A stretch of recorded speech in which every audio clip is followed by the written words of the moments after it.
He's even driving further. Is he on 5 minutes? Then he has now a small advantage over Bryce. And our leader is in for a refuel. This time takes it easy, no risk. Now Sebastian's in. We see in our screen the yellow car passing. So this is 11:30, not doing 5 minutes, but distance between him and Bryce. Let's see after this round of fuel stops how this all pans out. Yeah, difference is now 4.8 seconds, and Bryce is on his turn a little bit getting closer to Jean-Marie. Difference between those guys is now under a second.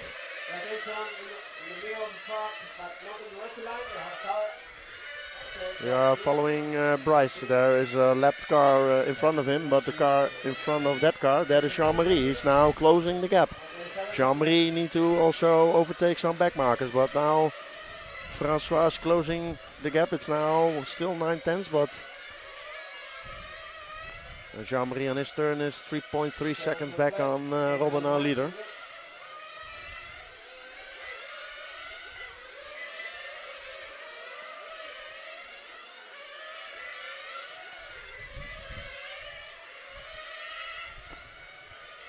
We are halfway, 10 down, 10 still to go.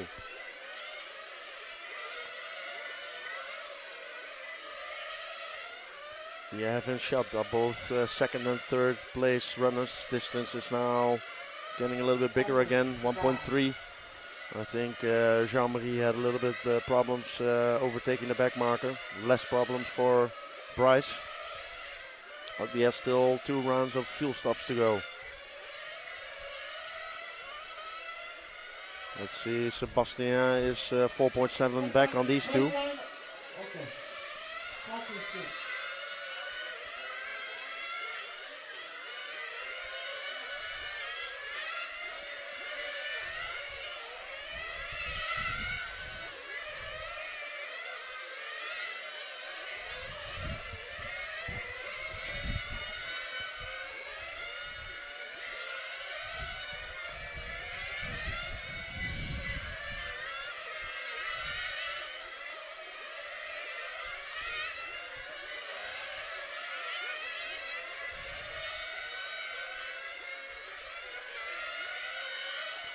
Oh, we see Bryce closing in the gap on Jean-Marie now. Oh, makes a mistake, clipping the curb, sliding his car from left to right, and now the gap is bigger, but now it's 0.8 of a second. Let's see in the next round of fuel stop how this will pan out for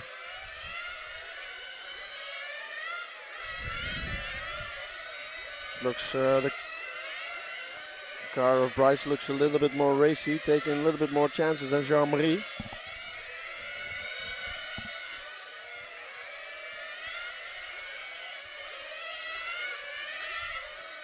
It is how bad do you want to have a better starting position for the quarterfinals.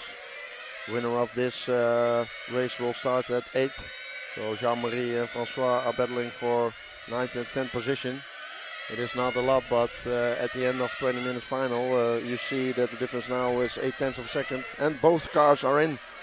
Jean-Marie is in. Bryce is in. Oh, slow pickup from the mechanic of Bryce. Jean-Marie is away again. And Bryce also, but due to the slow pickup, the distance is now, I think, a little bit bigger. Last time by it was 0.7 of a second. The gap looks a little bit bigger now. Let's see where.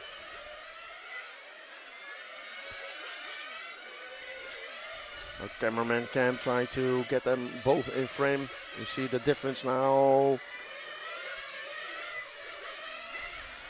The green car in front of Jean-Marie is now second place from Sebastian Zalter, but he's a little bit on a different pit window. He is in now. Being refuel taken out of the battle, but he is also still in contention for a bump-off spot. If one of these two drivers makes a mistake or have a little bit of difficulties passing one another, then he is there to pick up the pieces.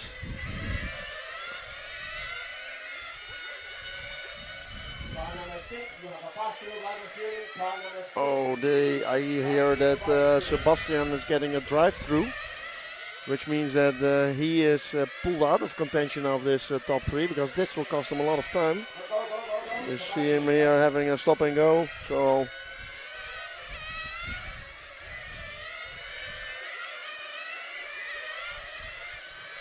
Bryce getting a little bit held up there.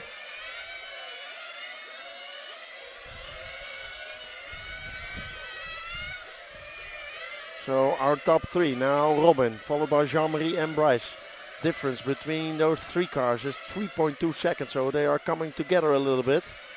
We are following the last bump up spot, Bryce Francois. He is running on 3rd position, and then we have Jean-Marie and Robin. Well, his pace is 16.2 and Jean-Marie 16.0. So do we have a battle evolving for the lead here? Is Robin just managing his pace? Last time by was a 15.7 from Robin and a 15.8 from Jean-Marie. So is he really managing his pace, or does he have some problems? Looks like he's taking no risk.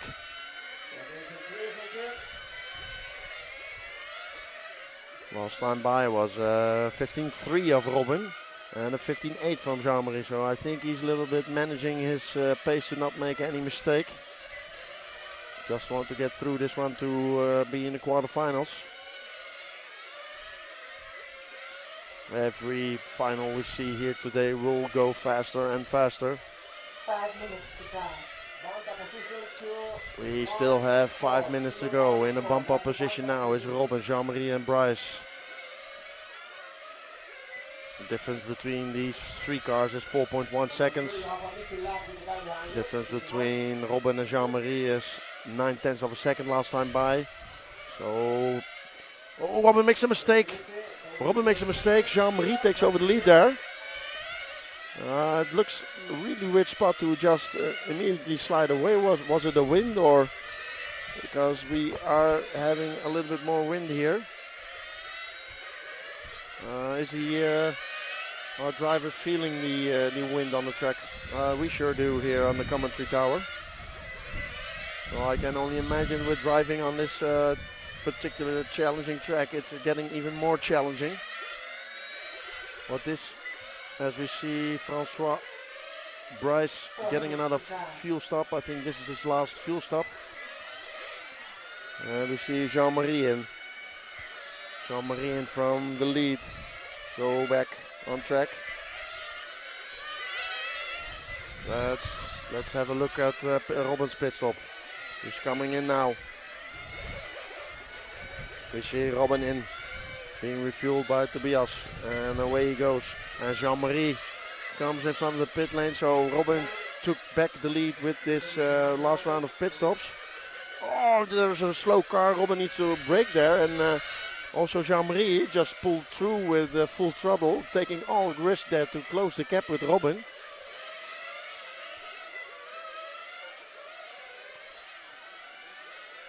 So the closest battle on track is the one for the lead.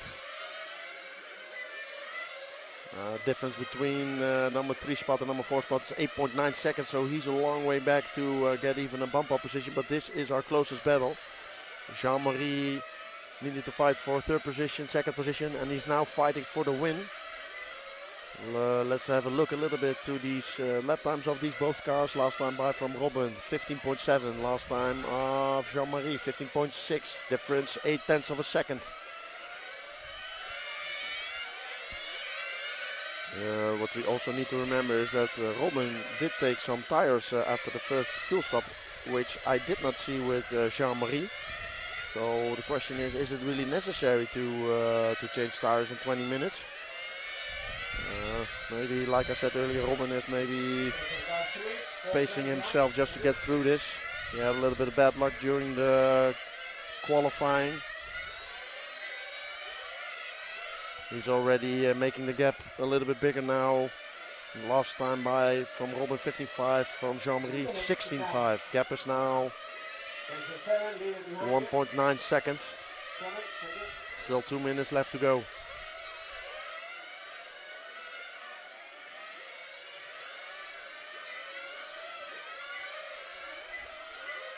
So as it stands, your bump up positions are Robin Hertog, Jean-Marie, and Bryce. Difference between Sebastien and Bryce is a little bit further back. Difference is now 6.9.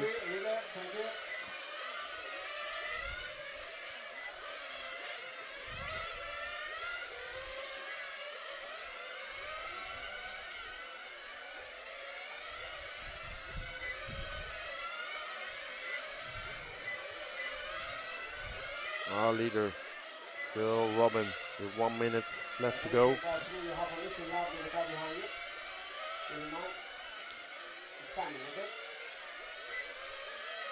There are only 4 cars still in the lead lap. That is Robin, Jean-Marie, Bryce and Sebastien. All the others are a lap down or more.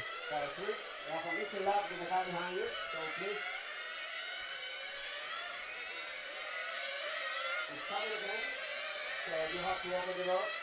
Open the door. Okay.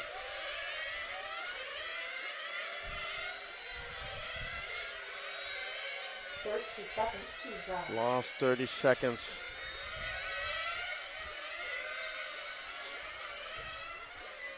This is our last bump up spot man, Bryce Francois.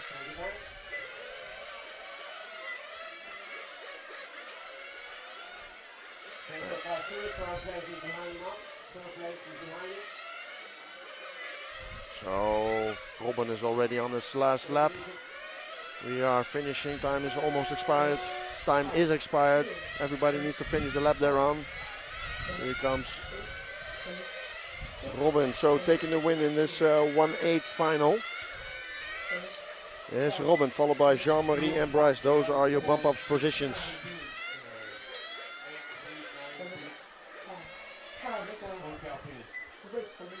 So, welcome everybody who just tuned in for the first lower final. Like I said, it is a little bit more windy today, so if I look at the cars, they are sliding a little bit more left to right. So I think this will be an extra handicap, makes the racing extra interesting. So in the chat, Harry Sinian, good luck to all. Nice track too. Yeah, it's a really nice track, really challenging for all levels of drivers. So we already seen some nice racing yesterday, but I can assure you the racing today will only become better and better. We already saw in this 1-8 final battling for every position, for every bump up position, even until the end almost. So this will promise a lot of nice footage for the upcoming finals.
Yeah, so Jonathan Wolf, RCTV hero, says only 5 likes for the stream. Come on, people, just tap the like button.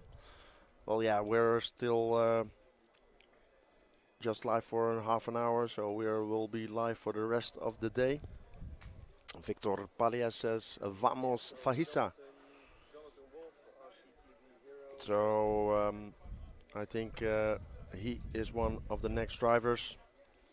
Yeah, the next drivers in the 1-8A final starting here are Tim Wood, Gerard Collinet, Antoine Gachet, Jorge Martinez Aguido, Inaki Fahisa Lopez, Alexander Keen, Ales Rajus, Stefan Busch, Carl Dransfield, and Faisal Afagi. We already saw that a nice battle yesterday between young Cermak and Faisal. Literally, the young guy was battling throughout the whole final to keep his bump up position, but at the end, it was Faisal who took it over and bumped up to Saturday. Just outside picture just now was his younger brother, Cermak brothers. He was driving also in the 1-8 B final.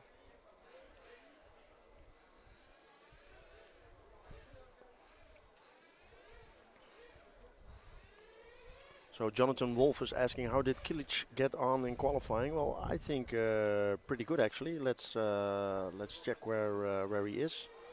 He is in the quarterfinal A, starting from TQ there. So just missed out on the semi-final. Did a really good job there. He is, as you all know, or maybe some of you know, he is an off-road driver, professional off-road driver, and he's trying for the first time in his career the 1-8 on-road class. So yeah, he's doing a good job. I'm very curious to see how he gets along in finals, because qualifying is one thing, but racing in finals is something else here, especially today when the wind picks up a little bit. It's not, you cannot see it on screen, but the flags are waving more than yesterday. In screen are drivers of our 1-8A final.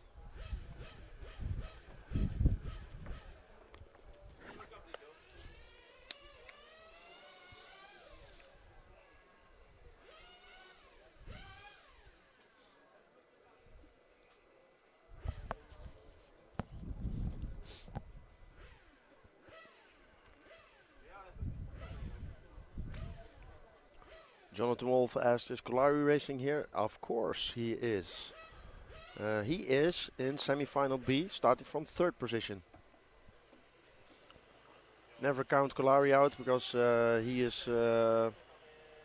has done very consistent laps. I didn't see him make any mistakes. That is usually the case with Kolari. Very consistent driving, as always. So I think this kind of driving style can fit this track a lot, because when you make a mistake, it will cost you a lot of time here.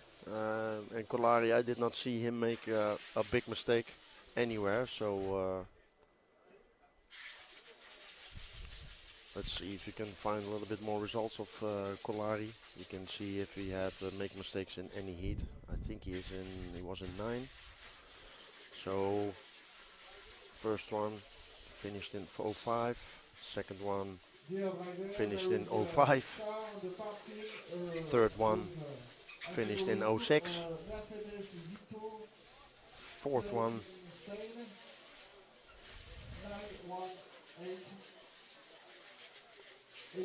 one finished in 04. And the last one finished in 05. So literally finishing within 2 seconds in 4 minutes. Talking about consistency. This is going to get you really far on this particular Euros this week.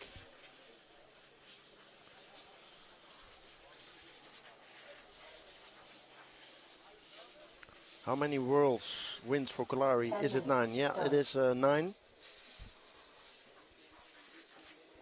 If I remember it correctly, it was in 89 in Heemstede, 91 in, I believe, Austin, Texas. 93 in Sweden, Gothenburg. 95 in Phuket, 10 Thailand. minutes to start. 97 in Mexico. 99 was Adrien Bertin. 2001 was Sydney, was Japanese guy who I forgot his name. And I think it was 2003 or 2005. I think 2005 in Messina. Yeah, so nine, is that 9? 89, 81, 83, 85, 95, 97. Oh, I'm missing. 2003, 2005. I think we need to look up the EFRA or the IFMAR Hall of Fame.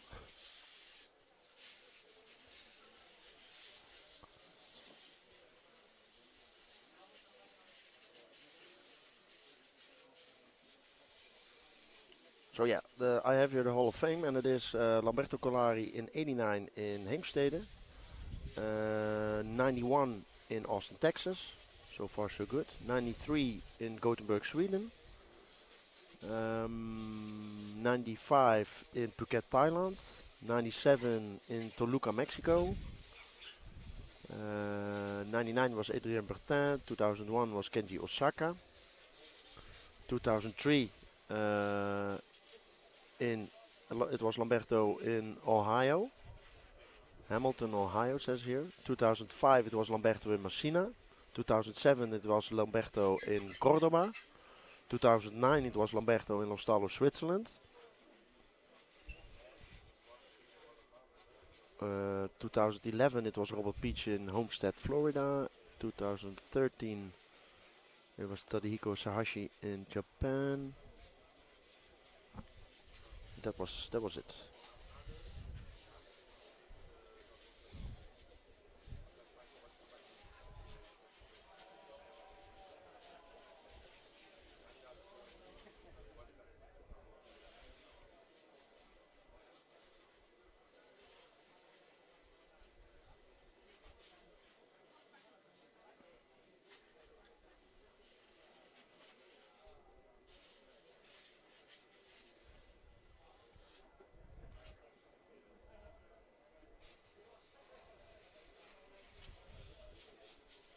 As we see drivers waiting here, we have some time between those two finals every time.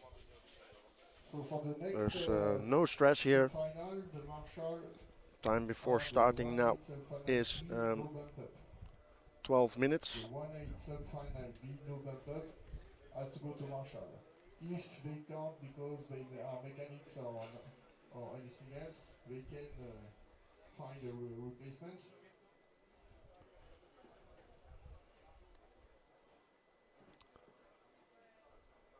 You see in the top of your screen the EFRA flag waving because of the wind. We have way more wind than yesterday. It is headwind on the straight.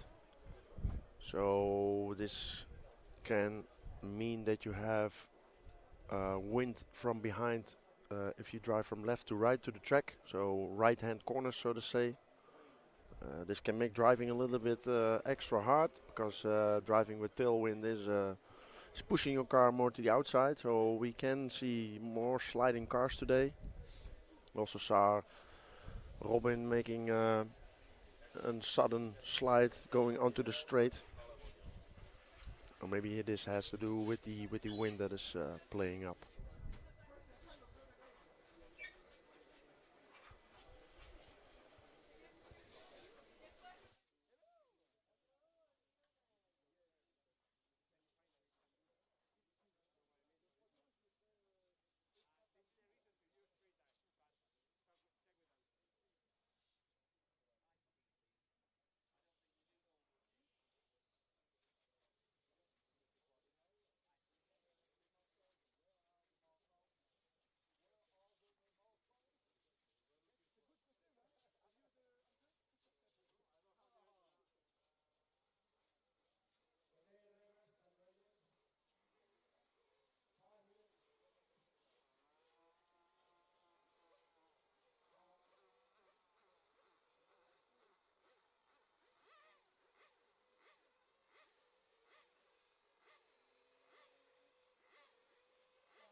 Support for all transponder. So on screen your 1/8A finalist Tim Wood, Gerald Collinet, Antoine Gachet, Jorge Martinez, Sinaki, Faisal Lopez, Keen Alexander, Alias Raju, Stefan Bush, Carl Dransfield and Faisal.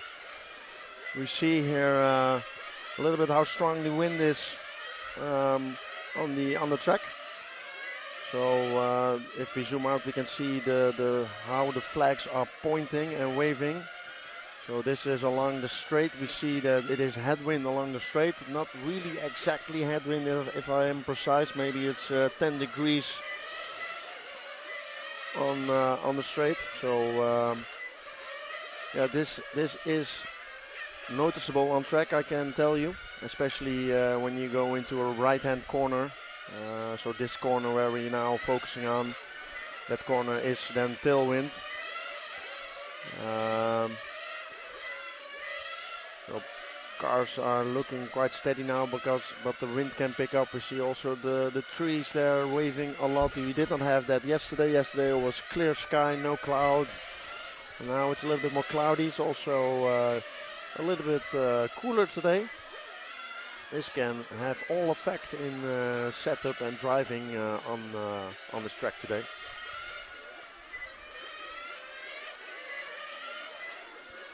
Prince of Oakland says, I think 10. No, he has 9 titles.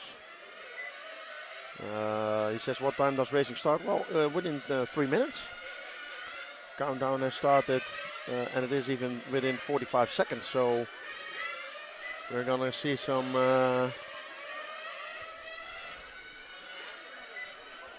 racing in 45 seconds. All cars are coming into the pit lane. Mechanics checking the last status of the engine. You all see mechanics here measuring the engine, fueling up.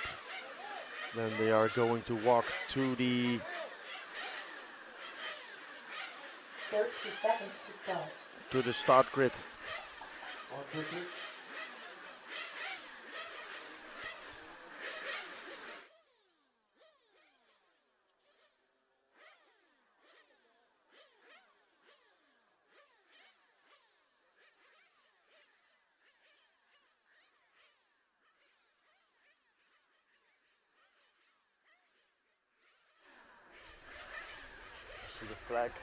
See the flag man standing ready.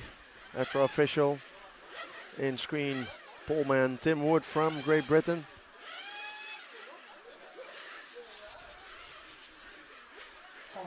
We are counting down.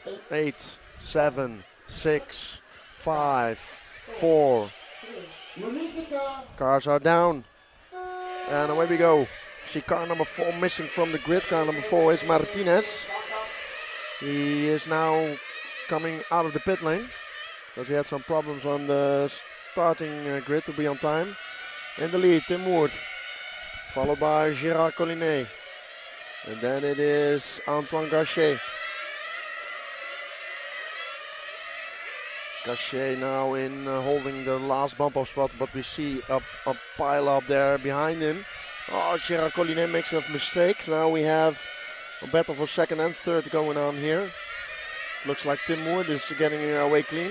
So we see there a pass of Hisa. Taking over the last bump-up spot now. Unfortunately, Antoine Gachet made a mistake after that, dropped way to the back. So in the lead, Tim Wood, followed by Collinet, then Fahisa. But he's under pressure from... Oh, he makes a mistake. Makes a mistake, dropping back 3 places. So now on the bump-up position and battling again for this one is Fahisa with Stefan Bush.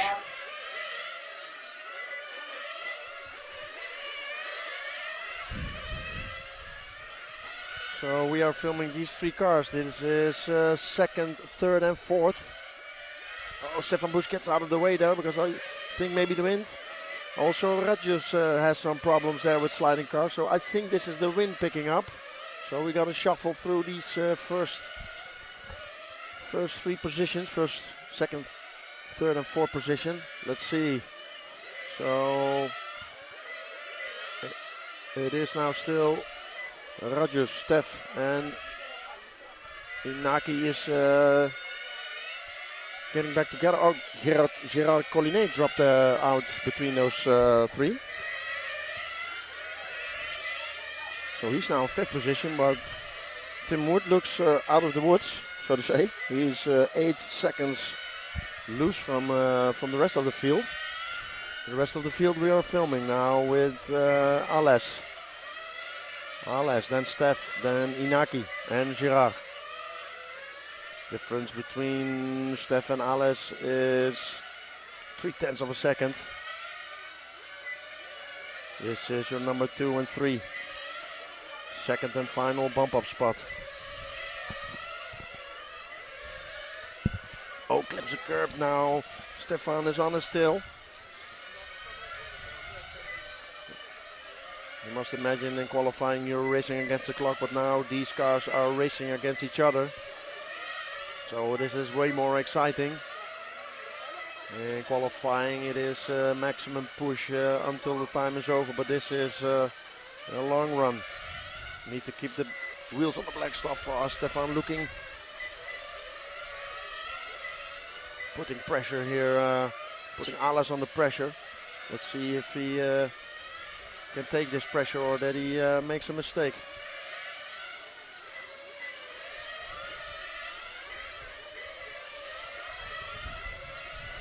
Can we go 2 cars back? There's a battle for 4, 5 and 6 going on there. Yeah, so this is 4, 5 and 6.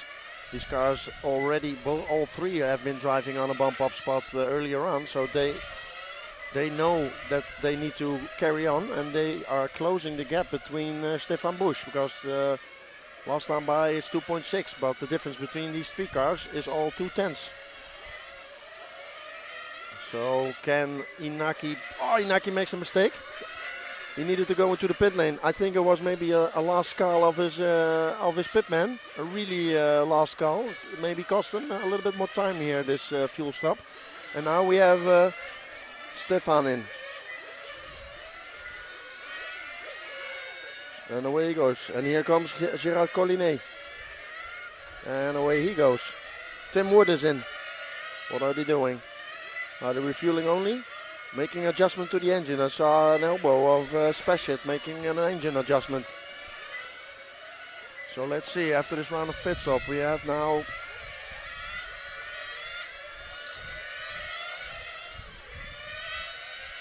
I think the one with the biggest advantage here is Antoine Gaucher. Let's see when everybody hits another round. Okay, so in the lead now Tim Wood, followed by Stefan, then Alès, then Antoine, Faisal and Gerard.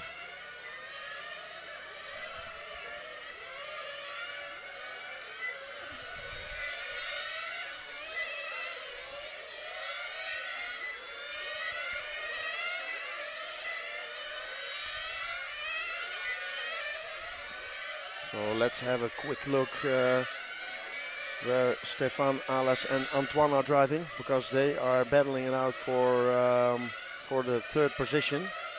Actually Antoine is catching up. Last time by of Alès was a 16.0, of Antoine was a 15.8, so he's closing the gap. Let's see last time by as we are following Stefan.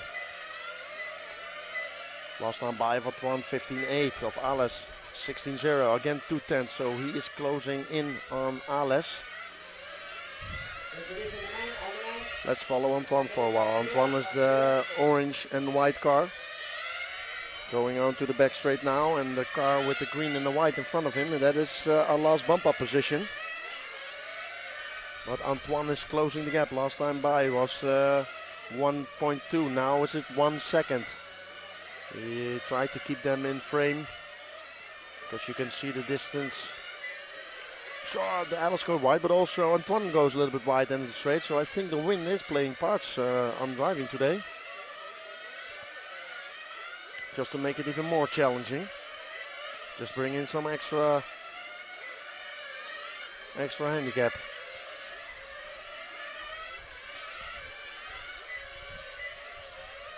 As I quickly look the angle of the flags, it looks like the wind is turning a little bit towards towards the driver's rostrum.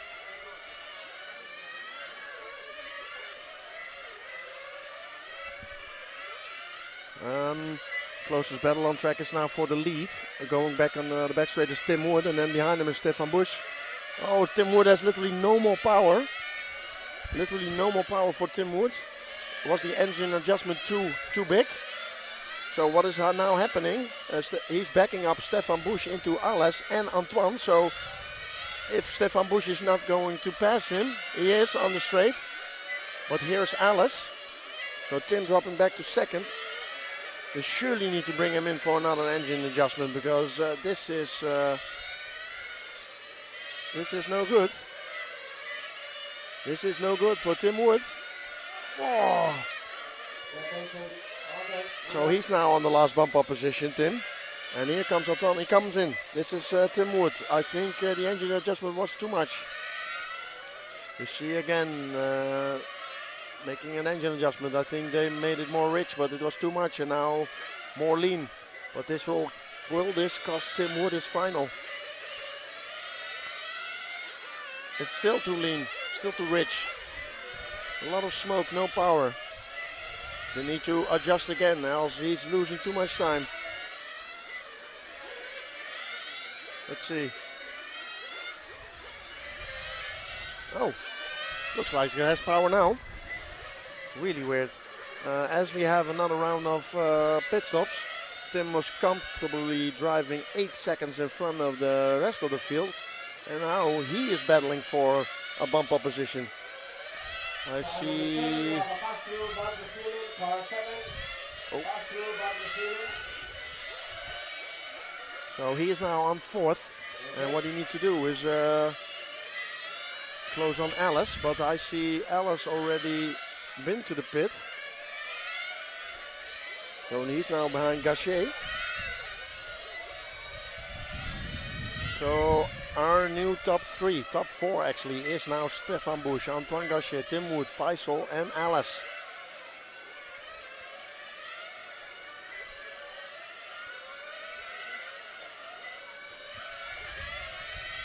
Well, I don't know what engine tuning he did, but it looks like power is back now.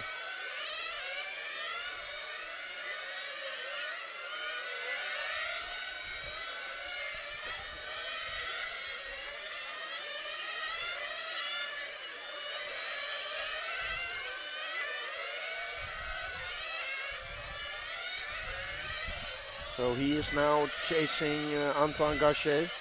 He should have been closing him down last time by of Antoine 16-1. Last time of Tim 15-3. So this is like 8/10. Distance now 1.2. Let's see when he crosses the line again. It is 0.8. So he's definitely closing on Antoine. But due to the engine tuning he needed to do, I think that's why they stretched it a little, because refueling come also into play. When your engine is running more rich, using more fuel, you need to come in earlier. But you do not have a lot to play for here. You can refuel in 4.5 minutes. But if your engine is running rich, you need to come in at 4. But then you need to look at the remaining time, which is now a little less than 10 minutes. But they need to calculate. Team Wood needs to calculate fuel consumption. He has already a little bit more play now, because Faisal is 3.5 seconds back on Tim. Here comes Tim at the back of Antoine. Both having problems of his own in this final. Antoine in the beginning with a mistake. And some wheel-to-wheel racing, but now Tim with his engine, but now everything for these two gents looks good. So it is France against Great Britain. Let's see.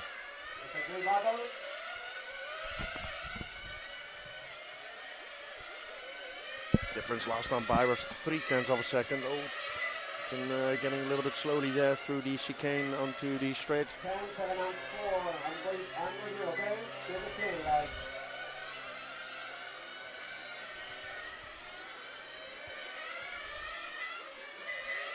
Antoine also goes a little bit wide, but keeps it on the black stuff.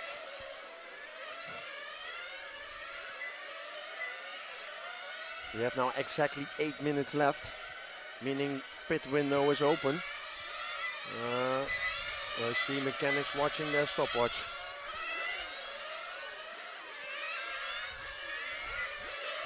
Tim is in. So from position number 3, getting refueled. And this time only fuel. No adjustments. Everything's running fine now.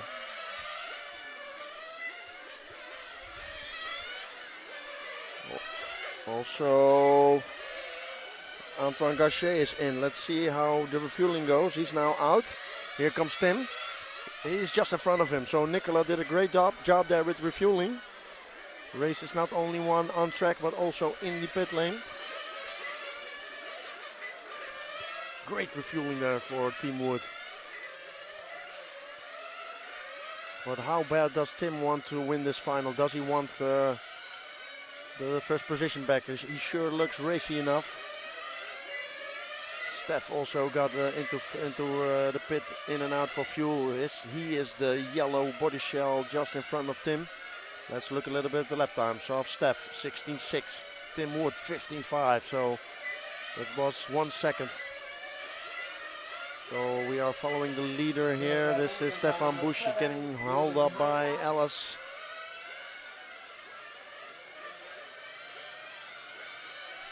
Difference last time by was 2.1 seconds between Tim and Steph. Let's see now. Now it is 1.4, so he did 0.8 of a second in 1 lap. So Javier calling the back markers to open up for our leaders.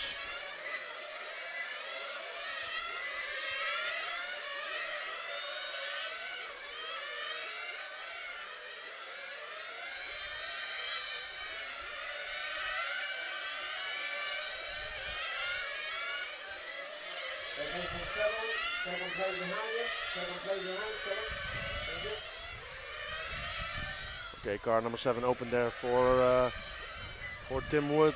Our leader is now still Stefan Busch, but now there's no car. There is one car in between them because they need to overtake back markers as they go. For the moment, it is Stefan Busch, followed by Tim Wood and Antoine Gachet. Jorge Martinez is 4.9 seconds back on the last bump-off spot, so he needs to push a little bit more in these 5 minutes to get through another final.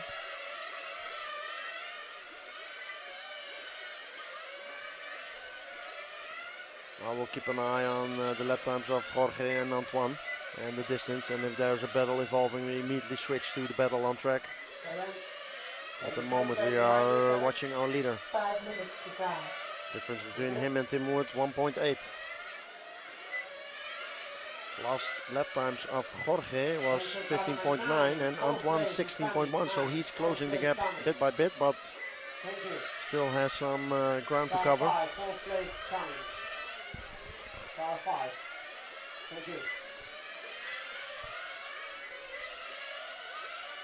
So Tim Wood chipping away. His last was 1.8, now 1.7. Jorge also chipping away from Antoine. Last time was 3.3. Oh, we see a mistake there on the back straight, the car.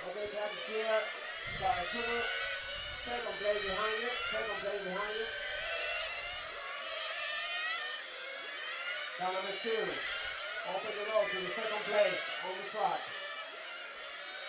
Thank you. 4 minutes to drive. You heard Javier calling back markers to open up for the second place for Tim. Oh, Tim is in. Steph is doing another lap. Also Antoine Gachet is in. We are on Tim, but here is our leader in your screen, and away he goes. Tim is coming here, so it looks like this time Team Wood did not make up ground during the pit stops.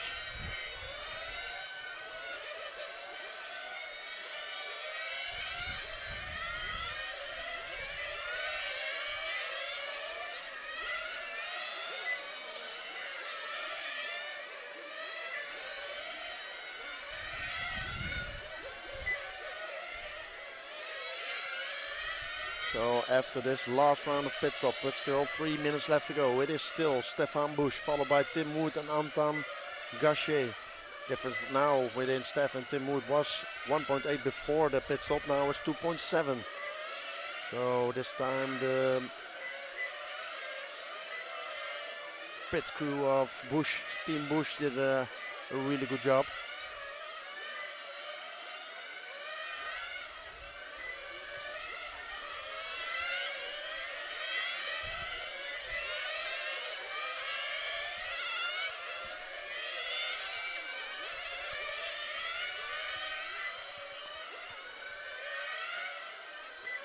At the moment we are on car number 3, which is Antoine Gachet. He is on our last bump up spot. 2 minutes to go. Pay attention to 7. He is quite safe. He is 8 seconds up on Faisal.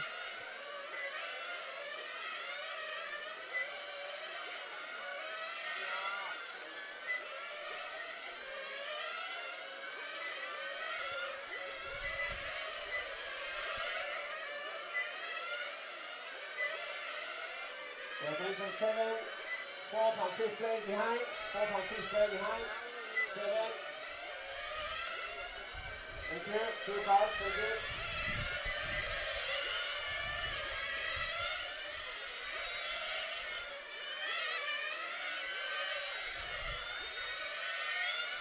Okay, Antoine Gachet turning laps of 59, and Jorge now back in 4th position with 52. Difference between those two is now 8 seconds, but it is still 1 minute to go. But a lot of stuff need to happen. Will Jorge be in the neighborhood of Gachet? Last time round was 7 seconds. Let's see this time round.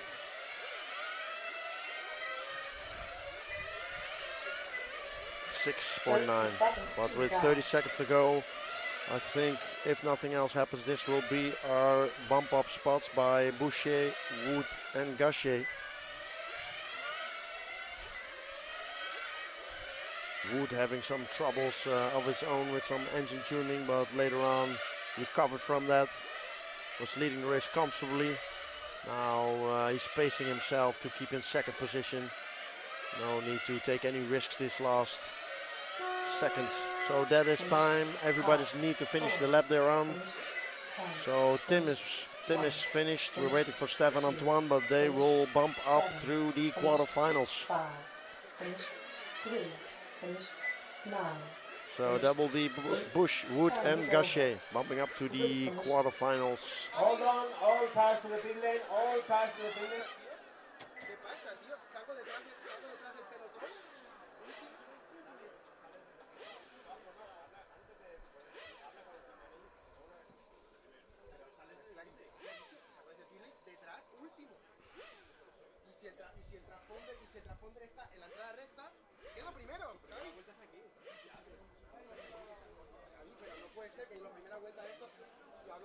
So let's look in the live chat. Circuit Racing UK says, keep it up Tim Wood and good luck to the Brits. Carl Dransfield too. Nicolas Rochard says 56,600 laps since Monday morning. So he is a member, not a member of this club, but he did some work here technically. He is making the local timing, taking care for the local timing, and also making a camera follow system. So they have some cameras here installed, and by programming some software, he can then follow the cars on track. But it's like it is somewhat like pull start, but not pull start itself. He made the system himself. Next up are our quarterfinals. As we are looking on the flags, the wind is a little bit lying down. So that's positive for everybody running, because it's an extra handicap with the wind, I can tell you. So racing in this next final will be 1, 2, 3, 4, 5, 6, 7 French people. So it is like a French national championship here. 7 Frenchmen, 1 Italian, 1 Spain, and 1 Dutch. So starting from pole position will be Francesco Tironi.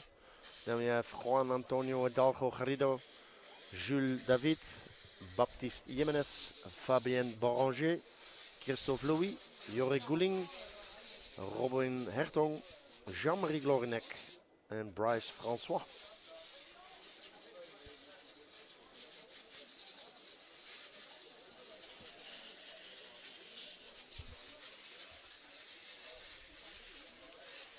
So all the people in the live chat, if you are watching, I'm very curious to know who you guys think will win this European Championship.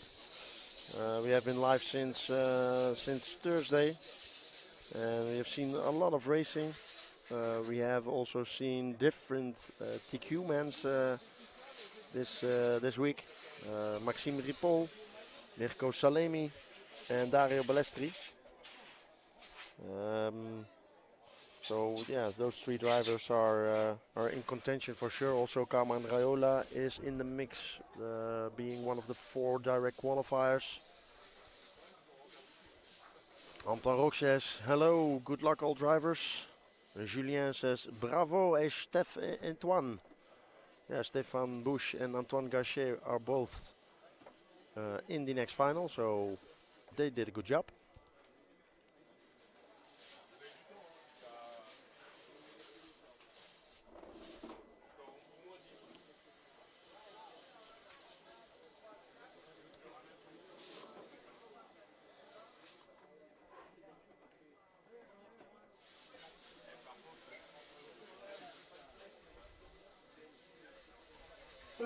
Minutes to start.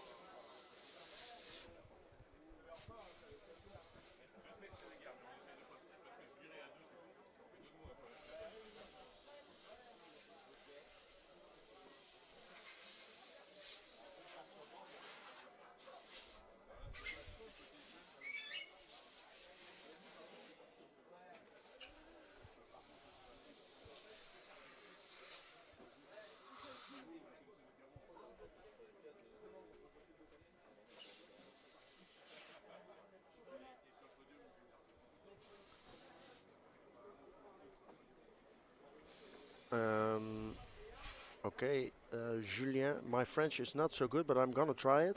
Ça va être une beau quart de finale. I think he means this will be a great quarterfinal. Especially when you are a French supporter, this will be a great quarterfinal because we have 7 French people, so the chance that there is a Frenchman in the semi-final is really big. Let's see if they bump up. They will be in the semi-B. Let's see who is already in the semi-B. So drivers that will bump up from this final will join these drivers to battle it out for the final positions. So in semi-final B is Gruber, Echar, Colari, Dickman, Calvo, Hoppe, and Munoz. So only 1 French driver in the name of Thomas Echar. So they can. The chance is big that they will be joined with another French driver. So allez France! Let's go Frenchie, says GPX Gaming. A lot of support from France in the live chat, which is obvious because there are a lot of French drivers driving here. I think the total was something 42.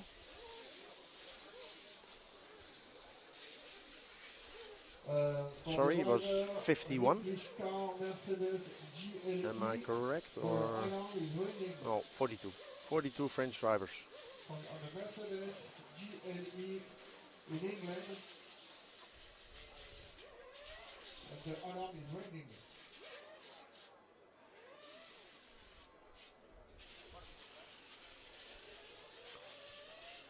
See already drivers in the pits and on the driver's rostrum.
So as we have still 10 minutes to start, look, people in the live chat, Danny Lewis, welcome.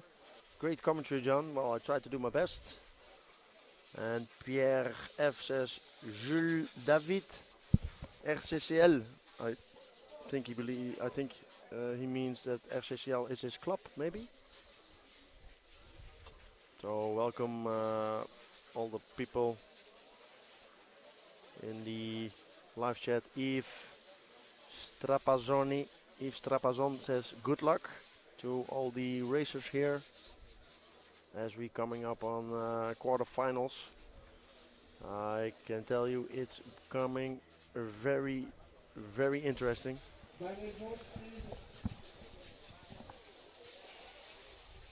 As the level of drivers are getting better, also the racing is getting better. We already saw just now racing with Tim Wood and Stefan Busch and all the others. Really close racing.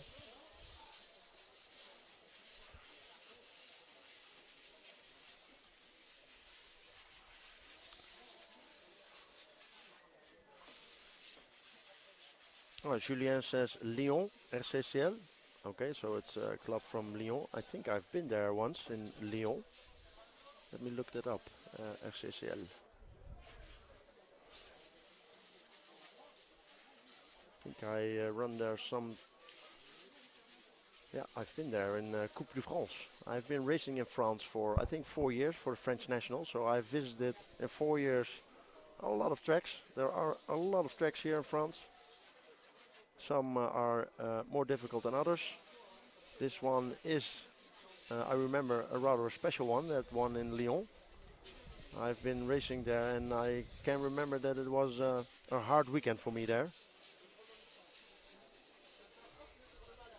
Also, when you look here in the vicinity, Lyon has a track. We are now in Bourg-en-Bresse. I believe Mâcon is also in the neighborhood. Grenoble, there's also a track here. So a lot of tracks here in France.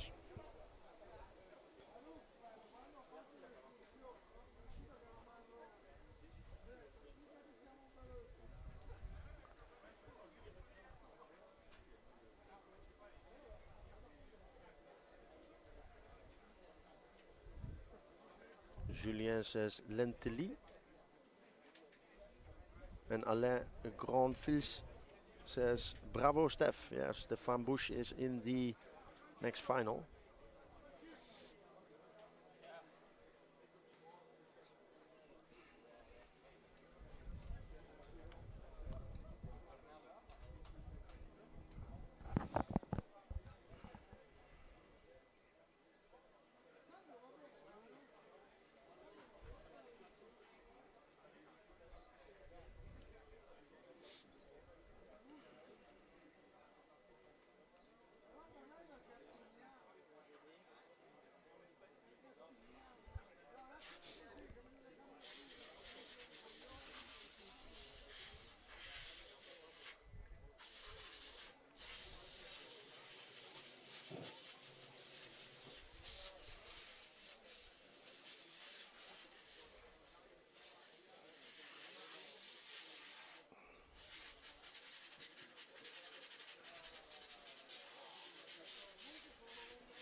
The marshal, please.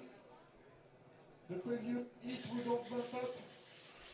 1-8, sub-final A, no bump up at the marshal position, please. You can start the engine if you want. Race control calling all marshals on track because we are going racing. Engines are being started here. The track will open at 3 minutes. They will open the track in 3 minutes. People will then start running in their tires and heating up their engines. I'm very curious to see what all tactics are coming into play here. We already saw in 1/8 final B with Robin, who is also now driving in this final, that he did a tire change in the first pit stop. And we saw Jean-Marie, I think as far as I could tell, no tire change. So as the finals progress, the drivers are getting faster, more and higher tire wear. Yurish Golf is saying duurt lang. Yeah, we have a lot of time in between these finals.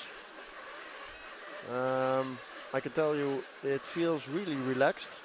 No hurrying. You have time to put all your stuff in the pit box. You have time to clear your thoughts. I see people here even bringing drinks on the driver's rostrum to have a drink, a sip of one or two.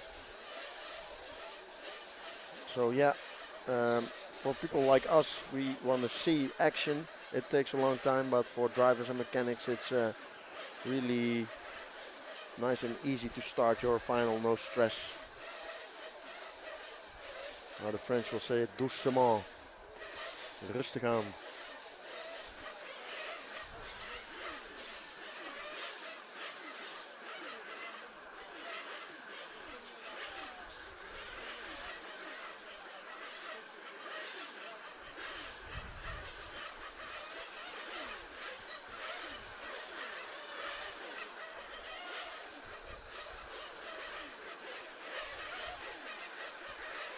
You see in our screen the mechanic of Juan Hidalgo in the bottom of the screen. Looks like Merchanti and Mattia Colavo. The latter one being also a driver here, helping out his Team Serpent driver.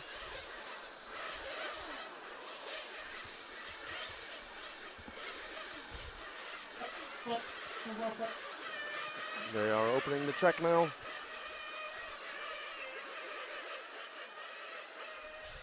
Cars are exiting the pit lane, and drivers have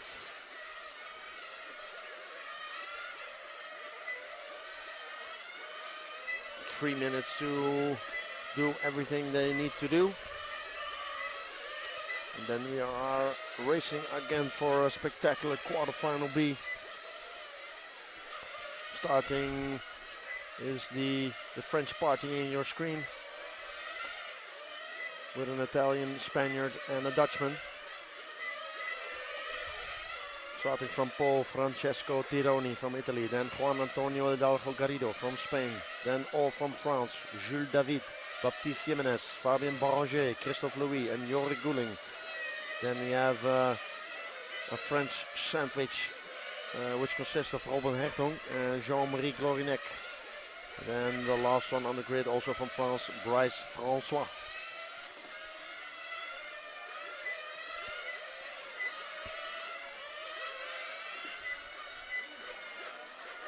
As we see people coming in, checking, measuring engines, adjusting idle.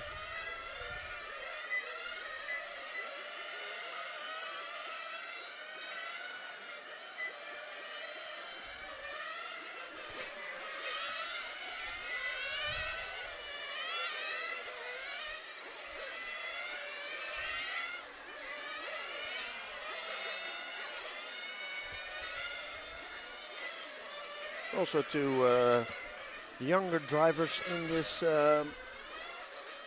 final. I know Jimenez and Baranger are younger drivers. If I look down the road, and these are the two youngest drivers on the rostrum at the moment.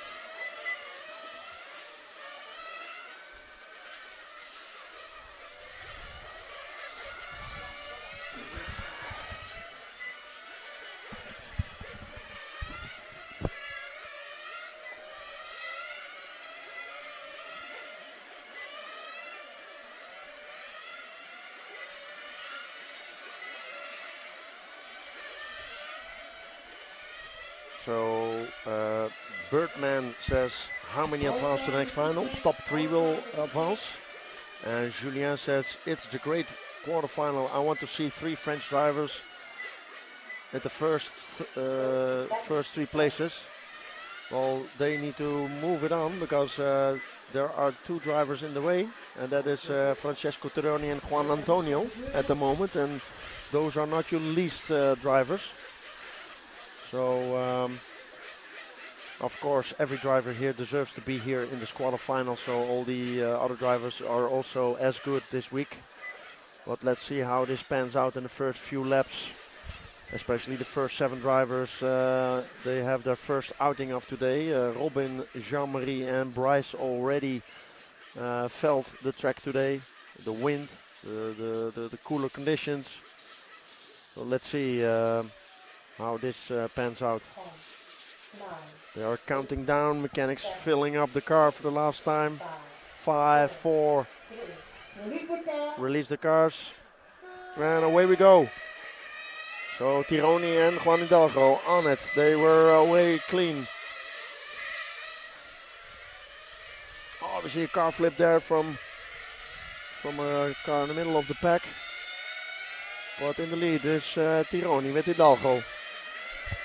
Then we have David with Jimenez. They're already battling for the last bumper spot. So if we can focus on the... Oh, he's already passed him. That was a really quick pass from Jimenez for the last bumper spot. So I think he's in a hurry. So let's focus on the orange car from David.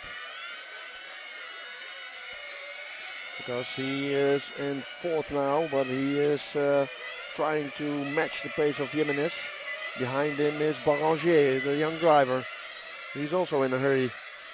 He is looking on the inside. Oh, makes a mistake, goes on the outside. Now it is Baranger moving forward, and already from all the way back is the great car of Robin. Started on 8th, but now is on 6th. If he wants to proceed to the semi-final, he also needs to hurry. So these 3 cars now are Baranger, David and Hertong. Hertong looking. He's looking with David. He has a faster car. David needs to defend. And on the back of Hertong we have Gouling. He's also picking up the pace because looks like he's looking on the inside. No room there. And now he needs to defend against Gouling.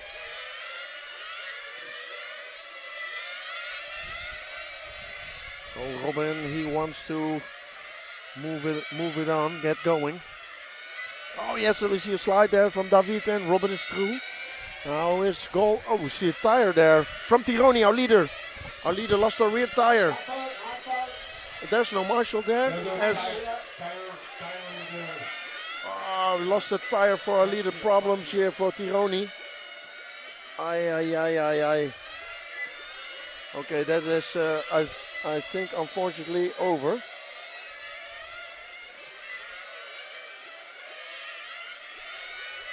Okay, so unfortunately Tironi ran into problems now. Let's look at the standings. Hidalgo, Jimenez, Baranger and Hertong. Let's find the pink car of Baranger. He's being followed now by the grey car of Hertong. Baranger now on the last bump-up spot. Hertong come from 1-8 now in the quarterfinals. Started 8, now 4. Oh, sliding there. I think drivers are having problems with the wind.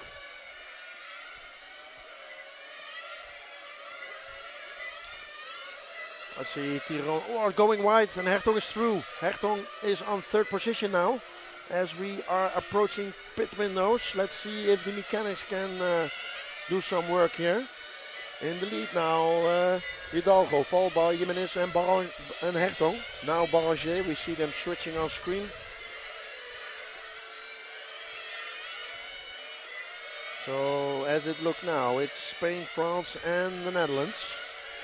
But it is still a long 16 minutes to go. I think within the next few laps we are going to see some action in the pit. Now we have them on one straight, the first 3 cars.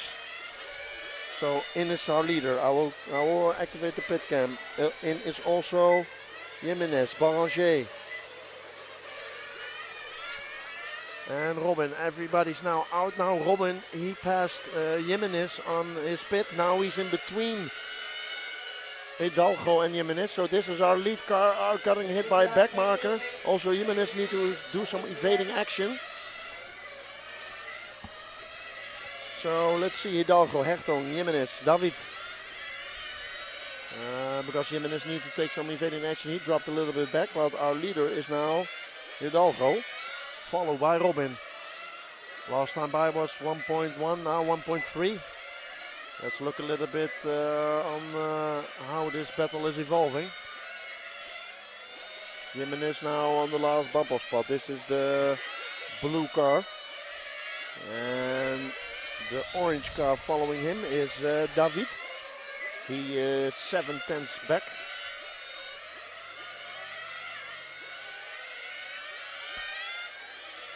So first 4 cars are within... oh, I'm sorry. My timing screen is a little bit hanging. First 4 cars are within 4.6 seconds.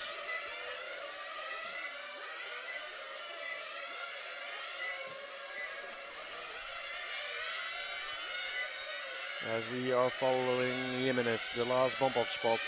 He's being chased by David. Let's look a bit at the last lap times they drove. So 15.4 from Jimenez, 15.5 for David. Difference 4.3 to the leader. He's now within 1 second. David within 1 second of Jimenez. As we see Jimenez taking over back marker. Oh, he's touching the curb, taking a lot of risk.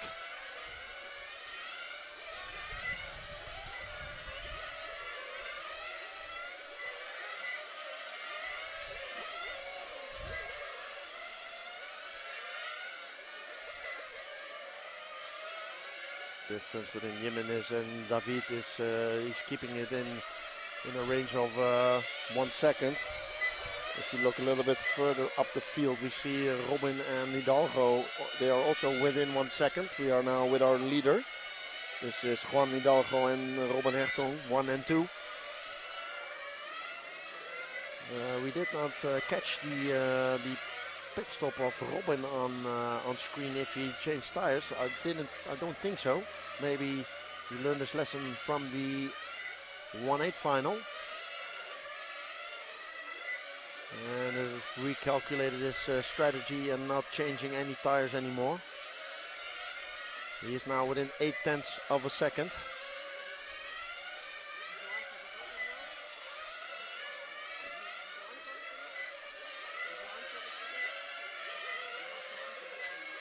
So in screen 1 and 2, Hidalgo and Hertog, followed by Jimenez and David.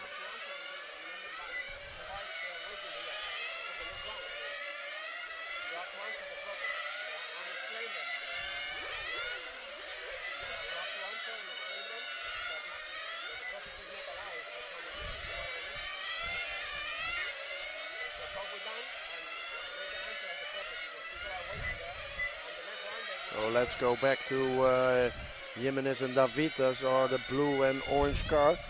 They are now getting closer to one another. As we see pit stop. Pit stop for Hidalgo, pit stop for Jimenez. And there goes Robin.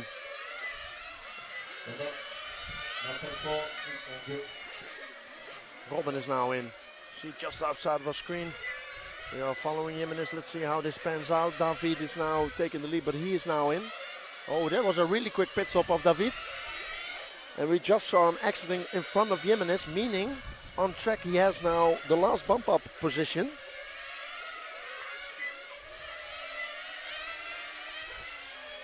You see him passing now. So it's now David in front of Jimenez. In finals day, the mechanics are playing a very big part. Can we focus on the battle between David and Jimenez? They are really close now. David had a faster pit stop. Jimenez is not giving up right now. So he is now on fourth, and the orange car is from David. He's on third. Still 10 minutes, 11 minutes to go.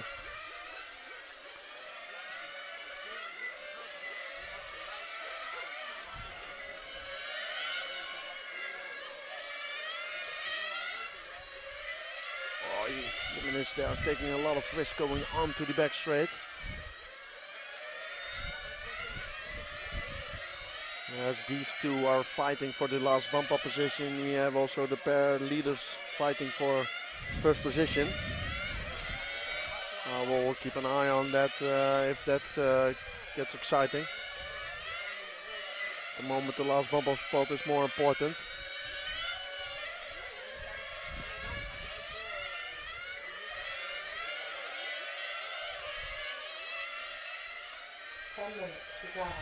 We have now halfway, 10 minutes down, 10 minutes left to go.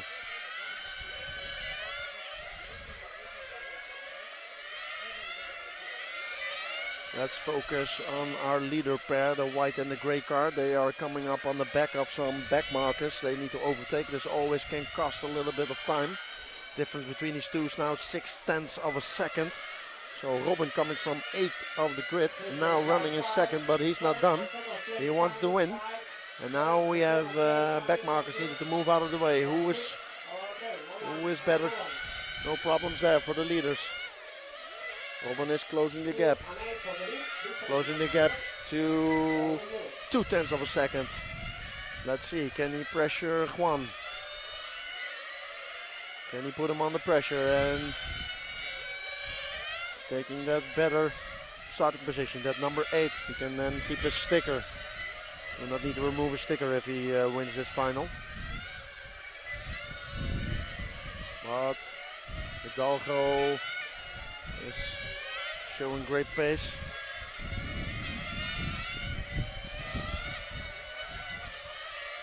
As the wind is picking up here.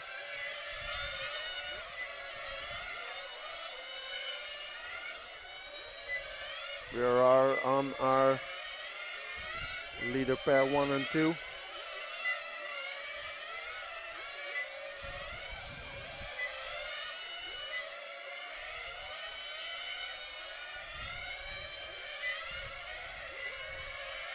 And I'm also looking, we have a great overview here in the commentary tower, so to say. It's not a box, it's a tower.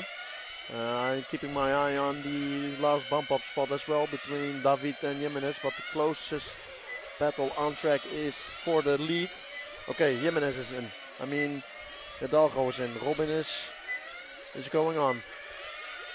So let's keep an eye on Hidalgo. I will activate the pit camera and Robin is in.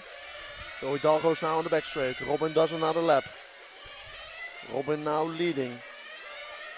Also keep an eye on Jimenez and David. Let's see if Robin now has some laps of free air. He can do maybe overtake him virtually. Robin is now in. We see him driving here in the pit lane just outside of our screen. He's refueling. And he's out. He overtook Hidalgo in the pit stop. Hidalgo's now on second.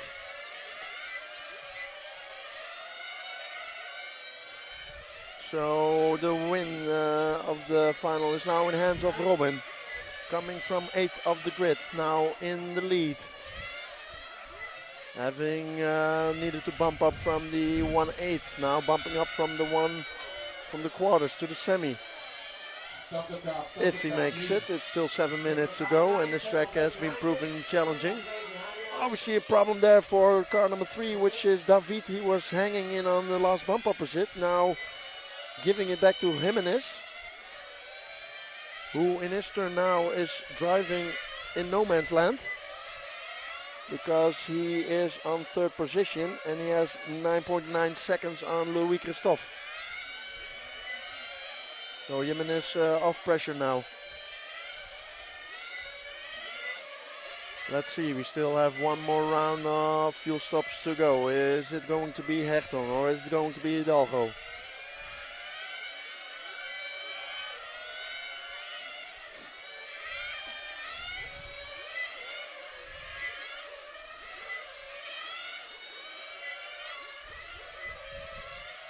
If you look at the lap times of both gentlemen, last time by of Hertog was 15.2, of Hidalgo 15.6. Difference 1.2.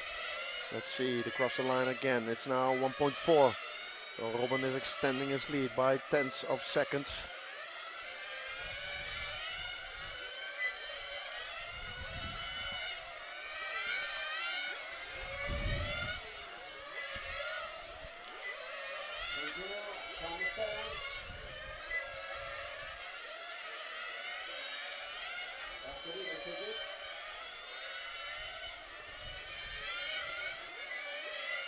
So our first 3 positions now, Hertog, Hidalgo, Jimenez, then Louis Christophe.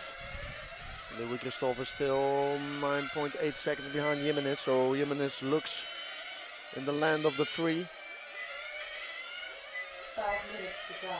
But still 5 minutes to go. Oh, Jimenez just outside of the screen makes a small mistake. There's no reason for risk there. He has 10-second lead over Louis Christophe. But as a driver, I know if you were gonna control your pace to lower it down, you could have some issues by running different lines, hitting the curb a little bit closer. As we see, unfortunately, young Fabien Baranger flaming out.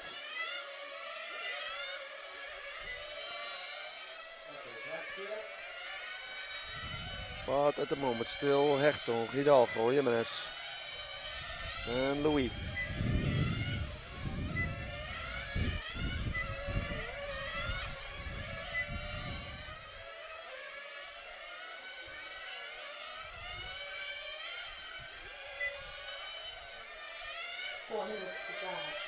Four minutes left to go. We still have our final round of pit stops going. We see a pit stop of Jean-Marie and also of Hidalgo, our second man. Now this is Jimenez. Jimenez in for fuel and away he goes. Nice and clean pit stop.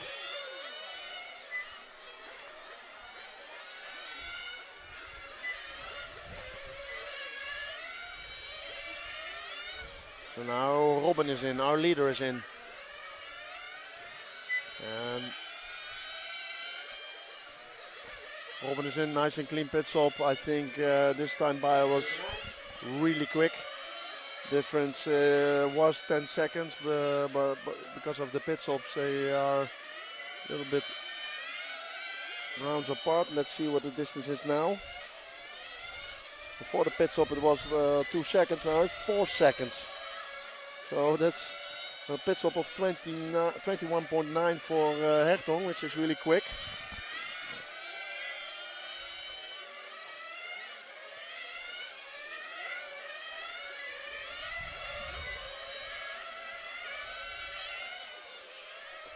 So we are on Jimenez now, holding our last bump up position.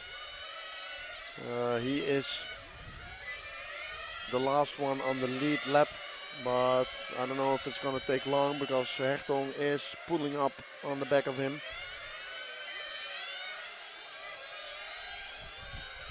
Now 14 seconds behind the lead.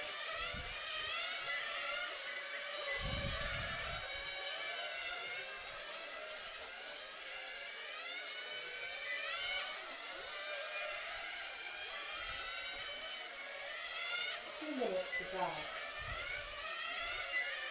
2 minutes left to go. Our first three positions are Hertong, Hidalgo, Jimenez.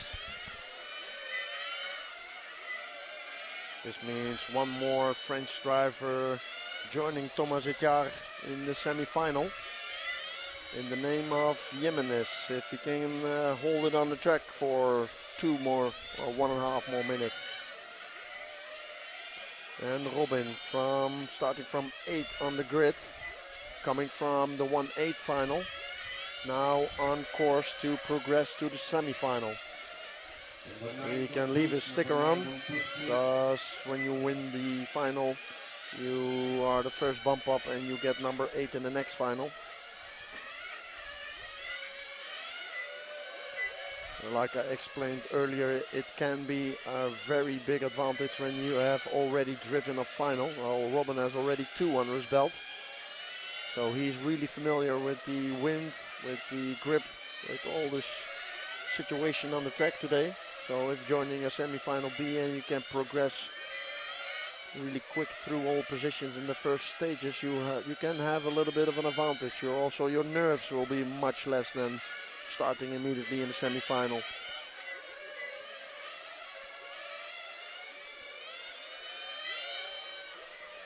Seconds to drive. Last 30 seconds. We are on our leader, Robin Hertong.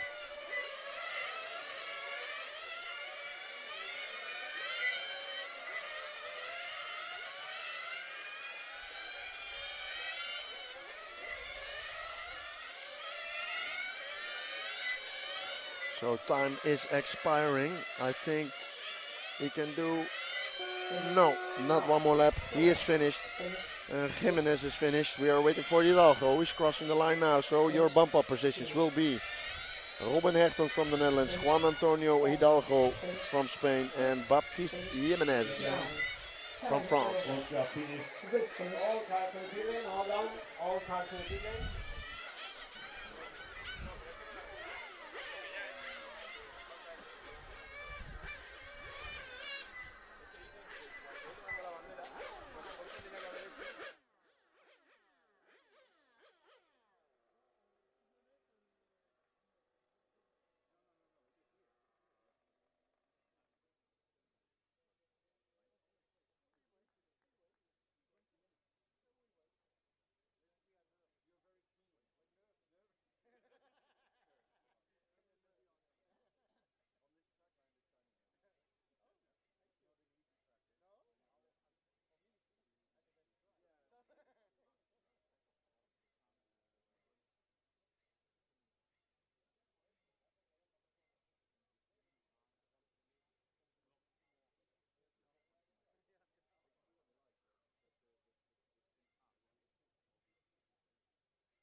So coming back to the live chat, we see P2TAV says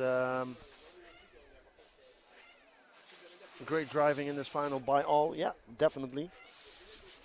Nice battles between all positions. Also, Julien says, bravo Baptiste. Yeah, at least one Frenchman proceeds. The chance was really big with 7 in the final. So, and then Thomas Desmarie says, combien remonté semi-final 3? Yes, I think he means who does proceed in the semi-final. The top 3 will also proceed to the A main of both semi-finals. Then we will have one more position to go to the semi-final in the last chance final, which means we will have the 10 fastest non-proceeding drivers from the semi-final. They will be put in the last chance final, and they will drive a 15-minute final, and only first place to bump up. So I can only imagine the pressure. I've already been in such a final. I can only imagine the pressure and the will to move on to that last spot. I think there will be fireworks of a final, apart from the main event, of course. But the last chance final is always a recipe for firework. We have Chris Watchorn. Hello from Australia. Well, hello from France, Chris.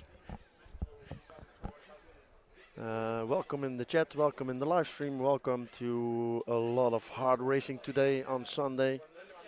We're just getting started. Our next quarterfinal A is up. And also here a lineup of well familiar drivers. I mean, we have on pole position here Burak Kilic, which is a familiar professional off-road driver. He is doing his first Euros on-road. On road, and he is in the quarterfinal. Then we have young Tillebalders from Germany, Ricardo Hofmeijer from the Netherlands, Rick Vrieling from the Netherlands, also familiar international driver. 15 minutes to start. We have 15 minutes before the start of this final.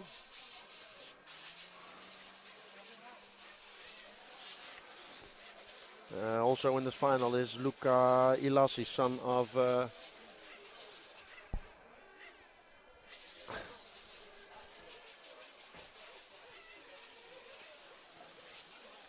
we are here, sorry for the interruption, but we are here at an airfield. And what we are watching now is not a big airplane, it's an RC airplane. So it's doing some stunts here. At least it looks like an RC airplane. Is it an RC airplane? Yeah.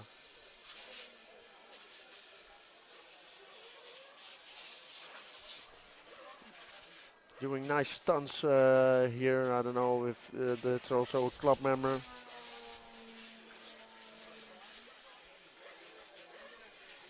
Doing loopings. Looks like a rather big RC airplane.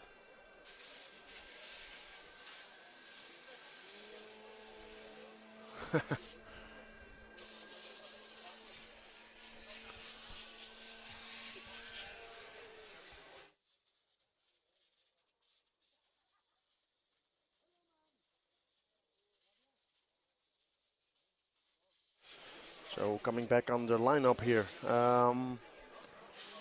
So start again from 1, Burak Kilic, then Thilo Balders from Germany, Ricardo Hofmeijer from the Netherlands, Rick Vrieling from the Netherlands, Luca Valentin Ilassi, son of Daniel Ilassi, of Ilassi Tuned. Then we have Romain Delony, David Kreuger from Germany, Stefan Busch, Tim Wood and Antoine Gachet from bumping up from the last finals.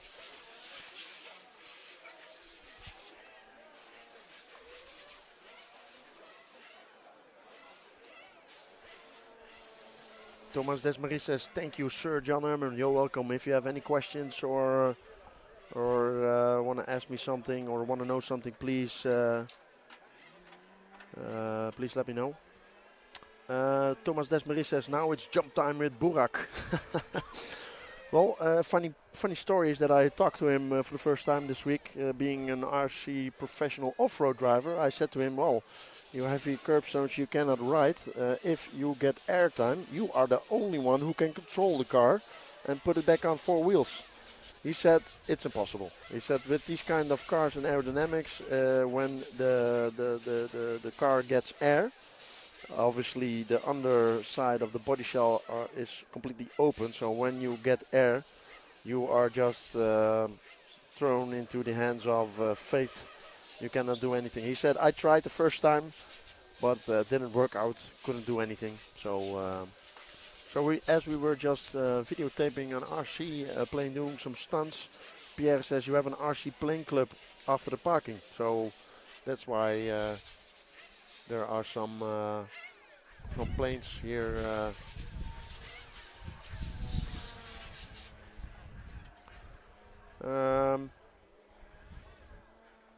And also David says, hello Batman.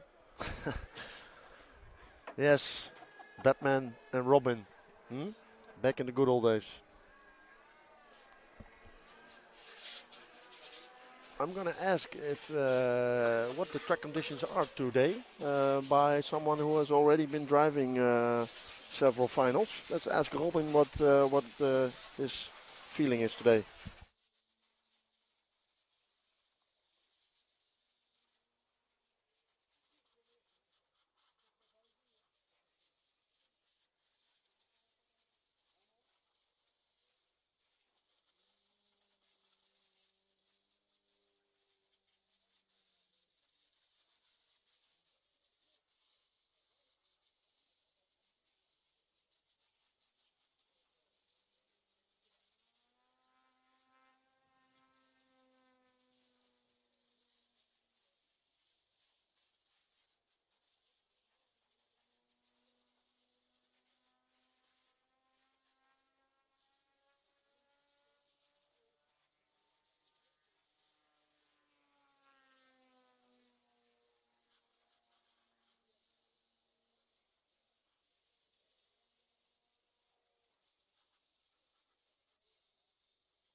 So, welcome back to myself. I'm have some information. Been talking to Robin. Robin obviously came from 1-8, just driving the quarter, and now bumped up to the semi.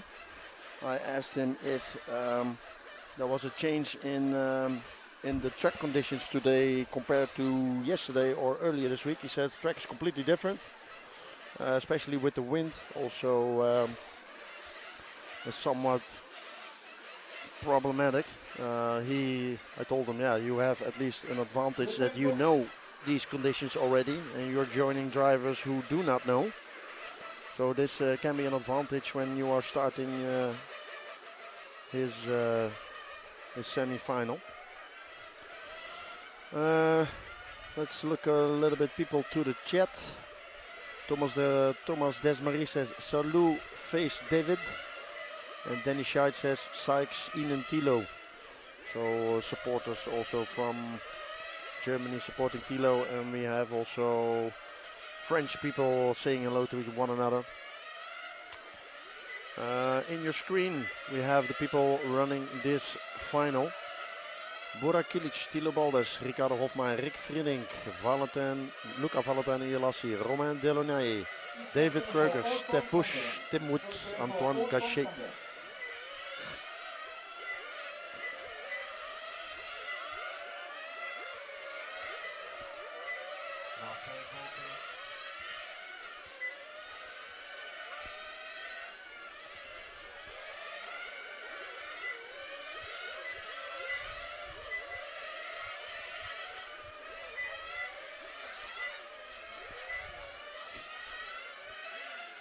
As we see in screen, Michael Salvin helping Ricardo Hofmaier.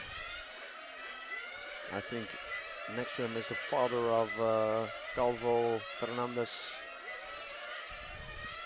Alvarez, Spanish driver, Team Serpent. Left next to Michael Salvin, you have Jörg Balders, the father of Thilo. Next to him, Chibbe Keller. So from left to right, a German, a Dutch guy, a German Dutch guy, and a Spanish guy, all running Serpent cars and helping out each other in the pit lane. And screen coming in is Rick Vrieling being held by Dave de Baar.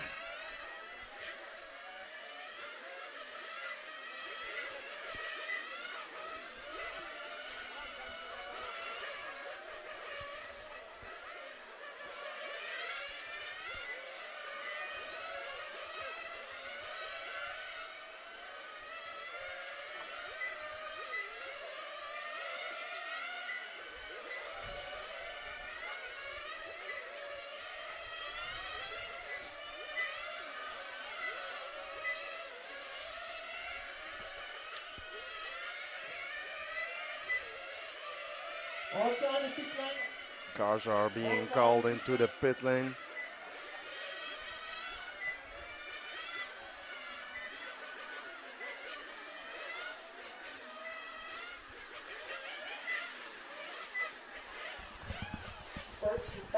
Let's check if we are having a clean start in this one as well, or are we going to see chaos?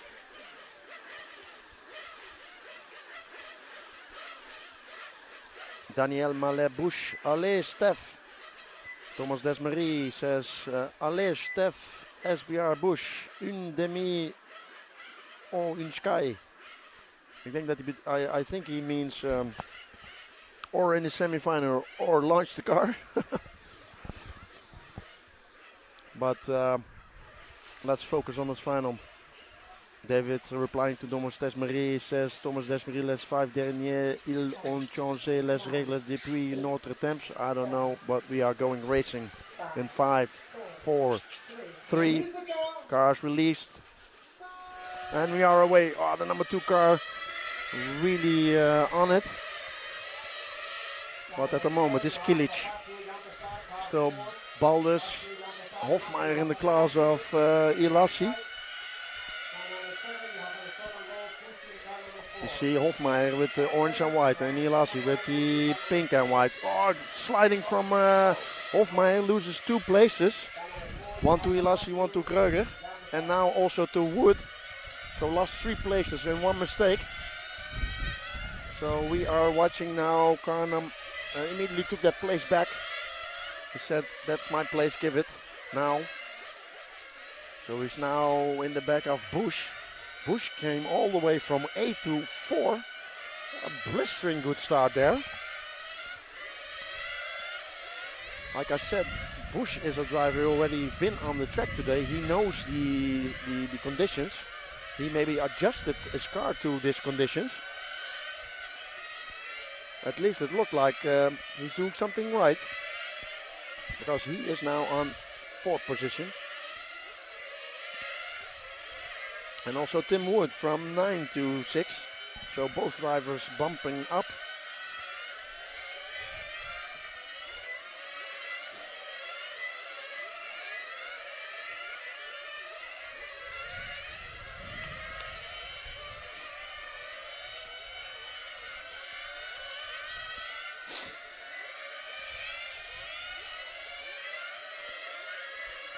Yeah, Burak in the lead. Followed by Balders and Ilassi. Then Bush, Hofmeier, Wood and Gachet.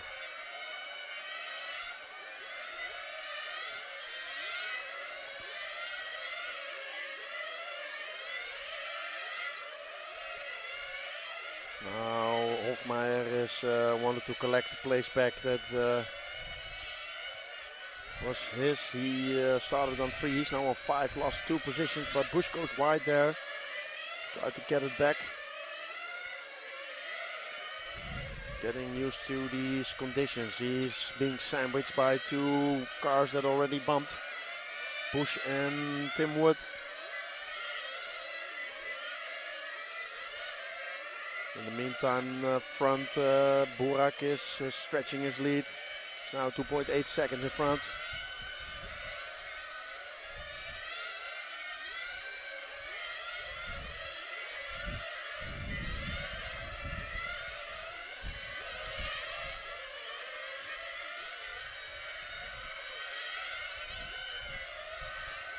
Bush goes wide. Hofmeier is looking on the inside there, but he has problems of his own with the rear end that's loose.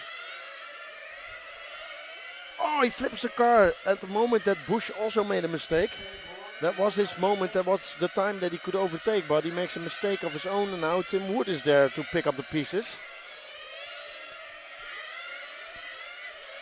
In front, still Kilic, then followed by Balders, Ilassi and Bush. Then is it Wood and Hofmeier.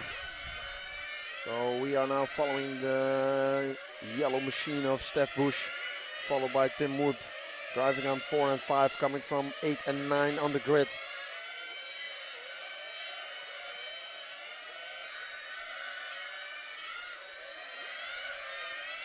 We see Kilic dropping back a little bit. He has just been into the pit lane. This means that these cars are also coming in. These are driving really close together. Sees who of those 3 drivers are getting the best pit stop. Tim Wood now in 4th. Let's see, Wood is driving. Bush and Hofmeier are in. Let's see, pit cam action here. Bush is doing really good. Hofmeier hits the bar and exiting. So let's see, now Balders is in. Let's see, Balders in the top and bottom of our screen. And away he goes. So let's see how this pans out. I see that Ilassi has now jumped on Tilo, meaning it's now Kilic, Ilassi, Balders, Wood, Bush, Hofmeier.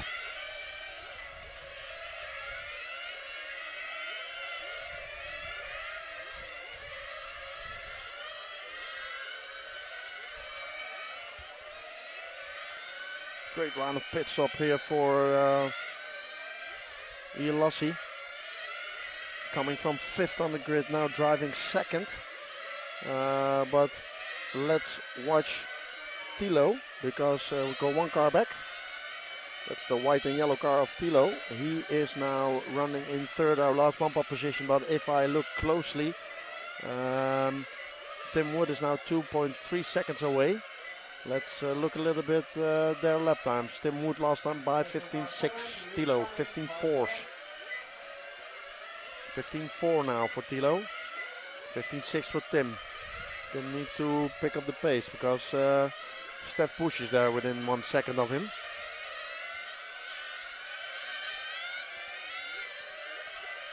Closest battle on track is between Steph Bush and Hofmeier. They're still fighting it out. Steph Bush had a really quick pit stop. But Ricardo Hofmeier, he's got now got to worry about Rick Vrielink, who is now at the back. We didn't see him running from the beginning, run into some problems maybe. Rick always very aggressive driving. Maybe he did do tire change at the beginning. If he does, we missed it. So these drivers are now still very close. I mean, from 1 to 7 is still within 11 seconds of the lead.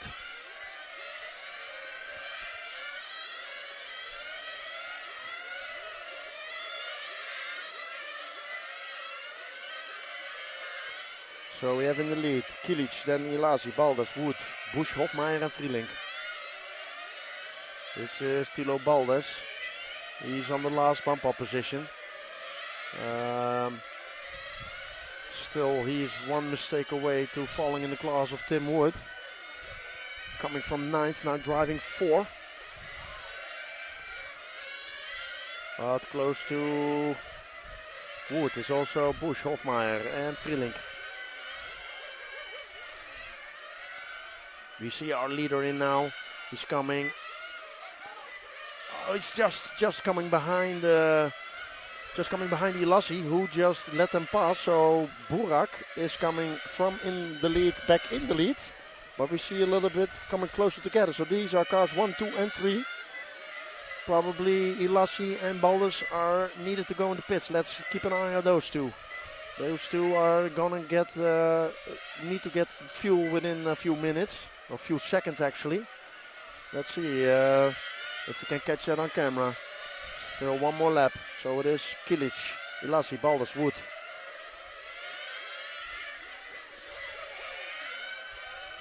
As we see Vrielink in, coming from 7th. But let's watch this pair. One more lap. Let's have a look. What are the mechanics doing there? Ricardo Hofmeier is in. I think this lap is the lap that both these drivers are coming in. No, still one more. Or have they already refueled? No, that's not possible because Kilic has had a big gap to these two. Yes, both drivers in. You see Ilasi and Baldas. Oh, Baldas above the pit lane with the refueling. I don't know what the referee says about that. But now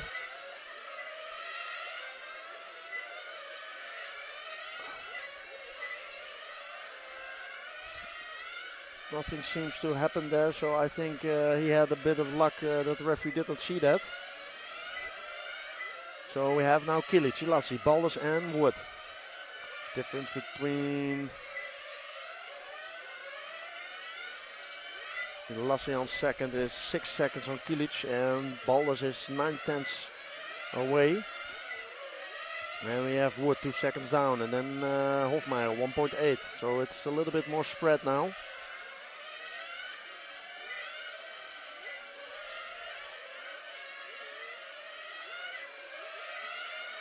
We're on Baldas driving on the last bump up position.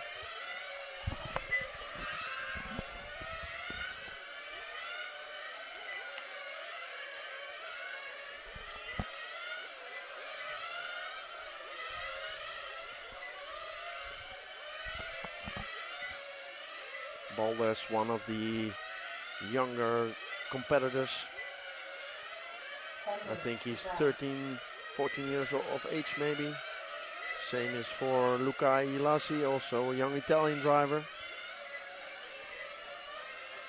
Difference between Baldas and Ilasi is now 1 second. Now 7-10, so he's closing the gap a little bit to Ielasi. They're now both on the straight. See just in front of Balders running Ielasi with the white and pink car, followed by the white and yellow car from Tilo. Looks like Ielasi did go a little bit wide going on the back straight. Difference between these two is now 0.8 of a second. So it's crawling closer and closer. As we see Burak in again. He's doing a lot of pit stops, ladies and gentlemen. So he comes in just in front of Ielasi now. So it seems like Burak is, I don't know if it's playing safe or he's just more fuel consumption. But with some still 9 minutes to go, he is doing less than 4 minute fuel stops. Maybe for a quarterfinal that works, but the semi-final is 1 pit stop, 6 seconds. That's a lot of time lost. So our 3 leaders now all on the back straight. Kilic, Ielasi and Balders. Difference between Ielasi and Balders is now 0.3 of a second. So I don't know, as we see, unfortunately Rick Vrieling brought back to the pit. Flame out there. He's also retiring. But Kilic, then Ielasi and Balders. All within 1.2 seconds.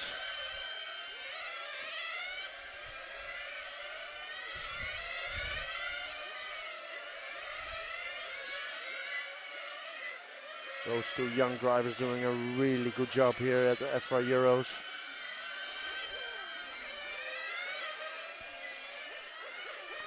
Let's see, I see Luca Ielasi is in. Ielasi is in. Obviously refueled by Father Daniele, also European champion. Let's have a look where Balders is. You keep an eye on Ielasi. Here is Balders. Ielasi coming in front of the pit lane. Oh, he just comes behind him, so very close still, but closer than before.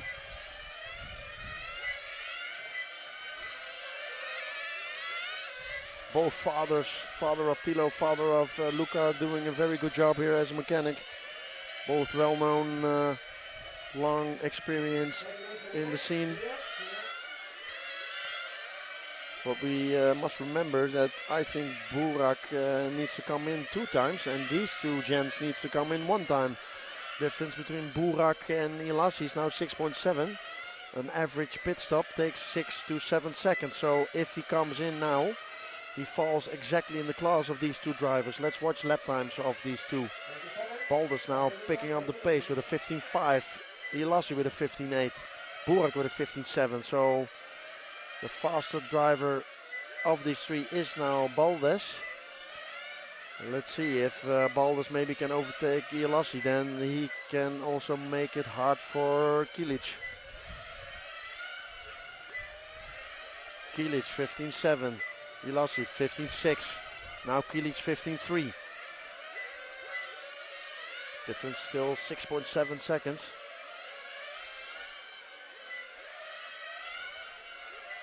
Tim Wood on his turn, running 3 seconds behind the last bump up spot. Kilic is in. Yeah, Kilic is in and out before Ielasi, so that's good. But we must remember ourselves, it's still 5.5 minutes to go, so Kilic needs to refuel again. So it's now Kilic, Ielasi, Balders. All 3 of these gents need to run through the field. Some back markers coming up, car number 6, who is Delony.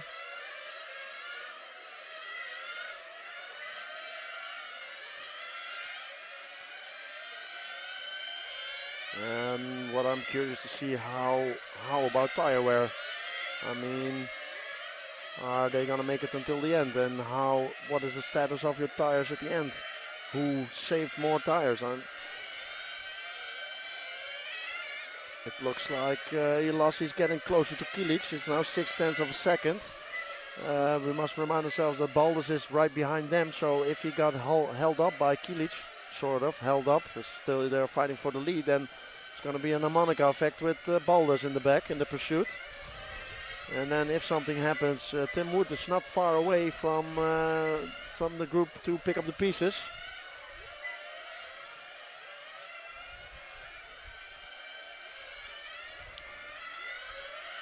Oh, I see Father Baldus looking on his stopwatch. They need to come in.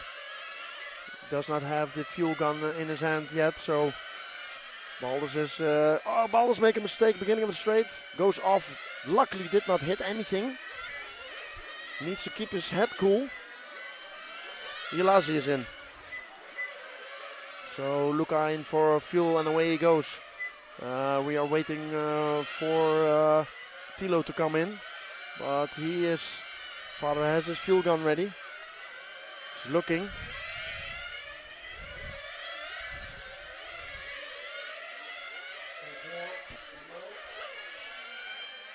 As we see a fuel stop of Hofmeier done really quick, by the way.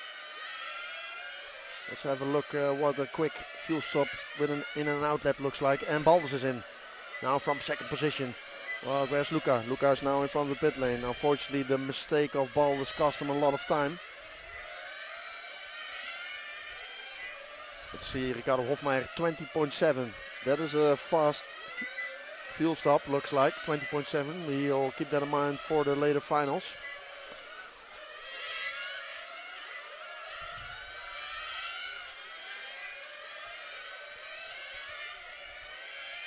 So Kilic now stretching his lead to 7 seconds. He needs it because he needs another fuel stop. Let's see. Jonathan Marchetti from JTech Tires. He's doing the refuel. He's also setting up the car of Burak. Burak explained to me working on the car on on-road is a little bit different than on off-road. Everything is more tight, obviously. So we got Jonathan helping out. Burak is in for his final pit stop. Let's check where Ilasi is. And away he goes. Now he has room. 2 minutes left to go. Running in our bump up spots are Kilic, Ilasi, Baldus, and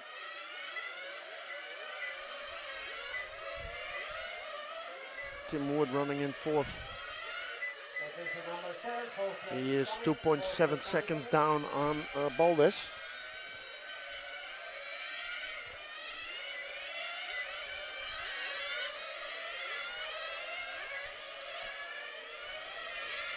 Oh, but watch what happened here is Hofmeier is now pulling through. He is just taking over Tim Wood.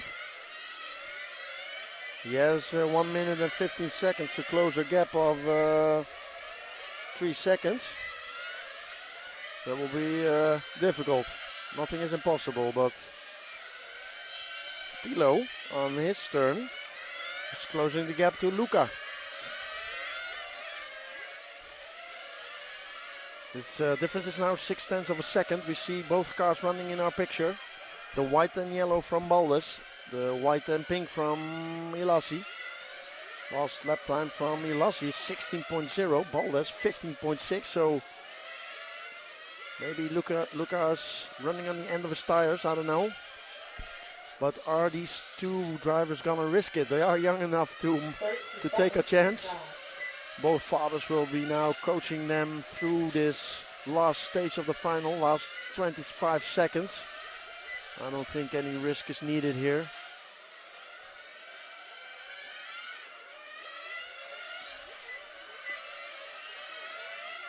So Burak, Ilasi and Baldus both, all three on the last lap.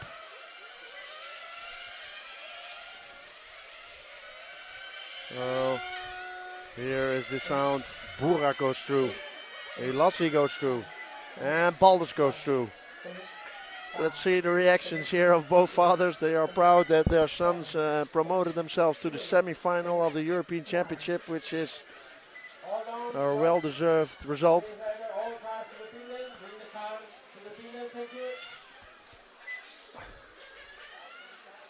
So,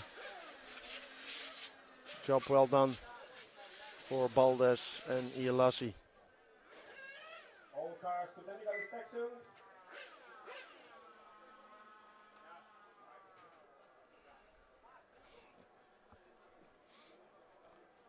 So let's see. Live chat, KBR community, Berkan here, wishing everyone good luck, and of course my brother.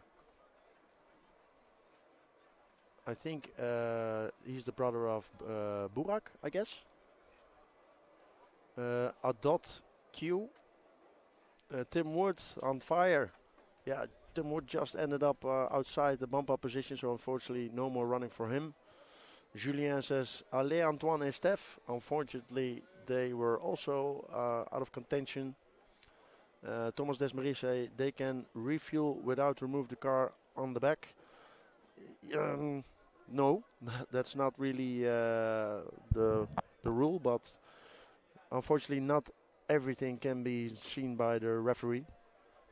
Farid Ben Mohammed says, hey, well, hello, welcome to the chat, welcome to the live feed of the last day of the EFRA 18IC Track Euros here in Bourg-en-Bresse in France. Then Anton says, Simon Kosboeg is not in this race. Where is Simon? We already contacted Simon earlier this week. He is on a well-deserved holiday. He wanted to stretch his holiday a little bit longer. And his focus on the international racing is more on the Euro Nitro Series this year. So that's why he is not here. And Noha Ben Mohammed says hello. Well, hello to you too, and welcome to the chat. Next up is our semi-final B with until this moment he is one of the drivers who bumped up the most times, and that is 2 times. That is Robin Hertong bumping up from the 1.8, had him having some problems in qualifying, bumped up from the 1.8 in first position, bumped up in the quarter from first position, and now he's again on 8th position on the semi-final B. We have a lot of Spanish people, German people in this final, starting from P1, Tony Gruber from Germany. From France we have Thomas Etiar. From Italia we have Lamberto Colari. From Germany, Thilo Dickmann. From España, Calvo Alvaro Fernandez. Then we have from Germany, Lars Hoppe. From Spain, Munoz Ruben Alvarez. From the Netherlands, Robin Hertong. From España, Juan Antonio Hidalgo Garrido. And last spot on the grid from France, Baptiste Jimenez.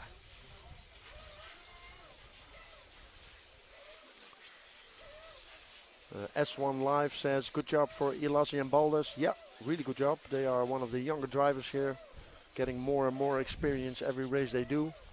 So it's always nice to see young people getting a good result. They are matching themselves with the greats of the European RC scene here, and they are holding up quite good.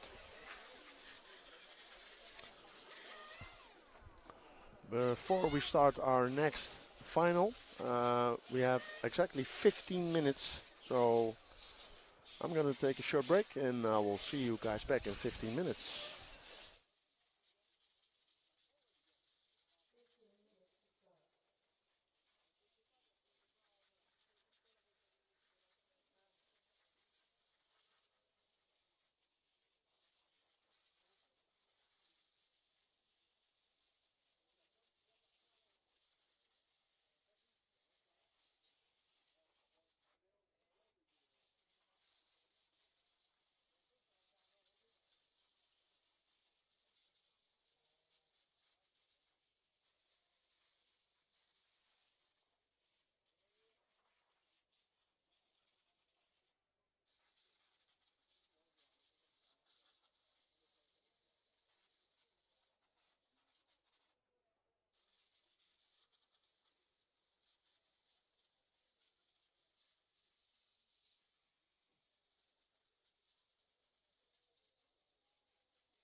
So if you just joined us, we are here at Bourg-en-Bresse in France for the finals day at the EFRA 1.8 IC Track Heroes. Bonjour, no sound. Yes, but I needed to have a toilet break. Let's look in the chat. Now we have the GOAT, the greatest of all times, Lamberto Collari. He is one of the greatest. Julien from Facebook says it's another great final, of course. And he is supporting Thilo, Tony, Thomas and Baptiste. So Thilo and Tony both running Capricorn. So I guess he is a Capricorn fan, and Thomas and Baptiste because they are French. Bonjour, no sound. Yes, the sound is back because we had a little bit of a break. And Wesley van Helmond also joins in the stream and he says, go Robin.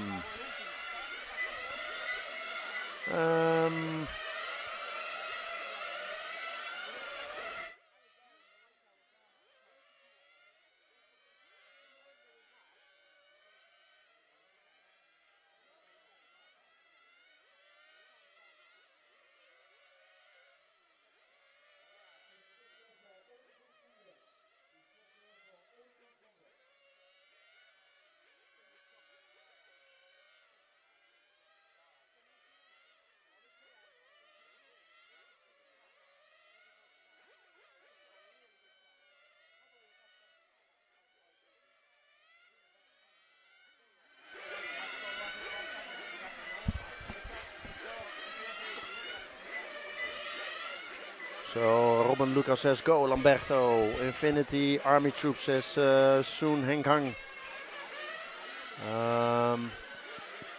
Let's see who's here on the starting grid. We have Tony Gruber, Thomas Etjar, Lamberto Collari, Thilo Dukman, Calvo Varo Fernandez, Lars Hoppe, Munoz Ruben Ovares, Robin Ertang and Juan Antonio Hidalgo Garrido, and last one on the grid from France, Baptiste Jimenez.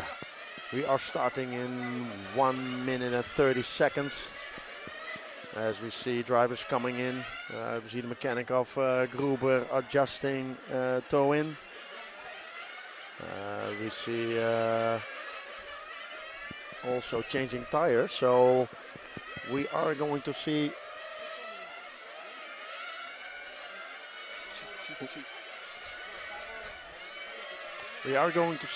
tire changes here. The question is only right or a complete set. When I am away from the mic, I was also doing something because I was talking to some drivers here already driven today and just spoke with Rick Vrielink.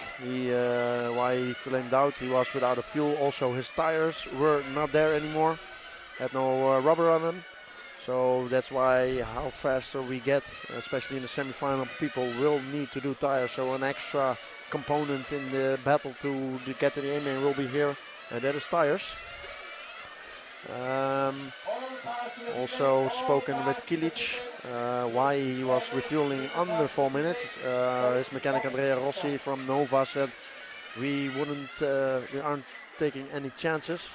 I said, but semi-final? Yeah, no, we refuel at 4 minutes. So because to refuel one more in the final takes you 6-7 seconds, and it will cost you a lot of time. And also what I'm curious to see is now Kilic has won a final without a tire change. Is he also gonna do it in the semi? Because you need to pick up your pace to get through to the A-main. So we are in the semi-final B, which is going to be a great race. I can tell you, these drivers all want to be in the final. They all want it, and if they don't work out in this semi-final, they can try it again in the last chance final. Let's see how it goes. Cars are fueled up, cars are down, and away we go. So Tony Gruber, then Thomas Etjar, Collari. Oh, Collari going wide, and immediately Diekman takes a chance there. Not only Diekman, but also Fernandez, dropping Collari back from 3 to 5. Lost 2 places there. But we all know Kolari. It is not over until it's over.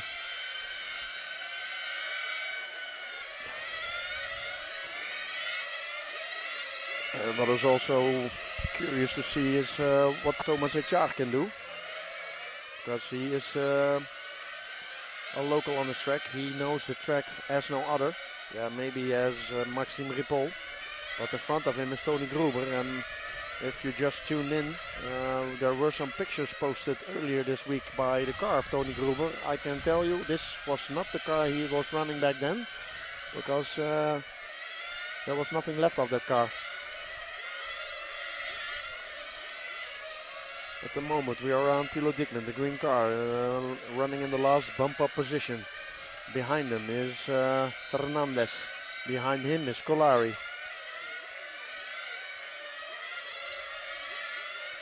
And Robin Hertong from 8th on the grid, now driving 7th. He is also on the back on Lars, so he is a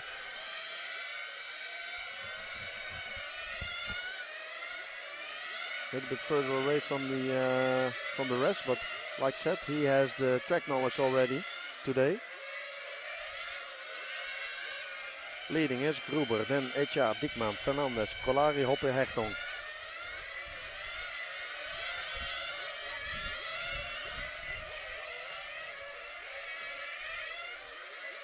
We saw Kolari making 2 wide corners and immediately Diekman took advantage of it.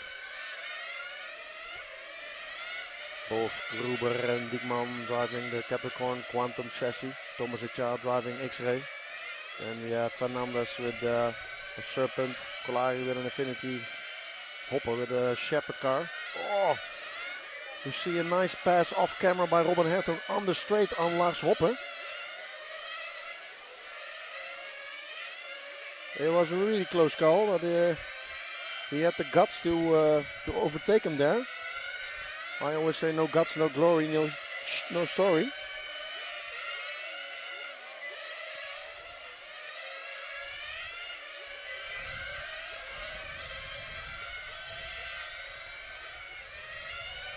Oh, and immediately Hertong made a mistake, give the position back to Hopper. Needs to start over again.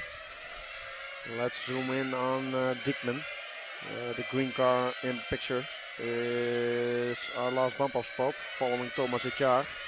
He is also not leaving any room for them to leave him. He is sticking to the back of Thomas.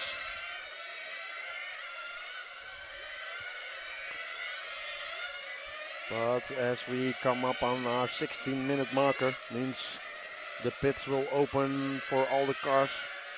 The pit is open at all times, but what I mean is that a lot of cars are coming in on the same place, and we are going to use our pit cam to see what is happening there.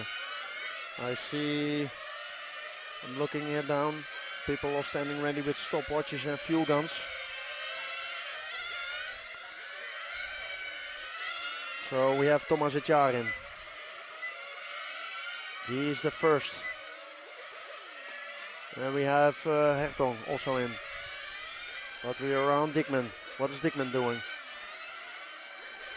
We have more action. Gruber is in from first position and away he goes. We have Fernandez coming in. Kolari is still out of the pits I mean. But he now jumped Gruber. And he's running another lap. Is Kolari doing 5 minutes? If so, he's a genius. I see his mechanic Luca not worrying at all. Kolari now in the lead of the semi-final. And if he's doing 5 minutes, I see him coming in now. Kolari is doing 5 minutes. Meaning Kolari has 1 fewer pit stop coming in now from the lead. I mean, come on, this doing a different strategy than every other driver in the semi-final would be epic. Really, coming in 5 minutes, and I see still smoke coming after the refuel, no problem. First stint and 5 minutes is always the most easiest to get to. But now his engine and car and the tires, everything is getting hotter. Tires are getting smaller. Engine is getting more and more revs, using more and more fuel. So it would be crucial to see if he can get to the second stint. Second stint would be at 10 minutes. He is now driving on 4th position. Behind him is now Fernandez on 5th. In the lead it's still Gruber, then HR Dickman, and then Kolari. But Kolari needs to stay, he is now, let's see when everybody passes the line again, he is now exactly 6 seconds behind the lead, which means if he does a fast pit stop, virtually he is now battling for the win of this semi. Please keep that in mind.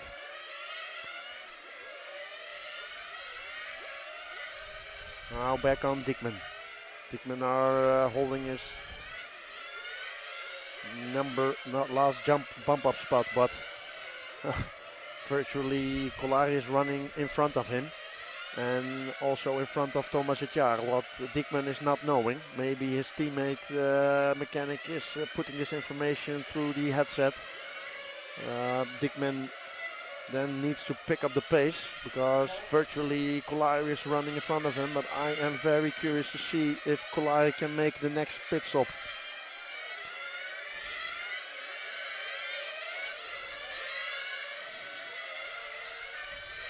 Gruber taking a little bit more distance between the rest, 2.6 seconds. Then Thilo is 1.2 seconds behind Thomas. Kolari 2.6 behind Dickman. So next round of fuel stops is coming up. We have 30 seconds until we have another 4 minutes. This will be the window for drivers to get back in the pits for more fuel, except for one man, and one man only, and that is Kolari. We see a crash on the straight there from a white car of Hidalgo. Okay, Thomas Etjar is in. You see him at the top of the screen, coming from 2nd position. Okay, he comes back on the track behind Kolari. Let's see. We see a lot of drivers. Dickman also in. Dickman in. Refueled by Simon Schutte. Ended up just behind Thomas Etjar. And watch what happens now, because Kolari is now in 2nd position. Gruber is in and out of the pit lane again. So Kolari is now running in 2nd position with his 5-minute fuel stop strategy. Let's see. Is he gonna make another 1 minute and 25 seconds for the next fuel stop? If so, he is literally managing his fuel consumption.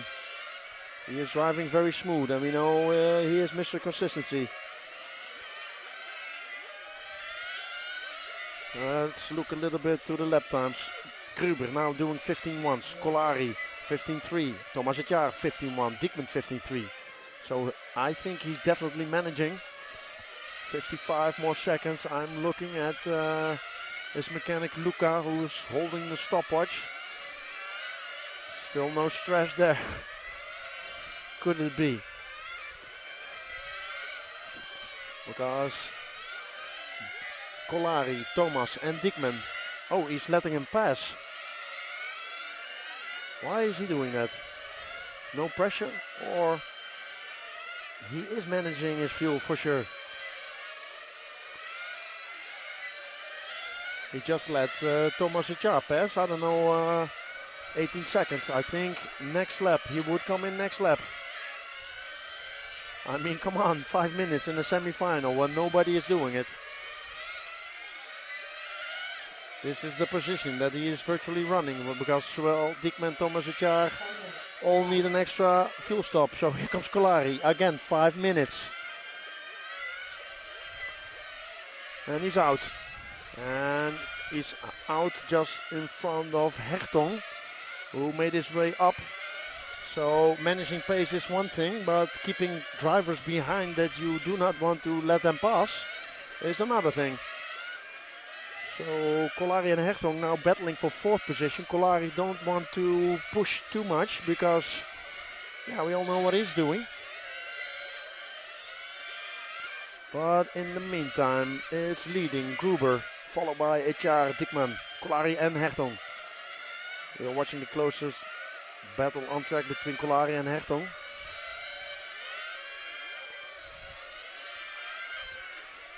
I mean, Gruber has 3.8 seconds on HR and Dickman also 1.4 seconds behind. If something evolves there, we will switch. But now these cars are battling.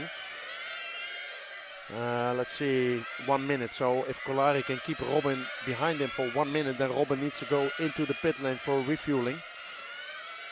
Coming on the back of Robin is Fernandez.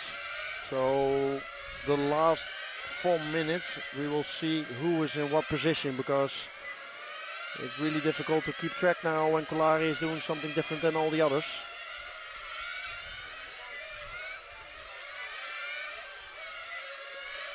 Kolari still doing lap times of 15.5, Robin 15.6, Calvo 15.4. In the top drivers, Tony 15.1, Thomas 15.3, Dickman 15.2. I think the top 3 maybe got a message from their mechanics saying, hey, listen, hello, Kolari is doing 5, let's just create a little bit more room there. Yeah, now Robin is in, as predicted. And away he goes.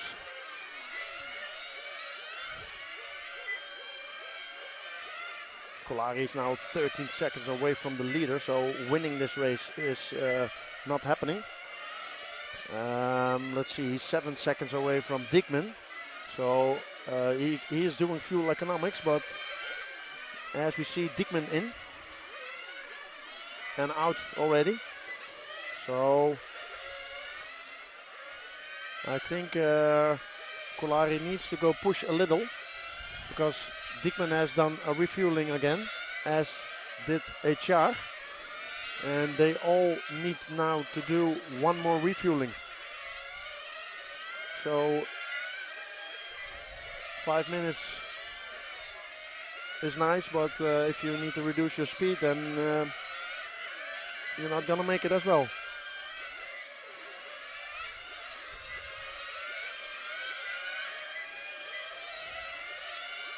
Let's see, pace of Kolari is now 15.3, Dickman 15.2, Thomas 15.4, Gruber 15.4. Gruber is 5 seconds out on HR. HR is 6 tenths out on Dickman. So let's switch to that battle. Maybe there something happens. The orange, white and gray with the green car. This is position battle for 2nd position. Kolari is just after these 2 cars. I think Kolari knows what he needs to do, because he's picking up his pace as well. 15.0 last time by. I think they have the information that this 5-minute fuel stop is not working out like intended.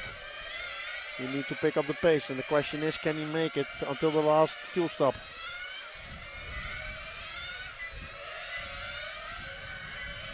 So last bump up position now in hands of Dickman.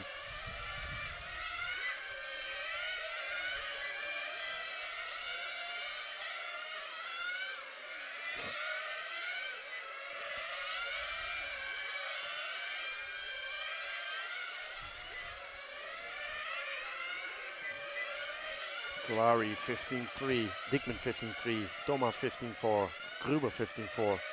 So they're all matching each other's pace. But like said, all cars now need to do 1 more fuel stop, and Kolari is going to be the first one in 24 seconds.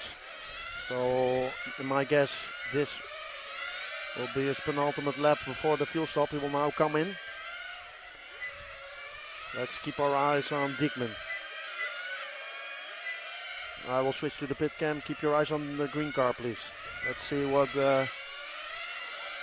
So here's Kolari coming in, which means we need to wait for 1 more minute, and then Dickman comes in, and then we will see where the battle is. So Kolari is out again. He's in front of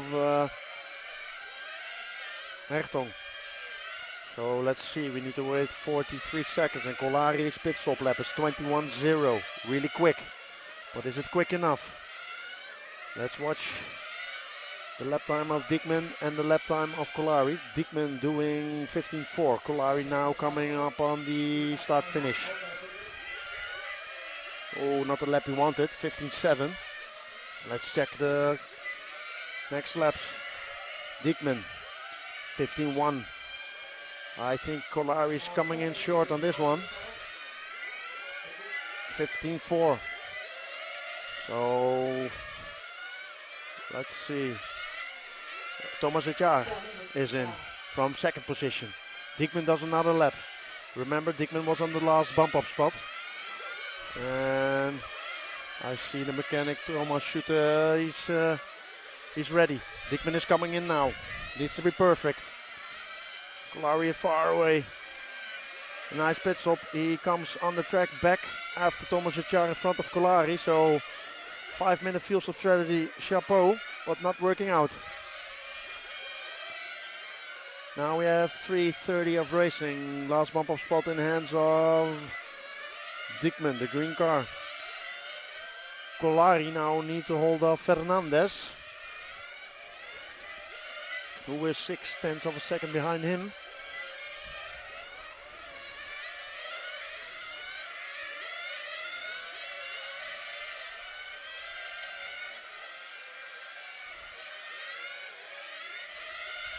I mean, respect the man that he tried something different than all the other 9 in this final. I mean, making 5 minutes while others are doing 4 minutes.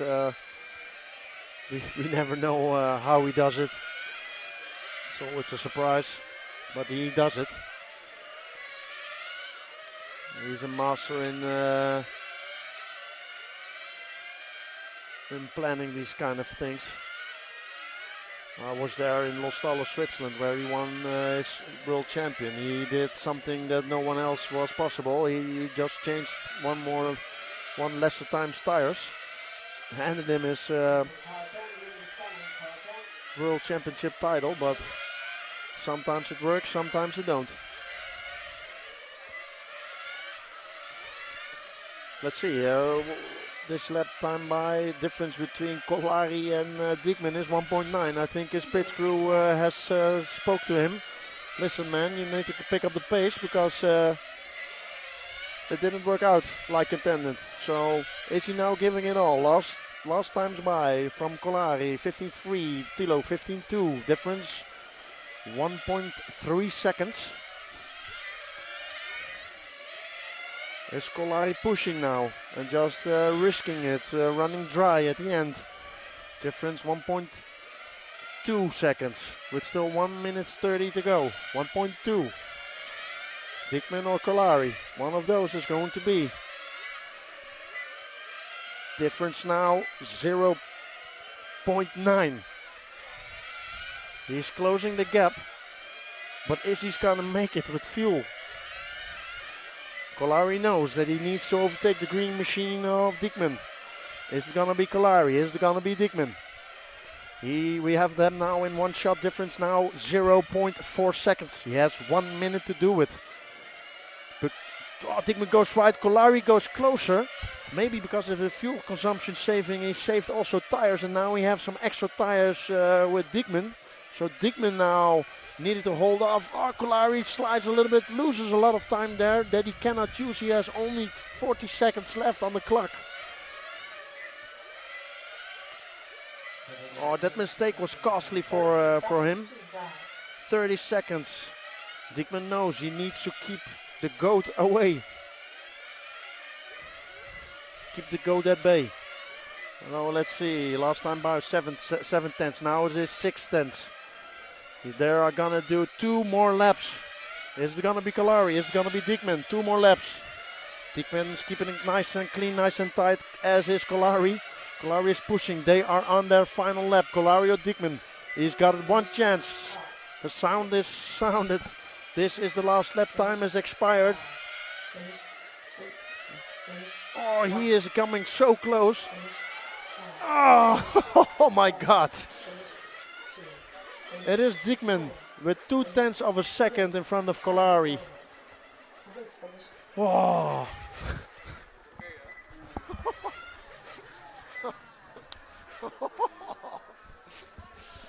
Oh my God. What a final. Even with Kolari pushing until the end, he still made it with his 5-minute strategy. So, what? That was hard racing. Let's see a little bit in the chat if people watch this race.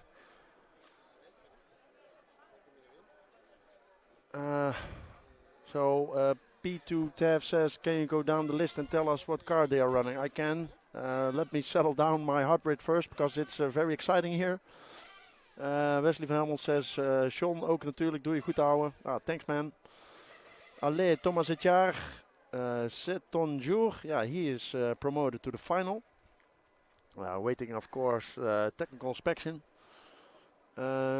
Banana for skill, same shape too. That was, I think, regarding Kakklappen. Says that regarding to Tony Group's car earlier this week. Marcus Sieber says, awesome commentary. Well, thanks, man. Federico Silvestrin says, lift and coast. Yeah, that was definitely what Kolari was doing. But unfortunately, just got short 2/10. What is 2/10 after 20 minutes? I don't know, it was really close. Julien says go Tilo. Yes, he is also promoted to the final. Then we have GPX Gaming. Bravo, Ferro, go Thomas. Do Tetrick is disappointing. He was probably shouting for Lamberto. Just came short. Julien, incredible. Grande Lamberto. From Brindisi Modo, Grande Lamberto. Yeah, almost got there. But we are seeing Lamberto in action again in the last chance final. And I can tell you, if he is going to pull it 5 minutes off again, he has a very good chance. Because 15 minutes, there will be one fuel stop less, is 6 seconds. And he finished just outside of the top 3, so depending on how fast these semifinals is, he will be starting from 1 or 2, I believe. Basil Concialdi says, bravo Toto. Toto means, I think, Thomas. P2 TAV says, superb, worth a try from the great man. Well, he can try it again in the last chance final. P2TFE says, superb, worth a try from the great man. Yeah, and he's going to try it again. Federico Silvestrin says, I'm sad for the error of Kolari, but what a strategy, exactly. Basil Concialdi, beautiful end with Lamberto and Tilo. And Pierre says, Thomas, toppa. I'm gonna give my voice a little bit rest now, and don't worry if you don't hear any sound. We will come back for sure.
So with welcome back, short break.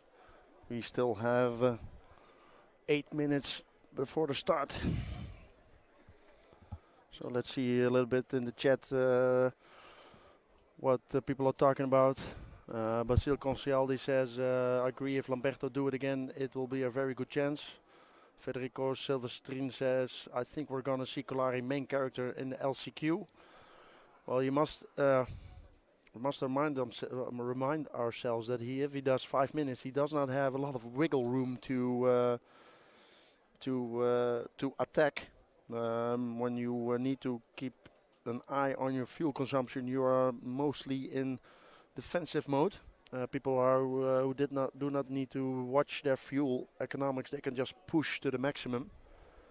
So, yes, he can play a main character, but he needs to have his car in the right position. Then he can definitely do something there. Marcel Richter says, Tilo Dickman, klasse gefahren. Yeah, it was really close with Tilo and Colari. And Jos Spike says, thank you for your work, Mr. John Erman, perfect moderation. Thank you, thank you, thank you. I'm doing the best I can.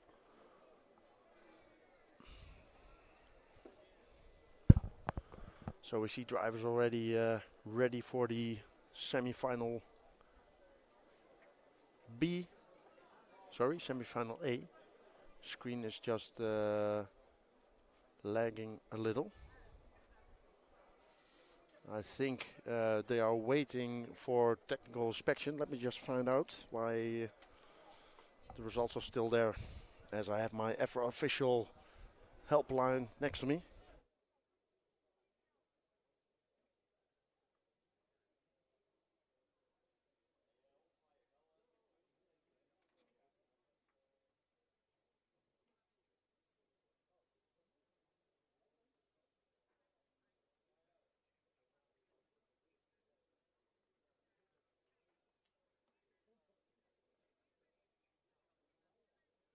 I was just a little bit impatient there because the timing just switched. We are now watching the competitors of the semi A, which is a lot of countries actually. I see Italy, Great Britain, Finland, Spain, the Netherlands, Turkey and Germany. So it is a mix, especially all Finns are here. Timo Linu and Nico Saarinen. So starting from pole, in contention all week, was fast. He was not in the fastest heat, but he was quick all week. He's always quick. Andrea Catanzani on one. Also quick all week is Alex Thurston. He's on second position. Then we have the both Finns, Timo Linu and Nico Saarinen on 3 and 4. Then we have Spanish driver Sergi Franz-Codina. Then we have Italian driver, young driver Filippo Domanin. And from the Netherlands, Jesse Keller did a great job this week. I don't think he's ever been in a semi-final before. So Burak Kilic, our off-road master. First time running on a European Championship, 1-8 on the road, but he is here in the B main and he's not leaving. Not yet, at least. And we have young Luca Ilassi and Tilo Baldes also bumping up from the quarterfinal. I must remind you all that all these drivers, the last 3 already drove the track today. And what I'm hearing of everybody who drives the track today, just now also from Dickman, he was standing next to me. He was really relieved that he bumped up, but he said, wow, the track's super difficult to drive. But these drivers have already run the track to do some changes. After this one, we have the top 4, so to give the top 4 an equal chance of the semi-finalists.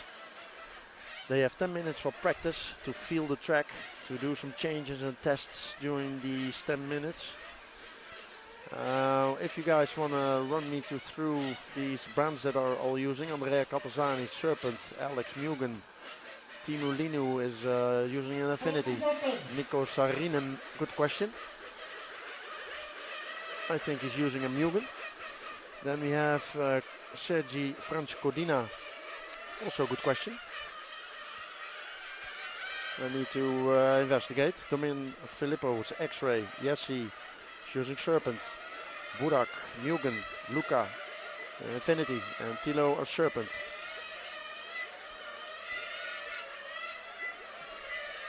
So in screen your top 10 of the EFRA 18IC track semi-final A.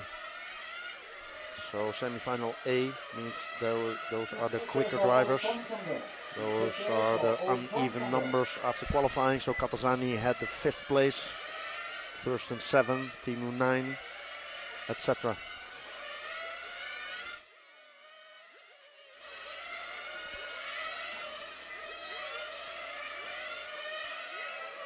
Stefano Restivo says, John, what time is the final? Let's see, I have here the timing here, schedule. The final of the last chance, definitely worth viewing, is 1:05. And the big finale is 2:20.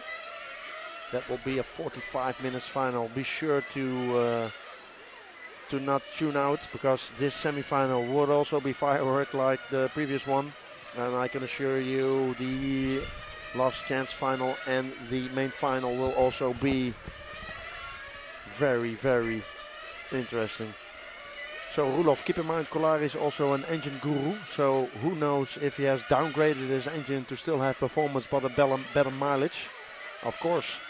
And also an engine guru is his father, so they have both 9 championship winnings on their belt, and they know for sure lots what needs to be known in the sport. Robin Lucas says, looking for a good run from Alex. P2 TAV says, let's go Alex. Eric Finotto says, Forza Fabio Domanin, Forza Filippo, supporting Domanin. In our screen we see Massimo Fontini and Fabio Domanin. Fabio and Massimo also both European champions. Massimo being the mechanic of Dario, also from Max Power Engines. But we have a timeout. We have a timeout of car number 7, which is Jesse. This is too bad for Jesse. He loses out on his on his 7th position. He will be dropped back to 11. After the timeout, we will get another 3 minutes to warm up. So it is a timeout. All cars need to be in front of the pit lane. Mechanics are not allowed to touch the cars.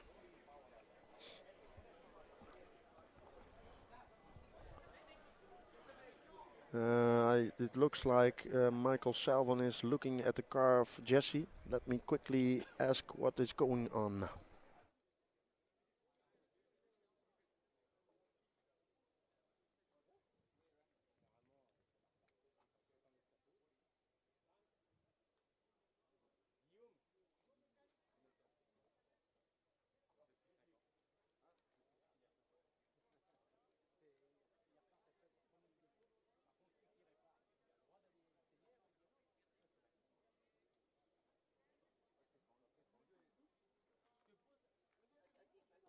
So timeout being called by Jesse Keller. He did not break anything. His car is just not turning, he says. So Michael Salvon is working on the car. You see here Michael working on Jesse's car. Also Ricardo Hofmeier, both helping. This is going onto the track for the first time today. Track is cooler, it is windy. So he needs to change a setup on his car to be even competitive. This is what he told me. So need to start from 11th on the grid. So he loses 4 places. Or 3 places actually. But yeah.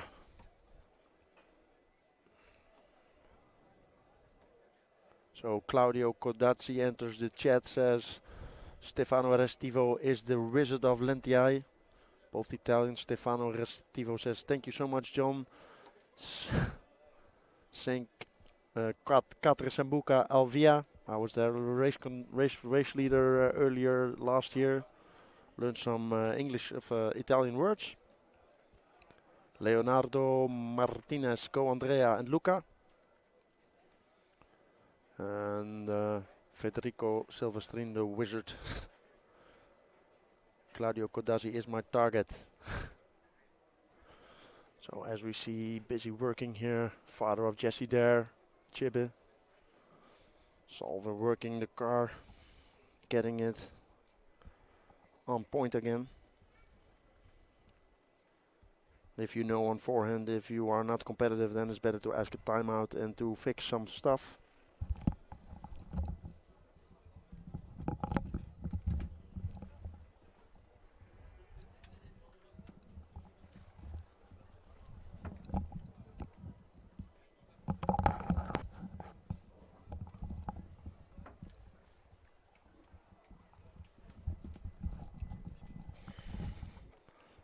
All eyes on Team Serpent.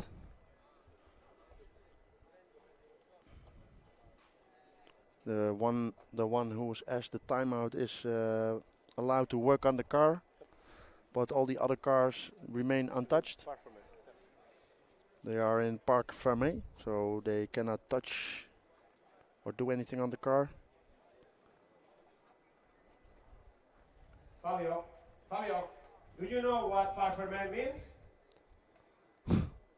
Javier looking very sharp because Fabio was touching the car of Domanin, of his son Filippo, and got a warning there. So it is, the rules are strict here. If someone is asking for a timeout, then you can touch your car, but all the other 9 drivers, they cannot. So it is no touchy-touchy.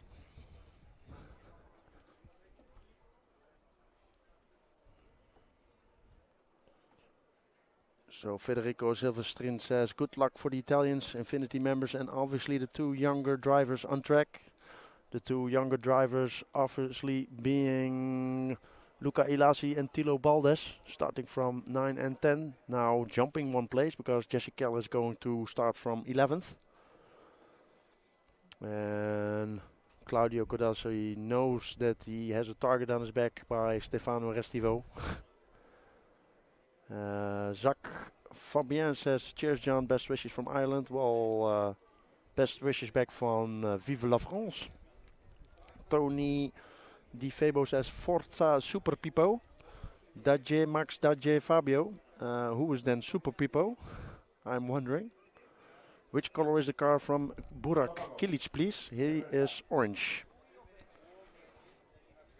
He has an orange car. His place completely in the front of the pit lane, so nearby the exit.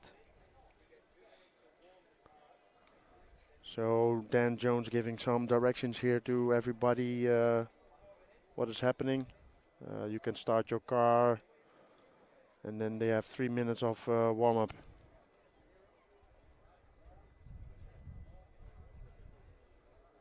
And then we are keeping an eye on the car of Jesse to see if they got it fixed.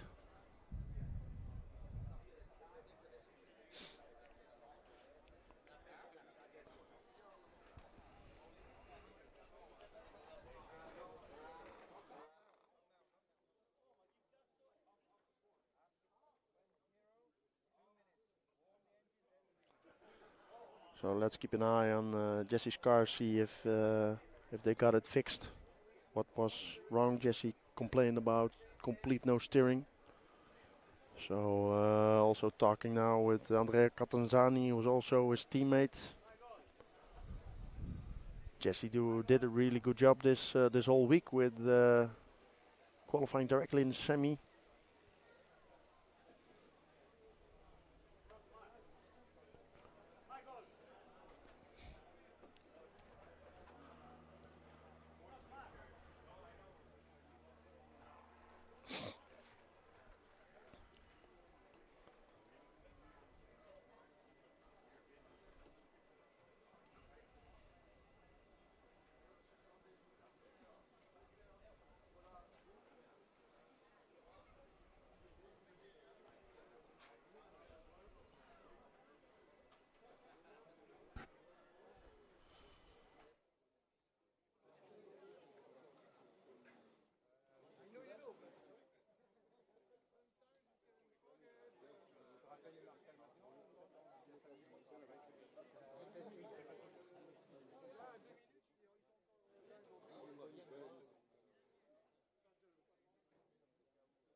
So we are waiting for the clock to run down. We have 30 seconds before people 30 seconds to start. before the people can start their engines. Then they will have some time to warm up the engines before they get on the track. And if all the engines are warmed up, then they will get 3 minutes of track time again. So you need 2 minutes for warm your engine and after 2 minutes 9, 8, 7, 6, you can start 5, your engine. 4, 3. You can start your engine for 2 minutes. So people are starting their engines now. So we have 2 minutes of engine warm-up before we have 3 minutes of open track. We will see our clock starting at 5 minutes, so when the clock comes at 3, track is open and people can start running again. And we will keep an eye out for Jesse's car to see if whatever was wrong with it, they got it fixed.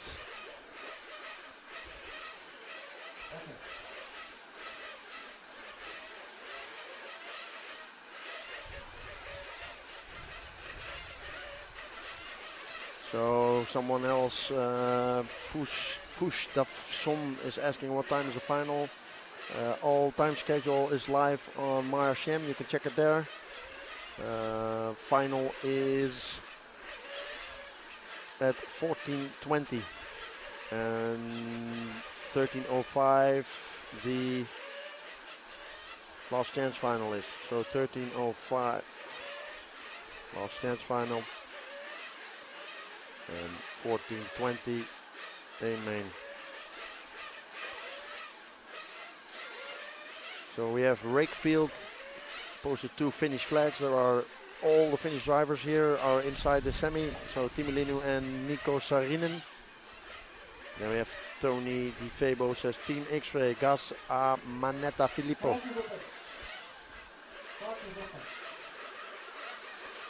So track is open. Let's see if you can follow Jesse. It's the white car with the blue exiting the pit lane now. He has asked for a timeout. Talked to him just now because he's literally on my side of the driver's trust and said he has no steering whatsoever.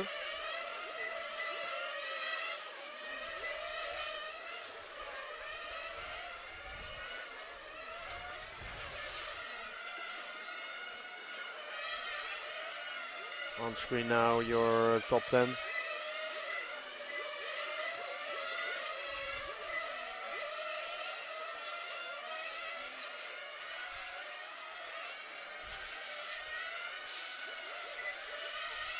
So here we see Jesse.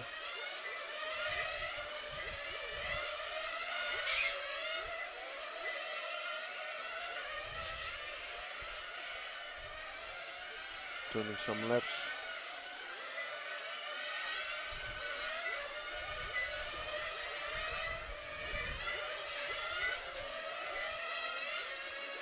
Difficult to see if there's now something wrong, if you don't feel it. Maybe there's a lot of compensation being done by Jesse at the steering wheel or at the sticks, because he's driving sticks.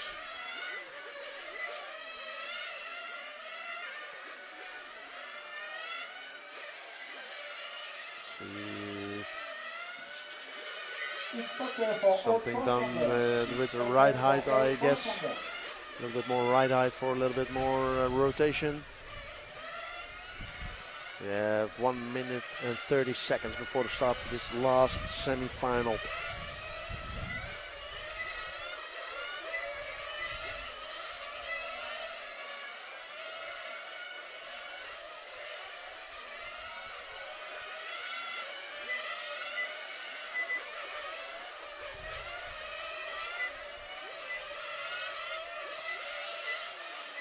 Car looks good, but don't know exactly what the feeling is.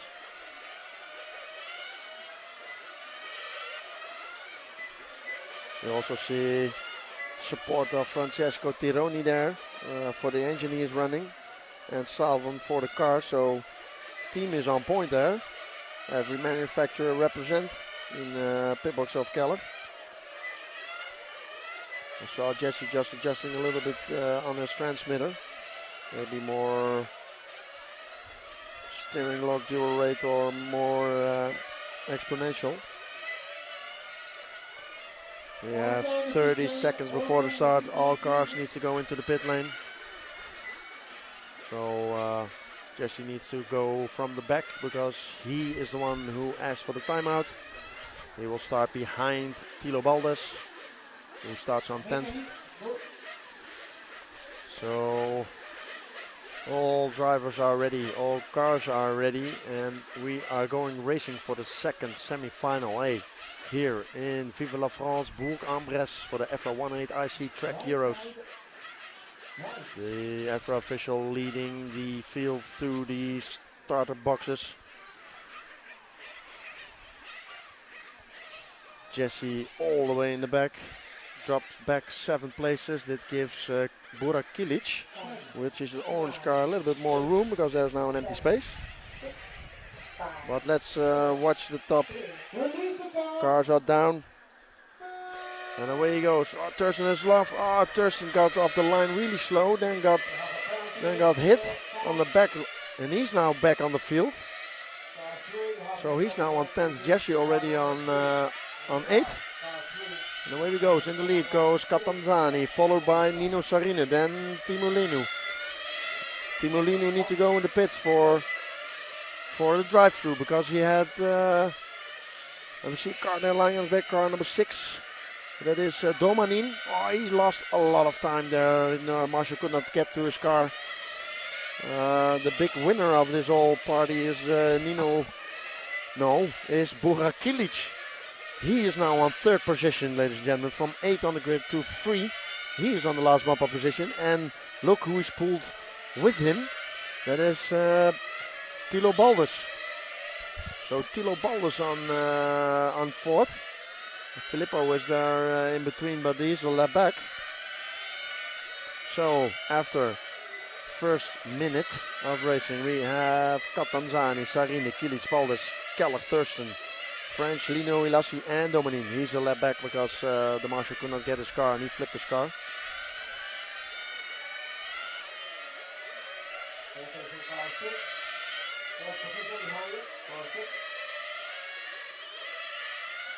So Filippo needs to move out of the way there because he is 1 lap back. Difficult position to be in. He's running behind number 3, but he is a lap back. And in between Baldes and Burak.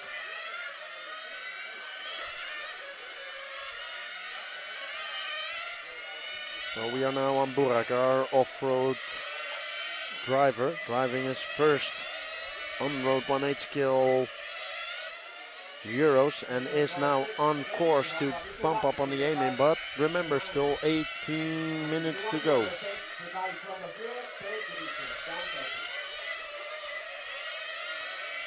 Like I said, the white car behind him is Filippo Domen, and he is one lap back. He needs to be very careful because he's running behind car number 3. Also, Burak knows that. So Burak needs to not let him pass because right behind him is Tilo Balders. There's room for a car, but not a lot.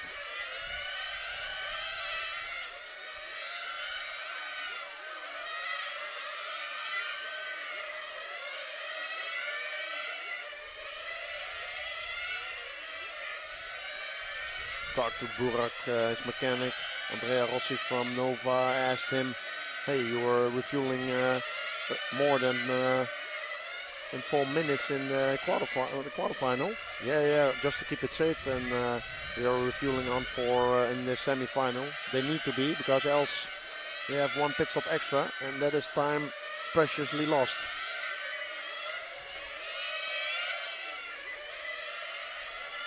We saw Alex Thurston have a bad getaway and then lost a lot of time because he flipped his car. He was literally on the side. But Alex now back in 5th position. Is doing fastest lap times of the whole field at the moment. Fastest lap time last time was 15.1.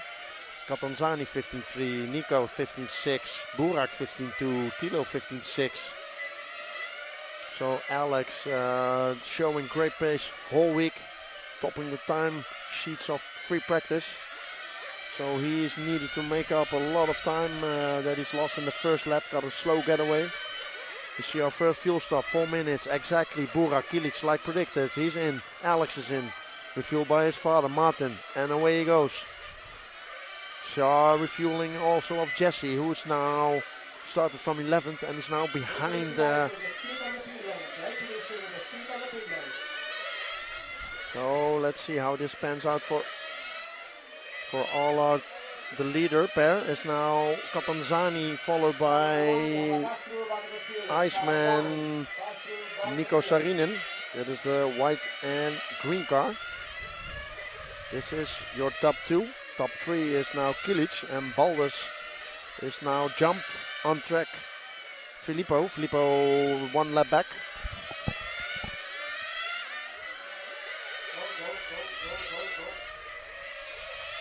And as we see here, a drive-through of Catanzani, probably by refueling, dropped him back behind Kilic in front of Tilo.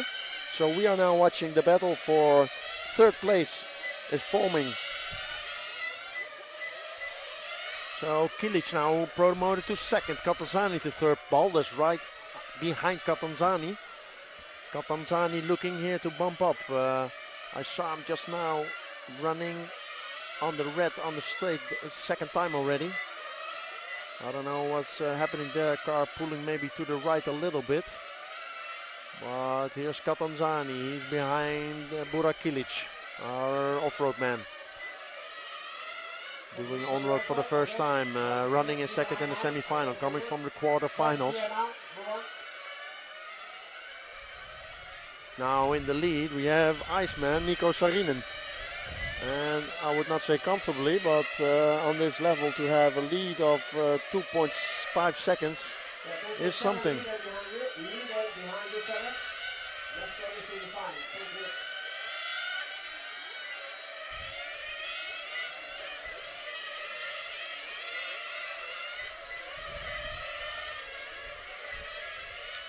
So we are following Burak and Andrea. Kilic being the orange, Catanzani being the yellow. Then behind him the white and yellow of Tilo Baldus. Then we have on track Domenin, he's 1 lap back. Now Tilo Baldus is on the back of Catanzani. Tilo Baldus, young German guy. And behind Baldus is already Thurston, so between Burak and Andreas 4 is 8 tenths. Now Andrea and Baldus is 4 tenths and 5 tenths. Alex Thurston. There's go Tilo Baldus unfortunately made a mistake.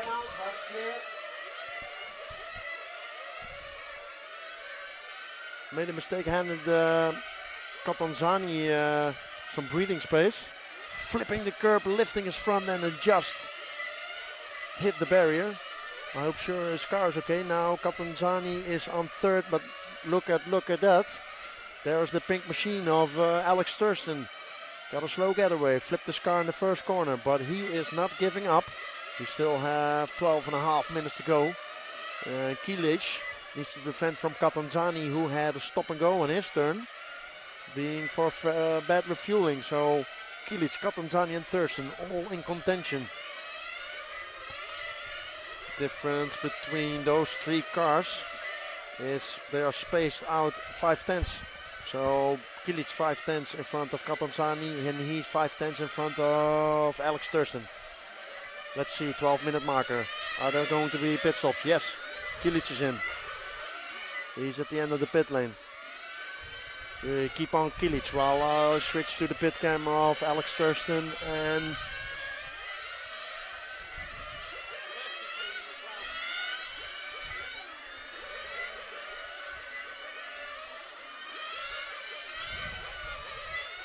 so if Catanzani just refueled, he is in front of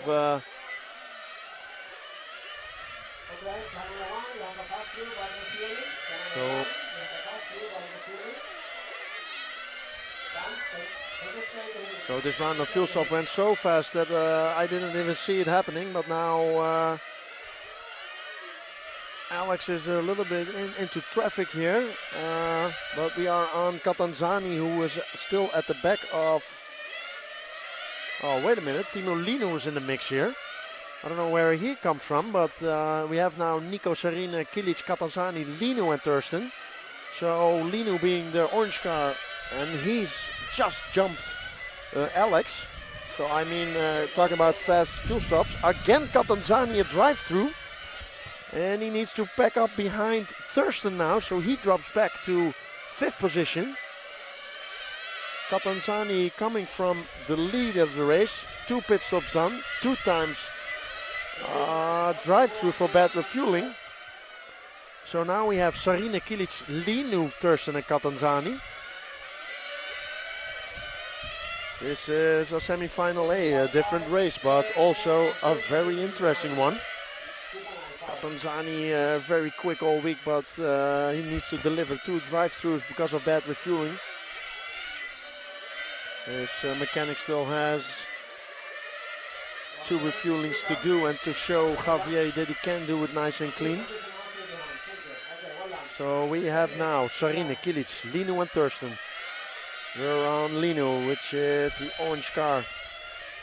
So as it stands right now, we have 2 Finns. 2 out of 2 progressing to the final. Complete Finland is on his toes to support their fellow countrymen. Timo Lino, well-known Finn in the international Aussie racing scene, of course.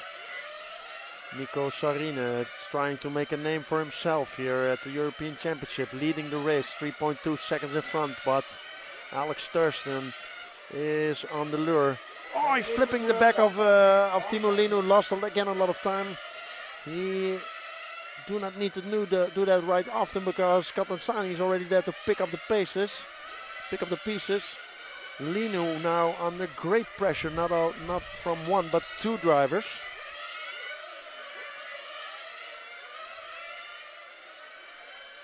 So to summarize it, Nico Sarina in the lead. He has about 3.3 seconds to Burak. And Burak has 2 seconds to Timo.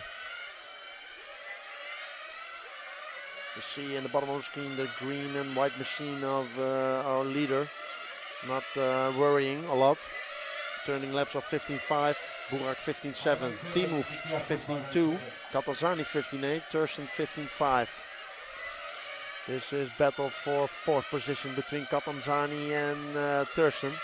Catanzani, he's running here because he had 2 drive-throughs, unnecessary on this level. But Thurston still looking really fast. What is he doing? Almost overtaking on the straight here. Thurston in for fuel. He is in the middle of pit. Just camera blocking our view. Back on Catanzani. Thurston already out. Catanzani, what is he doing? Let's keep an eye on Catanzani. He's in. Is he doing a clean fuel stop? Referee would be there.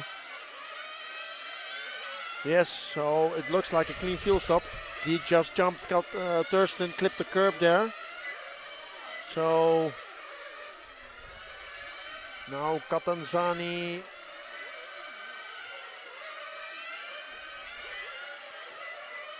So I don't know what Timo is doing, but he's doing a great job because he jumped Kilic, but I think it was doing pit stop. So back on third now. So we are on Timo. This is number 3, the orange car of Timo Leino from Finland. Then we have Catanzani, the yellow car. Then we have Thurston, the pink car. All within 1.2 seconds. Leino, Catanzani, Thurston. They are going for the last bump up spot here. Oh, Leino goes very high there, entering the straight, taking a lot of risk. Let's see if the risk pays out for the lap time. 15.0 that time by. High risk, high reward. Catanzani and Alex both 15.3.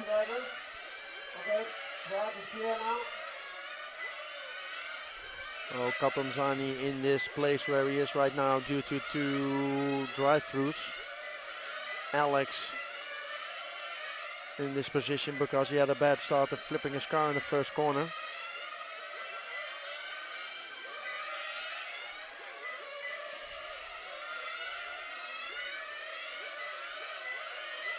But Thurston showing real good pace, but if he wants to make chance to get in the A-main, he needs to clear Catanzani, who in his case needs to clear Timo if he wants to go forward. But Timo now expanding his lead to 1.7 seconds. So Timo is doing quick laps now. He is now getting closer to Kilic, which is 1.2 seconds. Last time by of Timo, 15.2. Kilic, 15.6. You see the orange car of Kilic, our off-road man, doing on-road for the first time and then being chased by well-known on-road racer Leino.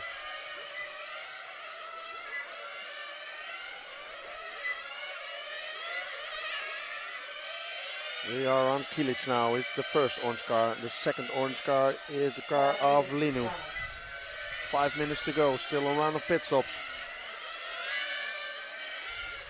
In the lead, still cruising in front. Keeping everybody at distance for 3.4 seconds is our leader, Nico Saarinen.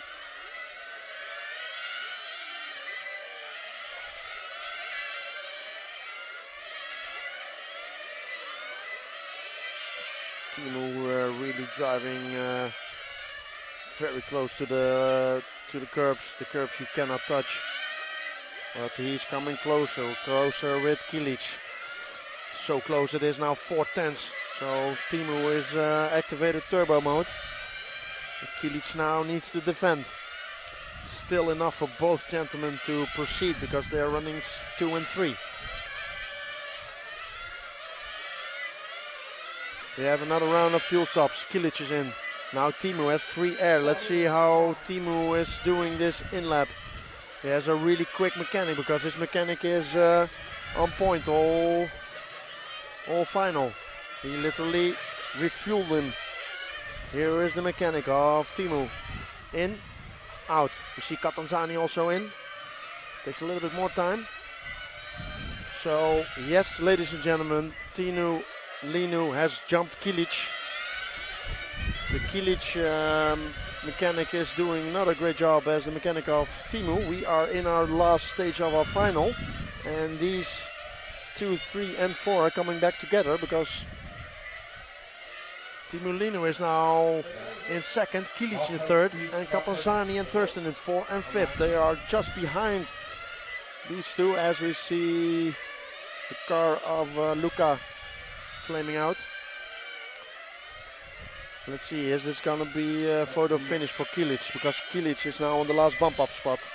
We are on him right now. This is Burak Kilic from Turkey. He wants to proceed to the final for sure. Your best chance is here. You have one last chance in the last chance final, but we all know who is in there that one.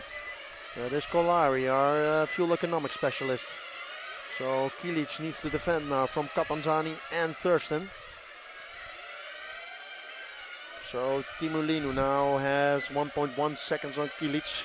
Kilic has 5/10 on Catanzani, and he has 5/10. I think it's coming closer now. It's now 1/10. Catanzani 1/10.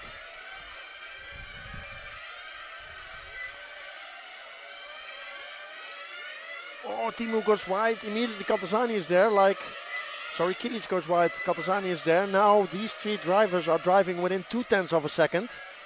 2 minutes to go. Every one of those drivers know that this is the 2 minutes that can hand you the last space. Kilic goes wide again. I think Catanzani is looking to pass. Where can he do it? Oh, he hits the back. Thurston wants to go through without Thurston. Oh, he cuts the track. He needs to wait. Oh, Catanzani did cut the track, hitting. Oh, now Thurston goes wide. Now he's battling Thurston. They're going side by side. Catanzani goes through Thurston. Thurston wants to go through. He has showing pace the whole week. Definitely did his final. And the man who has a little bit lucky here because Catanzani did touch the back of him. And then Thurston did touch the back of Catanzani. They are all fighting for the same position. Now, with 1 minute left to go, it is Sarinen, Linu, Kilic, Catanzani, and Thurston. Oh, Catanzani is in this position because of 2 drive-throughs, else he would have definitely been more to front. Same is for Thurston. I can tell you, this last chance final we get after this one. This is already firework, but then we have one spot for 10 drivers and 15 minutes, I can tell you. Keep tuned because it's gonna be firework. Last 30 seconds. Kilic is not running lap times of Catanzani and Thurston. They are closing again. So Kilic has no steering at the end of the... He's driving really slowly. These is the last lap, or they have maybe one more lap, and we see Catanzani again closing. Oh, we see Alex Thurston. Alex Thurston is broken, but let's... Oh, Kilic. We hear Kilic shouting that he is in the final. Oh, what a final. Last round, Kilic was not turning the faster lap times, and he just made it in front of Catanzani, who was there only because he had the 2 drive-throughs. Timo Linu finishes the second, and Nico Sarinen, who won the final, literally driving a really, really, really strong race. Oh my God.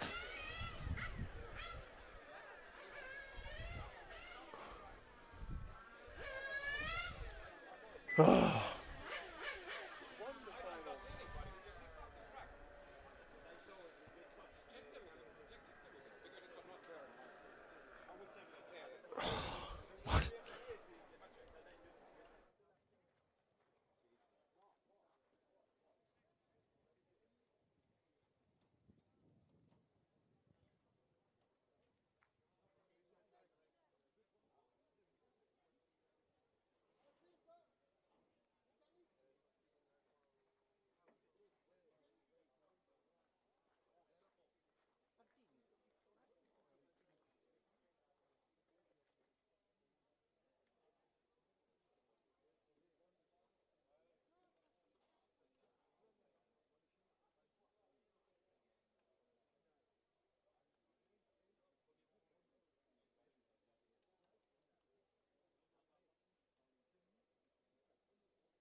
So I did catch my breath a little bit. Let's read a little bit of comments here. Too bad refuel, oh my god. Yeah, that was not really necessary. Kolari 5-minute runtime. I know how he does it, John. Yeah, probably not giving full throttle over everywhere. Rulof says, John, you need to drink more beer to keep your voice clean. It is, with commentating these kind of finals, it is so exciting. Robert Lucas says, Catanzani not exactly the cleanest driver. Let's leave that in the middle.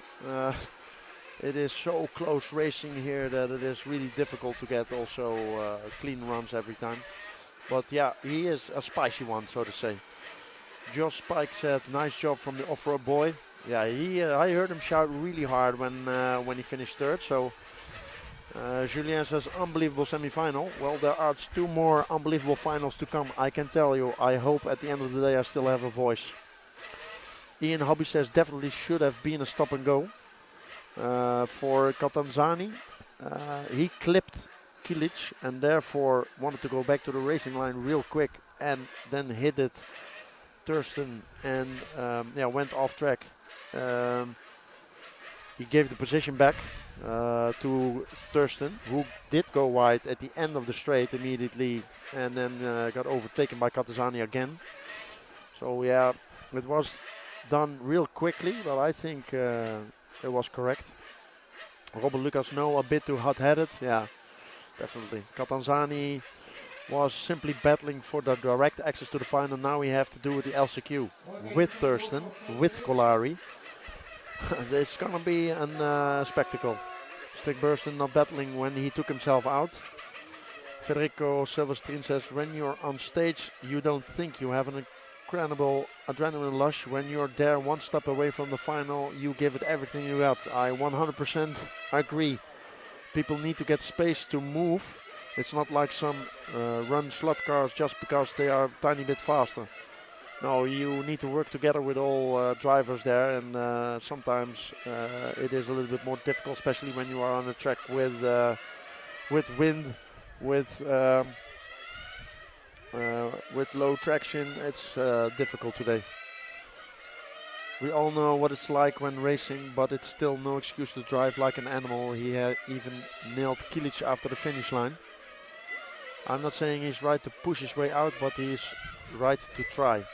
I've seen Kolari prep for finals with 5-minute tactic. He just adjusts the throttle length. Oh, you mean that he's not completely opening his carburetor? Is that what you mean, Stig Bernstein?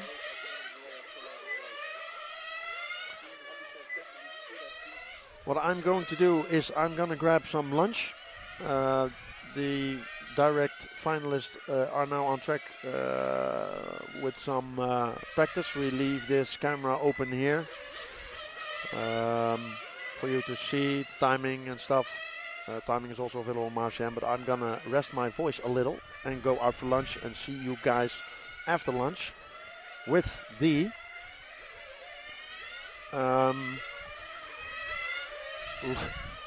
last chance final, which I promise you will be epic. See you guys later.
Okay, welcome back everybody. After a small break, we are down for the last chance qualifier. I can promise this will be fireworks.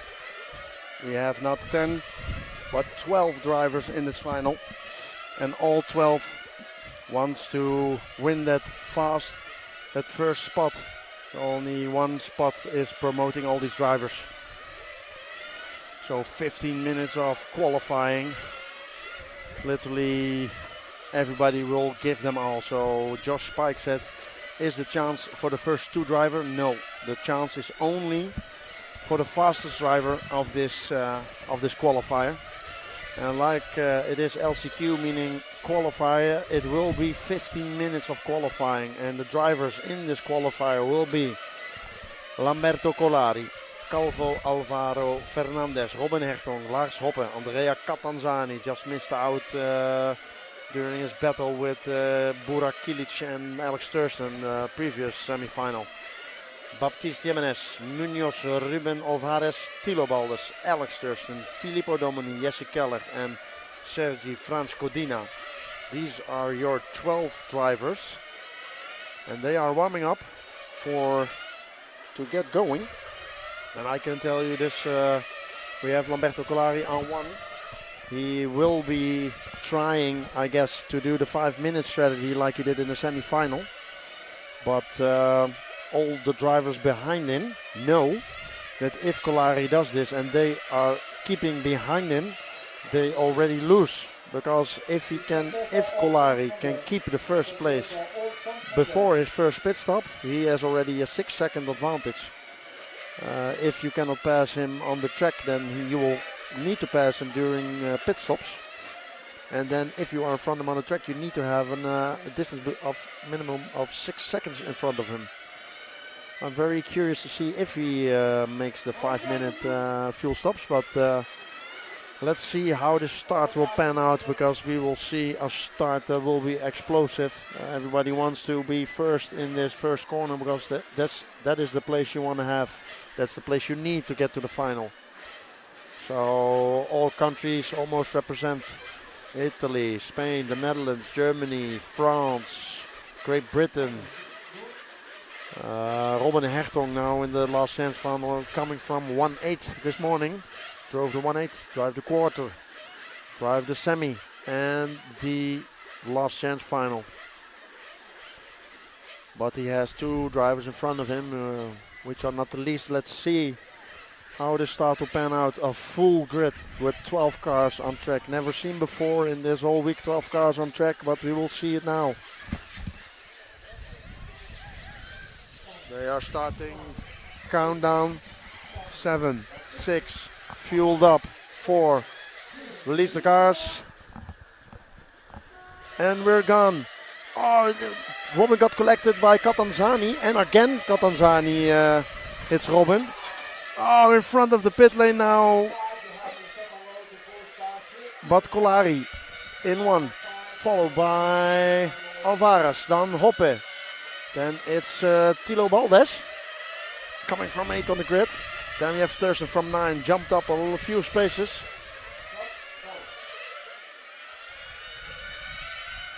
Catanzani got the stop and go for pushing again. But we see now Colari in the lead, followed by Alvarez. We are only watching the number 1. Oh, Colari goes wide. Alvarez is immediately there. So Alvarez knows that Colari is doing 5 minutes, and he got already Lars Hoppe on his tail.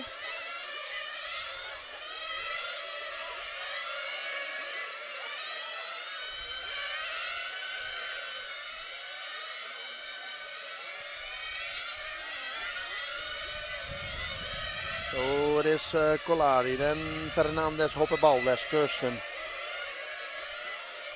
Let's see if Colari is playing the tactics game again. Is he doing the 5-minute trick or not? If he does it, then Alvaro knows he needs to overtake him, because else if you do not do that before he goes in the pit first, then technically he is winning. Or maybe Lamberto's like, okay, I'm now running first, so maybe take no chance and do the same tactics as the drivers behind me. But at the moment, it is Colari, Fernandez, Hoppe, Balders, Thurston. Your top 5.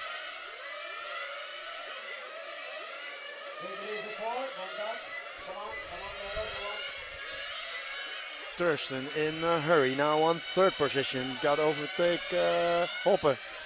Thurston showed great pace during the semi-final one ago. Is now on 3rd place. But in the lead, Colari stretching his lead now to 1.6 seconds.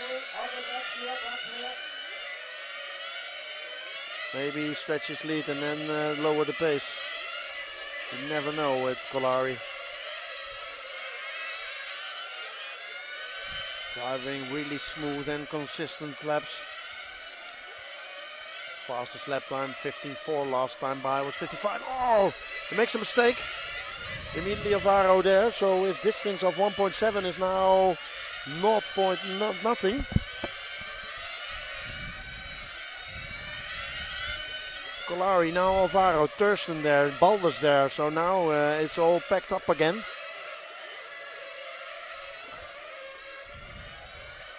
Distance now 4/10 of a second with Alvaro. Thurston now 7/10 back of Alvaro, looking really racy and determined to get that first spot. But it's still in hands of Colari. We are coming up on the 4-minute marker. 40 seconds to go. We will see what Colari is doing. Is he doing safe or is he doing 5 minutes again? Will be amazing to see.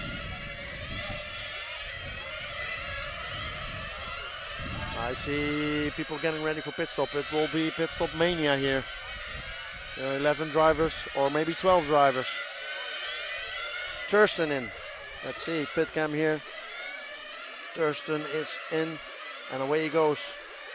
We have Fernandez in, Ruben in. But here's Colari. What is he doing? He's doing another lap. Alvaro also doing another lap. So we are now on 11 minutes. Which is 4 minutes. Surely Fernando needs to come in.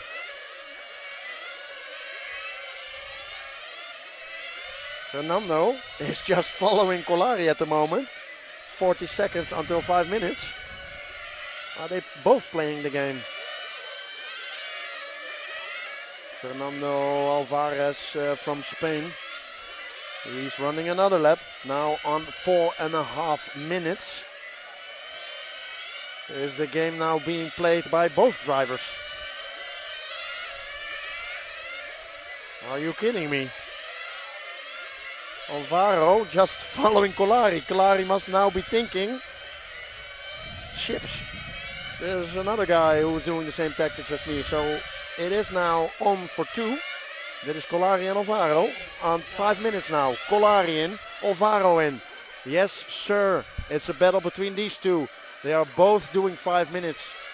Colari and Alvaro. I raced Alvaro already in Villarreal, also in the last chance final. I was then in the same position as Colari.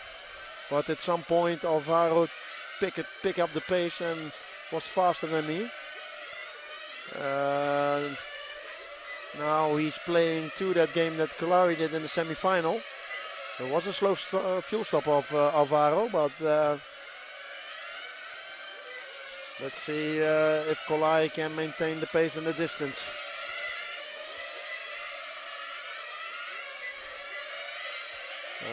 With a more aggressive fuel stop strategy, still Thurston in 3rd. Now 3.9 seconds down on the leader.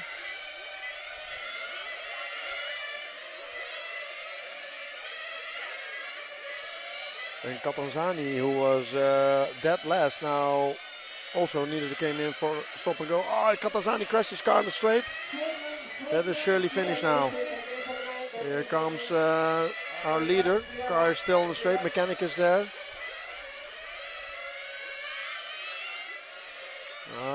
Colari is making a little gap a little bit bigger to Fernandez. 2.6 seconds last time by. Lap time of Colari 15.5. Lap time. Oh, the flame out for Alex. Flame out for Alex. Surely that is also done. still, anything can happen. It is Kolari versus Fernandez. Now Hoppe in third. He's not far away either. And Hoppe, we did not watch him completely, but Hoppe is also very familiar and known with fuel economics. So is he now also doing 5-minute fuel stop? We will see, because we are on 8 minutes now, meaning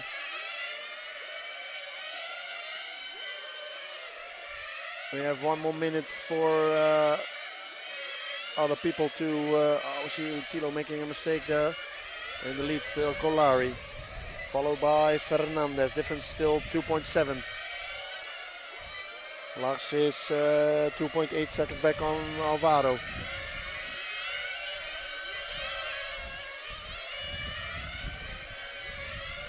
Kolari driving so tight lines, having been bothered by the wind here in front of the pit lane. Seems sliding already for the second time now. Wind picking up 1 lap, other lap is going down. Driving really smooth and easy like Alvaro Fernandez is doing, because they need to make 5 minutes. Fuel stop window for these two drivers is coming up within 2 minutes.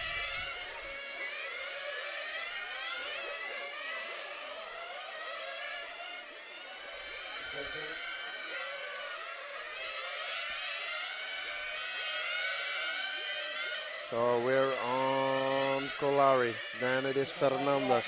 Now Domanin is on third position from 10th on the grid.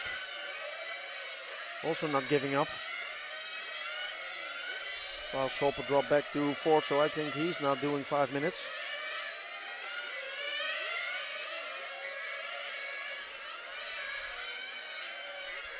So it is Kolari in front of Fernandez, now Domanin in third. Let's see, 1 more minute. This is going to be a crucial minute for both Kolari and Fernandez, because when they rode their semi-final and maybe calculated their fuel consumption on that, it is now a little bit warmer, sunny, no clouds. So everything's got to get hotter. Also the engine, maybe using a little bit more fuel. 30 seconds before Kolari and Fernandez need to pit.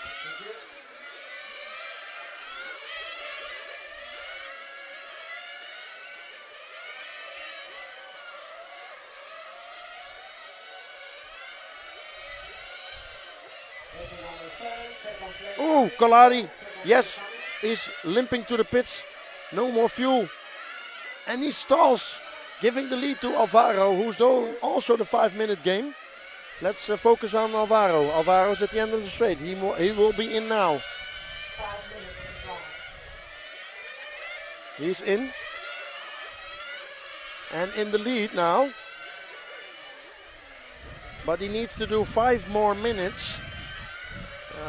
Domanin is doing more aggressively with 4 minutes and more safe, as is Lars Hoppe.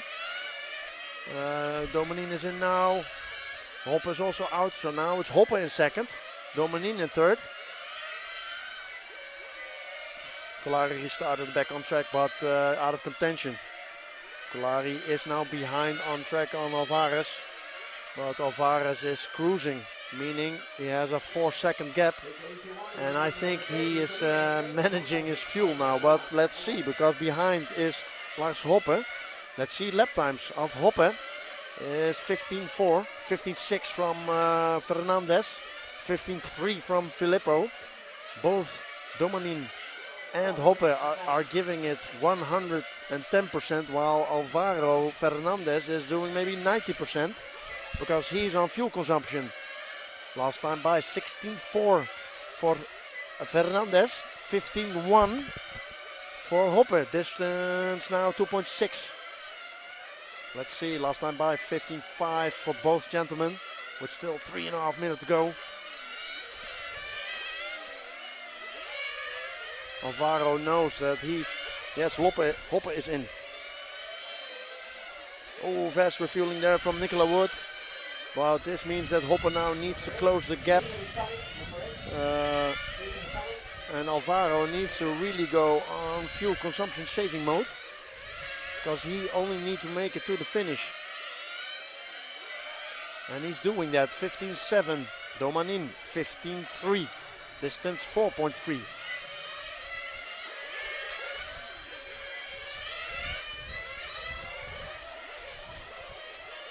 Oh, they are doing smart.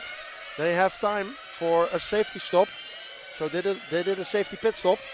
Now Lars is on. Both are on the end of the fuel, and Fernandez was like, okay, Collard is out of sight. Let's just do a refuel so that I can push. Let's see his lap times now. Domanin is now in the lead. Domanin is the white car. He is taking over the lead, but the real question is, does he need fuel? I hear Filippo, but I don't know if he's coming for fuel or not. So it is 2 minutes left to go for Domanin Filippo. Is then he taking the last spot for the final?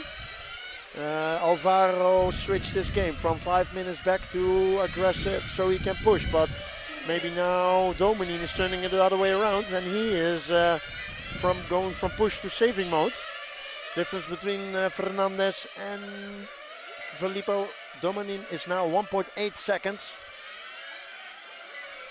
I'm looking downstairs. Is he needed for fuel or not? Fabio's father. He's not seeing him now anymore, but he is nervous. Difference still 1.8. 1.5 minutes. Are they now risking it? Risking it with the run time? Or did they also make 5 minutes? Difficult to see in all these cars that are further back.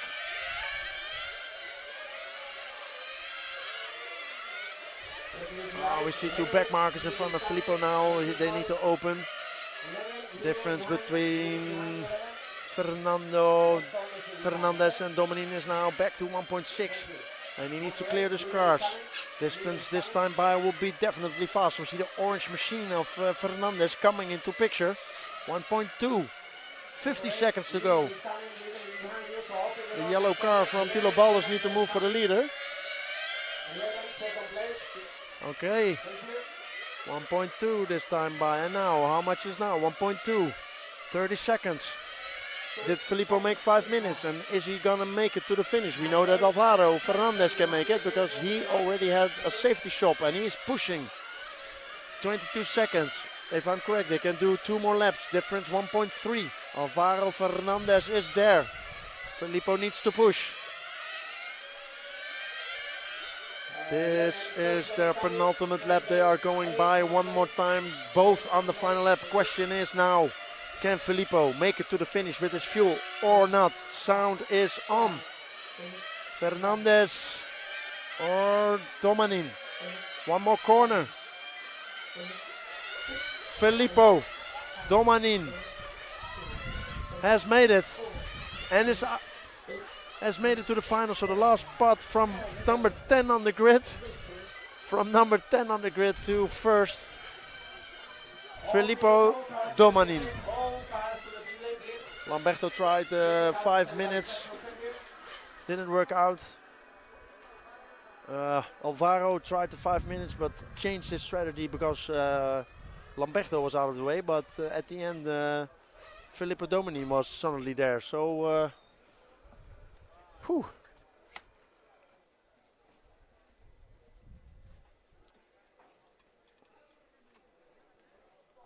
What a final. So Merlin Depta says, hello from East Germany. Welcome Merlin in the stream. Tommy Nielsen is, are they ever using the brake? No, not a lot. I think pit lane is one of the places where they do. And maybe some tighter corners. The corner in front of the start finish maybe. To get the car set in the corner to let it rotate. But not a lot. They are just turning the cars while coasting and turning. So this was our last chance final. Our final 11 drivers are known. Starting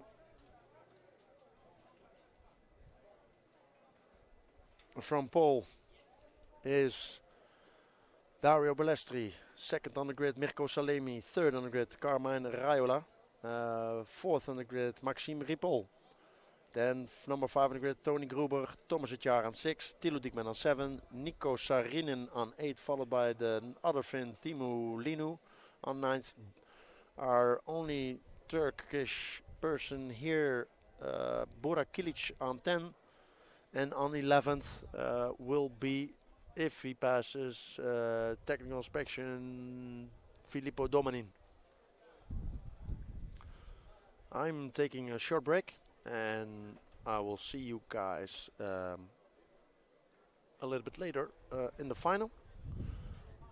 Time schedule, I know that the lunch break was a little bit longer, but we have now 45 minutes until the start of the, oh sorry, let's check.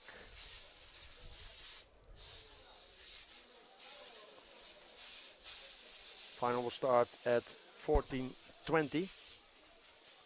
So that's in 45 minutes or so. Oh, see you guys then.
gentlemen.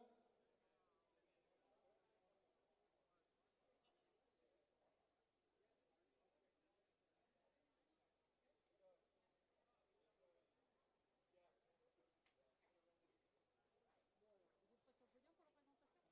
Non, non, non, d'abord on fait une photo, tout ça, de quoi il finalise.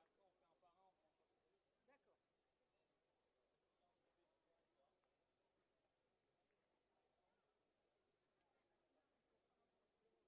D'accord.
Alright then, just while we're waiting for the drivers to get their photos done ahead of this A main here at the EFRA 18 IC Track Euros at Bourg Mini Car Club in Bourg-en-Bresse, France.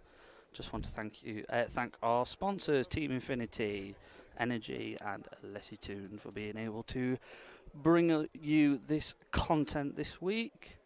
Thank you very much for joining us here on RCTV and on the EFRA social media channels. All your support is greatly appreciated. Don't forget, if you want to get more exclusive RCTV content as well as early access, discounts on merch, free stickers if you join at the hero level, then you become a RCTV hero. Just click that join button and come and join us and enjoy all the extra content.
So all drivers can go to the restroom and book your place.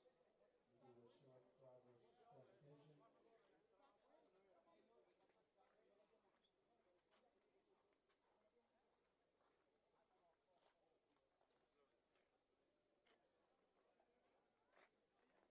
Okay? No touch. You need it.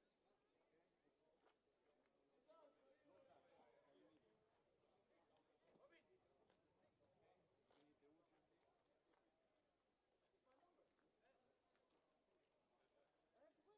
If you need the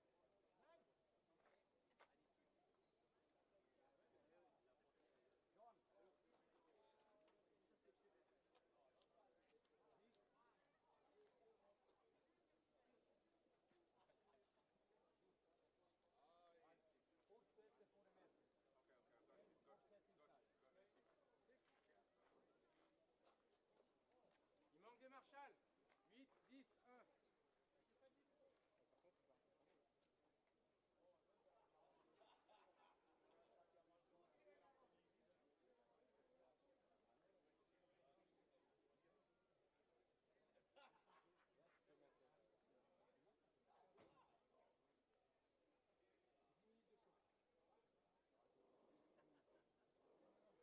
Guillaume, on met 3 minutes de warm-up, de chauffe moteur. 2 et 10 minutes, on met 12-30 on met. 12-30 on met.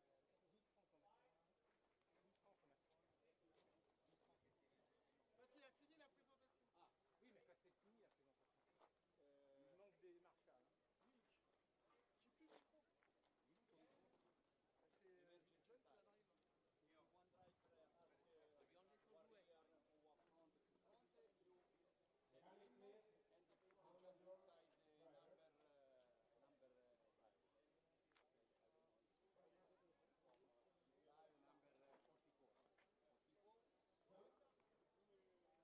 Don't start your engines please. Do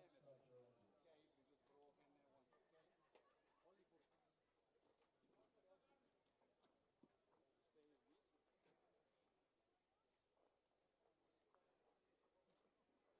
Okay, we just broken one. Okay, only for this. Stay with this. Okay, all drivers back please. All drivers to the back. We will announce your 11 competitors from this IC 2026 European Championship here in Bourg-en-Bresse in France. Starting from 11th on the grid from Italy, driving an X-ray car with a max power engine, extreme body shell, Futaba, transmitter and servo. With fuel from Energy from Italy, Filippo Domanin.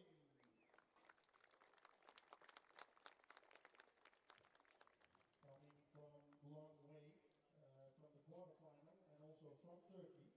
Driving a Mugen car with a Nova engine, Lens body shell, Sandwell, transmitter and servo. Nitro fuel from Turkey, Kilic Burak. Number 9 car on the grid from Finland.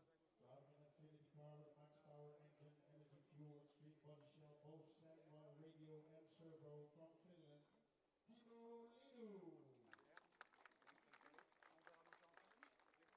Also from Finland, making it 2 out of 2 here in the Euros. Driving a Mugen car with a max power engine, energy fuel, extreme body shell, Sandwell, transmitter and servo, almost same package as his predecessor. From Finland, Nico Saarinen.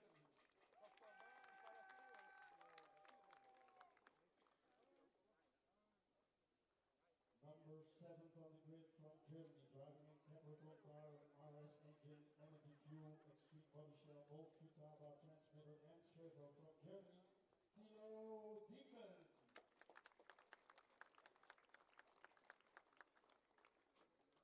And now, number 6 on the grid, member of this club and from France. Driving an X-ray car, max power engine, Lux, body shell, Samba, transmitter, servo is SRT, energy fuel, Thomas Etja.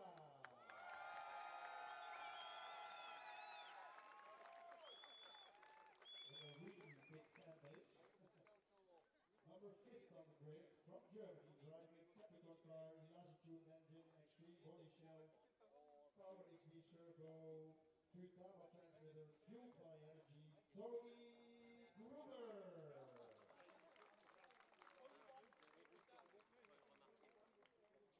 Now we come to our top 4 direct qualifiers. 4th on the grid from France. Driving an X-ray car, max power engine, Lens body shell, Samba transmitter, servo SRT, fueled by energy, direct qualifier, Maxime Ripple.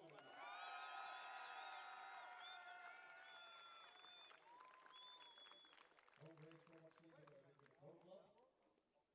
Coming up, 3rd fastest of this whole week, coming from Italy, driving an Infinity chassis, max power engine, Lens body shell, Samba transmitter, 7 servos, fueled by energy, Caroline Raiola.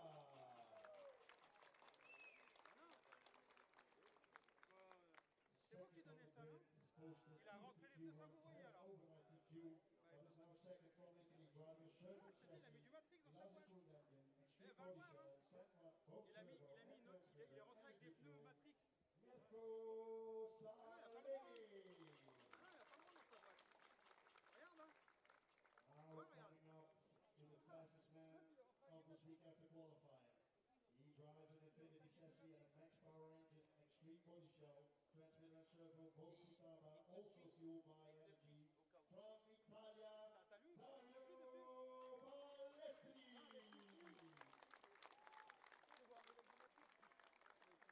Ladies and gentlemen, we have 2 minutes of engine warm-up, so you can start your engines.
So, welcome everybody back. We just did our driver's presentation here on track. I don't know if you guys could have heard it, everything what I was saying, but I can repeat, of course, because I did the driver's presentation. We have 11 drivers on the grid, coming from semi-final and last chance final. Filippo Domanin, driving an X-ray car with a max power engine. I spoken with Filippo and of course also Alvaro Fernandez. He did a safety shop back in the last chance final, thinking he needs to cover up on Lars Hoppe, but they did rule out Domanin Filippo. So when he did the fuel stop for safety, then Domanin took over the lead and he never looked back. So he is now our latest contester here in the A-main. Then we have the number 10 car on the grid, driving a Mugen Sessi with a Nova engine. He is coming from Turkey, off-road driver. He said allegedly this is his first European Championship on-road. Number 10 car on the grid, Burak Kilic.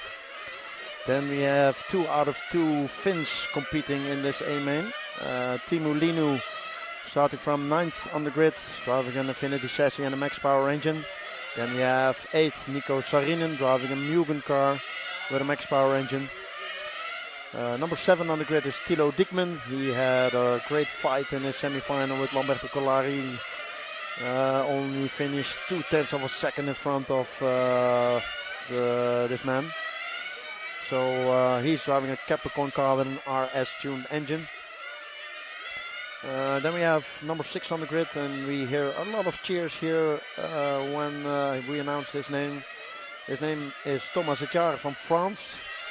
Also a local here from this club. Know this track really good. I think we are gonna look out for his result here because he knows the track as no other. And also for 45 minutes it's good to have this track knowledge. He's driving an X-ray car with a max power engine.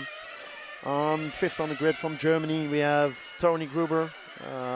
Tony coming through the semi-finals, had some struggles due to qualifying. We see him, saw some photos on the internet with some car that did not make it, but he is now here, fastest from the semi-finals. Tony Gruber, driving a Capricorn car and an Ilasi tuned engine.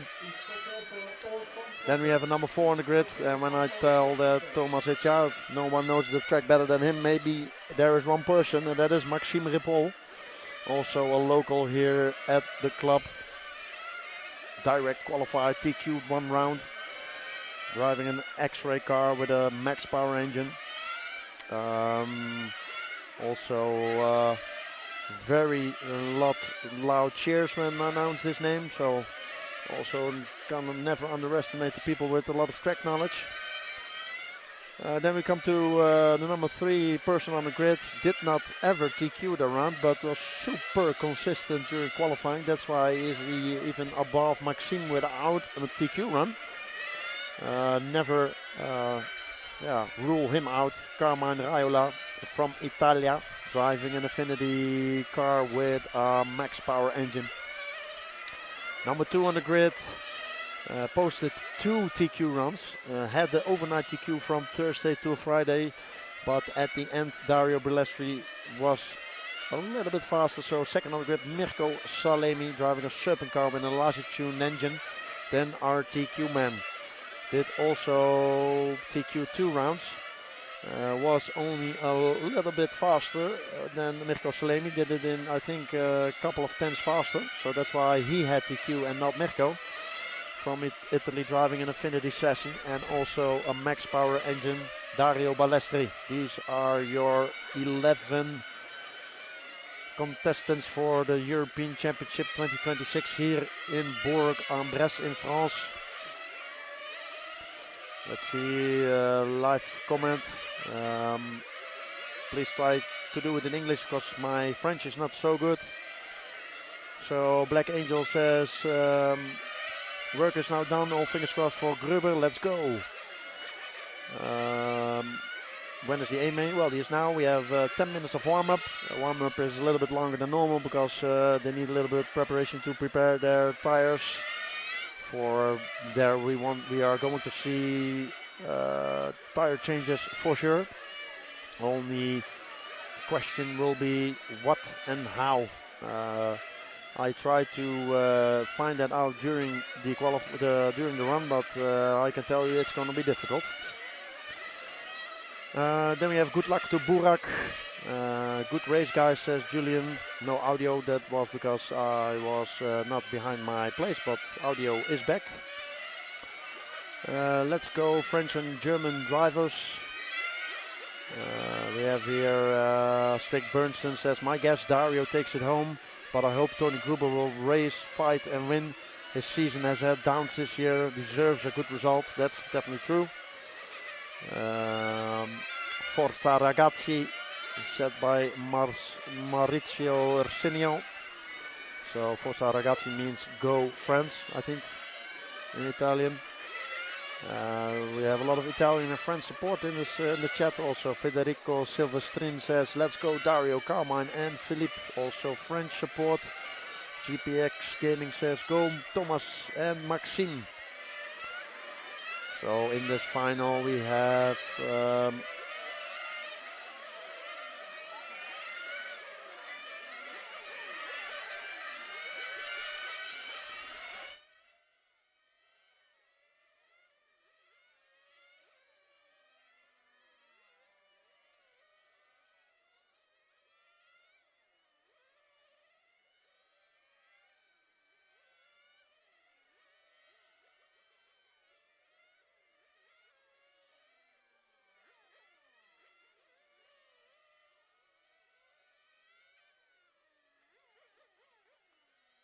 so just to give you guys an update on the audio, we are have an ambient mic, and that ambient mic is set up for running cars. Means that when they are running, they put the sound through a little bit, but when there are no cars running, the ambient mic is on the same level, but yeah, you cannot hear anything because it's that low. So yeah, that's why you hear no audio when I am not speaking or the cars are not running. Forza Eno Française says Nipap Check Niv. Then we have Black Angel, by the way. Thanks a lot, Sean. Lovely to see you at Eigen. Gian Luciano says Buona finale tutti Forza Italia. Laurie Elisa says Forza Italia. Jimmy Tontu Shred says go Mugen from down under. Well, welcome to the chat, Jimmy. We have Pier Luigi Pipi, Forza Dario. Pepe says Italia. Anthony Appleset says, hey Johnny, hey Anthony, what's up man? Long time no see. Jimmy Tanto Shred says, drive the best, Mugen slays the rest. So everybody welcome in the live feed here in Bourg-en-Bresse. This is your A-main with the 11 finalists. We will see different styles of pit stop strategy. I have talked to Domin. The reason why he was not being seen by the others because he was also doing 5 minutes in the last chance final. Question is if he's also going to do it in the final. A lot of risk, high reward. But that is the saying of this week. Do not touch the curbs, but if you run them really close, the lap time will be low. But if you touch them, it is 100% sure you get airtime. Wesley Helmond says, let's go Burak Kilic. Wesley Helmond also being an off-road driver. Of course, he knows Burak. Burak is, by the way, a great guy, really approachable. He was really glad that he made this A-main appearance. Laurie Elisa says, thank you for the explanation regarding the audio. Yeah, sure, because you guys were all worrying about no audio. We try to do the best we can here. René van Dijk says, I hope I can see a clean, fast final command on everyone. Basil Conscianzi, allez, les Frenchies. Giuseppe says, Forza Carmine Raiola. And Manuel Mayer, good luck Burak. A lot of Burak supporters here. I'm also a Burak supporter. Very cool to see a professional off-road driver in the A-main of an on-road driver racing against people who are well known in the scene, and he is not known, but he is here, and he is in the A-main. Alessandro says Forza Italiani. And Damien says go French team. Federico Silvestrin says I hope this final is very funny with a lot of fights. Yeah, let's hope and see. Francesco Cardarlari says un saluto del Cardellino Automodel.net. And Farid says combien de temps avant la finance. I don't know what it means, so if you can talk in English that will be great and I give some explanation to your question. Let's go Burak, says KBR Community. KBR Community sounds like Kilic Burak RC Community, so go Burak go. Burak has a lot of support here in the chat, so let's see if you can make this happen, the support. We'll be focusing on the race now, so let's hope we have a clean race. Cars are being brought to the grid. 11 cars on the grid. Car from Burak going back to 10th position. On pole position we have Dario, then Mirko, Karma, 3 Italians and a Frenchman on the top 4, followed by a German and another Frenchman. Here we go. And we all go. I hear an exhaust of someone. It was one of the first cars. And it looks like it is Dario's exhaust.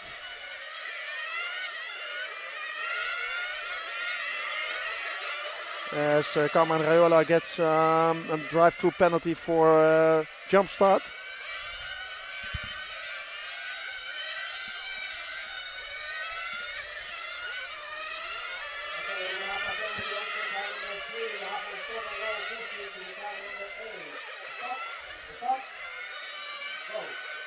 Okay, so now the car number 2 gets another stop and go for pushing, I see. This is not a good start for Carmen Raiola.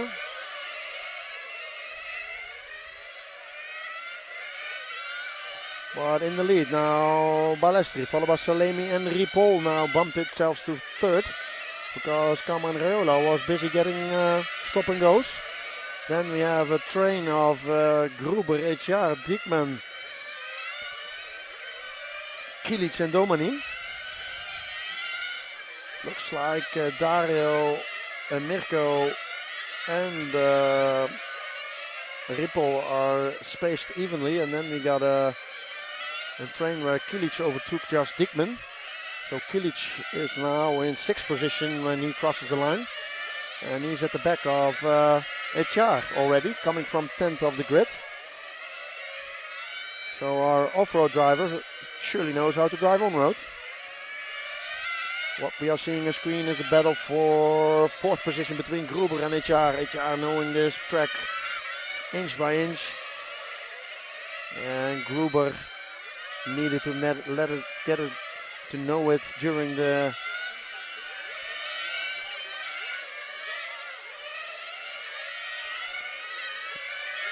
This may be difficult to hear on live feed, but I hear the car of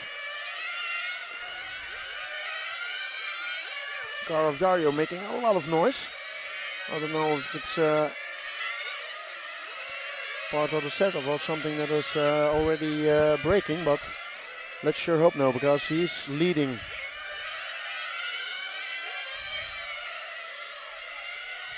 Leading in front of Mirko, who is now needed to hold off Ripoll. Ripoll, obviously well known on this track, putting Salemi under pressure, and putting someone under pressure here can push him into mistakes.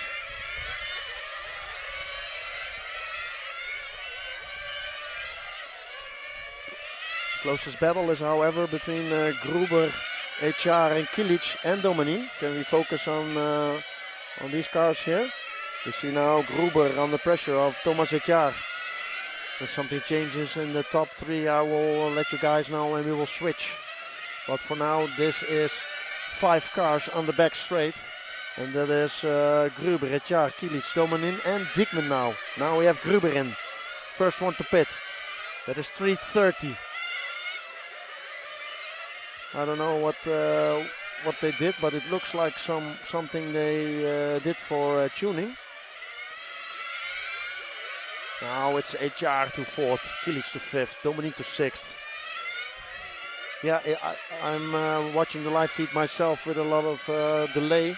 So I see that the engine was tuned by Ilassi for Gruber.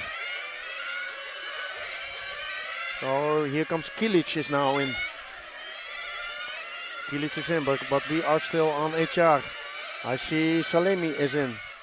See refueling of Salemi and away he goes. Now HR in. HR in from 4th position. Our leader is in. You see him here stopping. Bottom of the screen. Dario Balestri. And away he goes. We saw also Ripoll, and Ripoll came out of the pit lane just behind Salemi still. So our new order now. Balestri, Ripoll. Sorry, Balestri, Salemi, Ripoll. Now Domanin is on 4th. Spoke with him. HR was pitted early, that's why he was a little bit off. So now it is Balestri, Salemi, Ripoll, HR, Domanin and Kilic.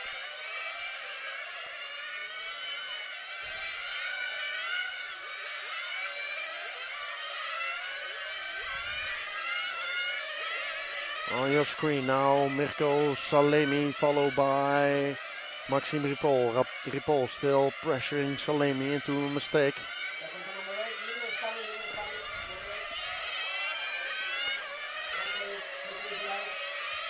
But we see now in screen coming also the car of Dario, because he is behind Nico Saarinen, the Finn.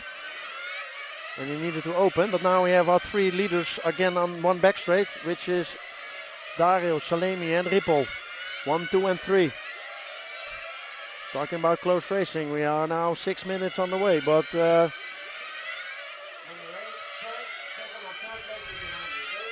eight need to open for all 3 cars, because he is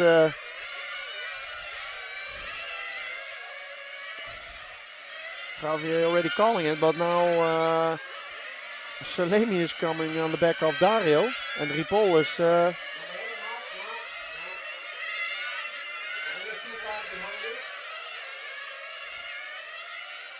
oh, Ripoll looking there on the inside of Salemi. Salemi immediately takes back. Ripoll side by side, touches Salemi. He's waiting. This is sportive driving. You need to give the place back. Give the place back. A lot of shouting here, but Javier made the right choice by giving him the place back. Ripoll was nicely enough to wait.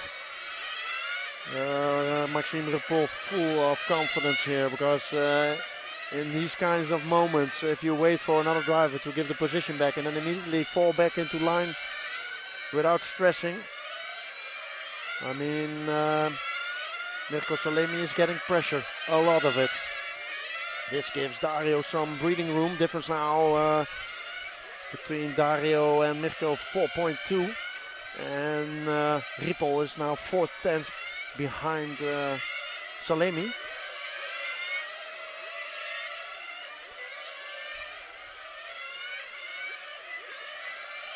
Let's see, coming up on 37 minutes, we're gonna see people who are doing 4-minute fuel stops.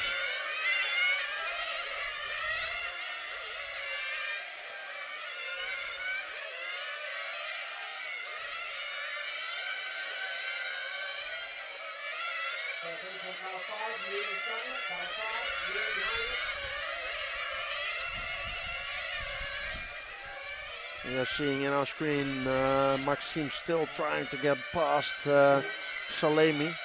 They are battling out for second. Now Dario got some breathing room. Oh no, what? That was the car of Ripoll.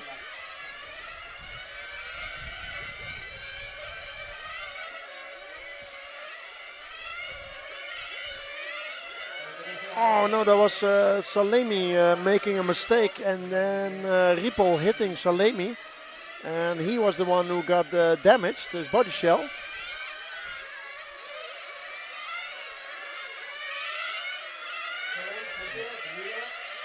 Ripoll now has damage from body shell. Seems like his car's still working because just overtook Tony Gruber like it was nothing. He is now back on 7th position behind Diekman and all in the pit lane. Let's see how his father does the pit stop just at the end of the pit lane. This is maybe an advantage, repairing the body shell, and away he goes. Behind Domanin, in front of Diekman. I think Diekman did tires. Dario is just in front. Let's see when all these cars have passed. Ripoll is now already a lap down on Dario, unfortunately with the crash of Salemi.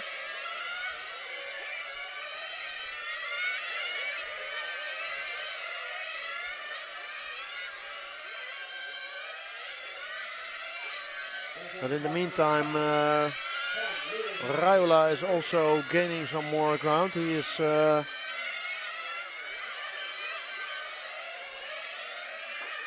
Ripoll. We see Ripoll now in fight with the other orange car, which is Kilic.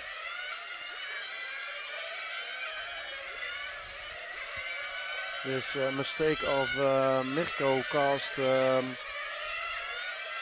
Maxime to crash into him, cost him a lot of time. So now our current situation is Balestri, Salemi, now HR on 3rd. Then we have Domanin, Raiola, Kilic, Ripoll, Sarina, Diekman, Gruber and Linu. Linu who didn't, is not running anymore, unfortunately.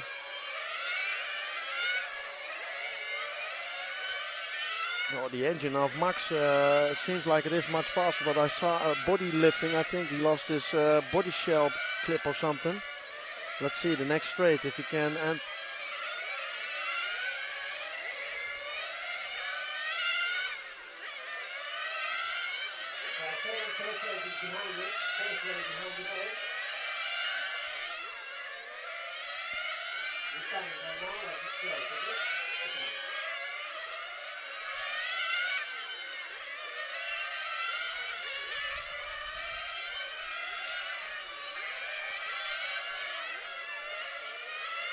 in the meantime, coming from 6th on the grid is HR.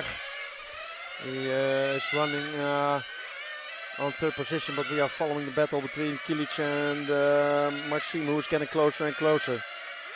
I hear with every move Maxime makes, the home crowd goes a little bit wild. They make a little bit more noise. They are hoping that their home favorite gets up the rankings. But for now, it's still Balestri dominating. 6 seconds, almost 7 seconds in front of Salemi.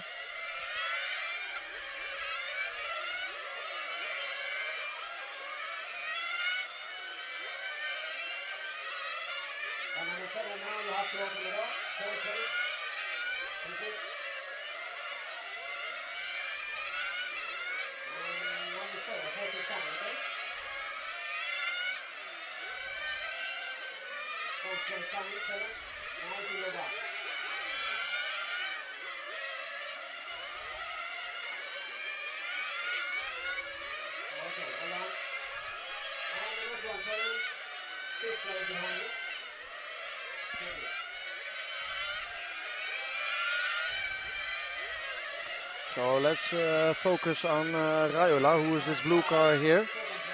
This is the blue car of Raiola. He got already 2 stop and goes, but he is now on 5th position, hanging just behind Domanin, HR. HR running on 3rd.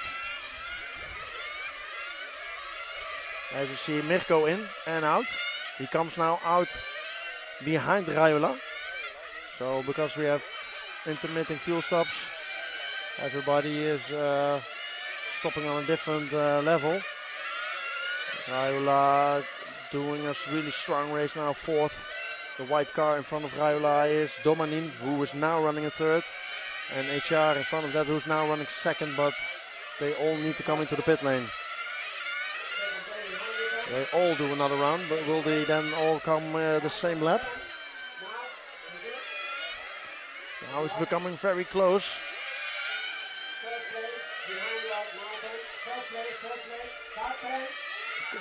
Kilic needs to open, and now Carmine is really close. Kilic needs to open again, and now again for Salemi, who is all in the back. So we have now HR on second, then Dominin, Raiola and Salemi. Dario comfortably still winning. We have Raiola's in. Quick pickup by his mechanic and away he goes. Let's see what HR and Dominin are doing. HR and Dominin are in. They are both in the pit lane. Oh yeah, Dominin takes HR in the pit. Let's see, where is Raiola? He is also there. We have now Dominin, HR and Raiola all battling for second position. Sorry, third position, because Salemi is still in front. He's on an alternating different pit stop strategy. So we are looking now battle for third between Dominin, HR and Raiola. Ripoll is behind those three, but they are a little over 5 seconds down.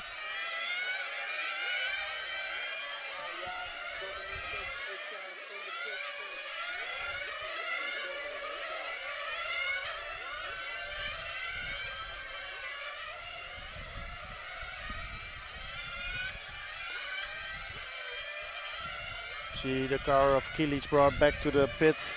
He is out of contention, unfortunately. Had a great Euro so far, but can we watch HR and Raiola there? The white, orange and grey with the blue from Raiola. Raiola just got past. Now Raiola is in fourth position. Remember, Raiola got 2 stop and goes. That's a really bad start of the final, but nothing is lost. Raiola now hanging in on fourth position. His next target will be Filippo.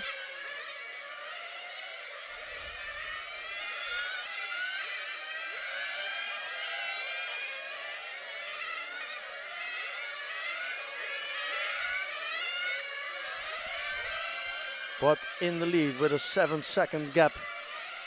Still Dario Balessi staying out of trouble, while Mirko and Maxime were fighting for position number 2. They hit each other.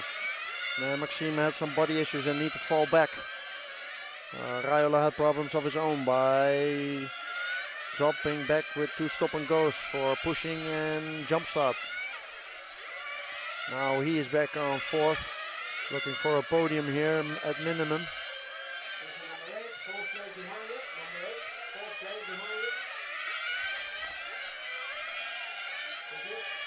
Let's look a little bit lap times. Lap times of Raiola, 15-1.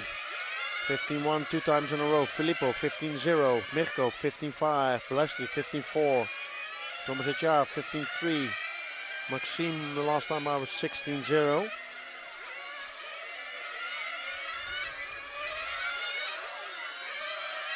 We have a tire change here going on for Mirko Salemi.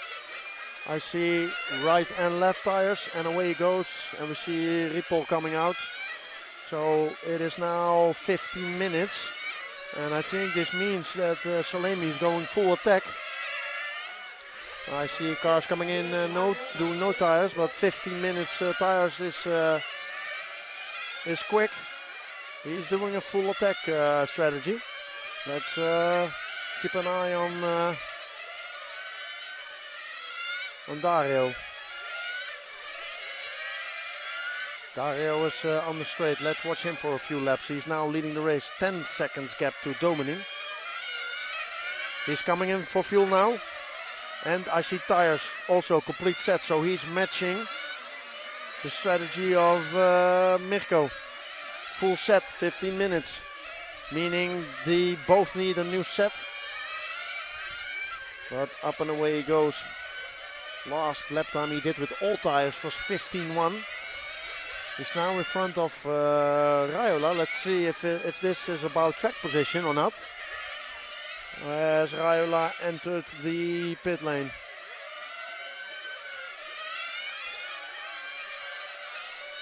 And Raiola is in and out, so he is not doing tires. Meaning in the lead now because of different tire strategy. So Balestri and Salemi are on full attack mode with a new set every 15 minutes. While Domanin, HR and Raiola are not doing tires. As we speak, we have Domanin in and out. HR.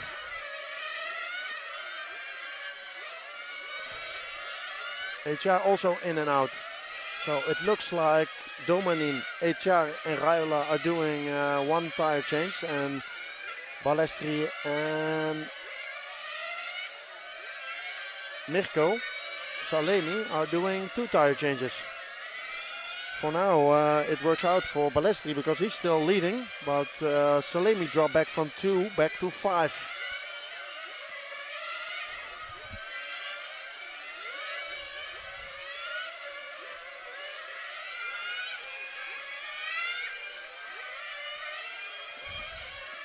Following our leader, Balestri, 3.5 seconds on Domanin. Remember, Dario has new tires. Domanin still running on old ones. Lap time of Dario, 15.3. The lap time of Domanin, 15.3. Carmine, 15.2. HR, 15.4. Salemi, 15.4. So, as they have different tire strategies, they still have same lap times.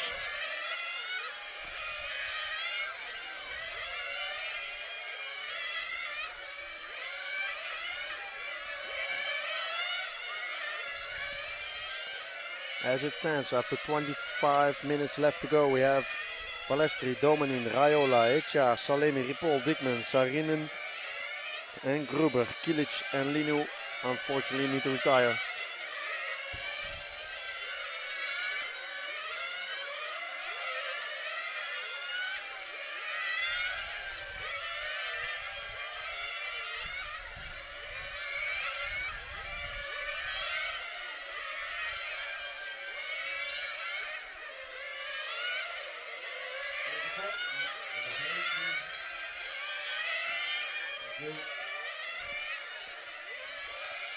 I see a battle evolving, not now, but it's coming because Raiola is picking up some pace. 15.4 last time by, but Domanin is doing also 15.4s, 15.5 now. Let's switch to one car back. This is the white car of Domanin. Started from 11th, now second.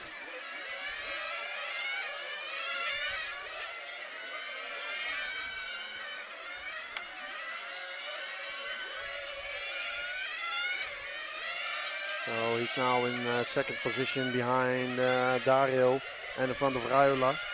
Raiola being the light blue car, he is 2.2 seconds behind Filippo. If he didn't have these two stop and goes, he would definitely be in a better position, but it is how it is.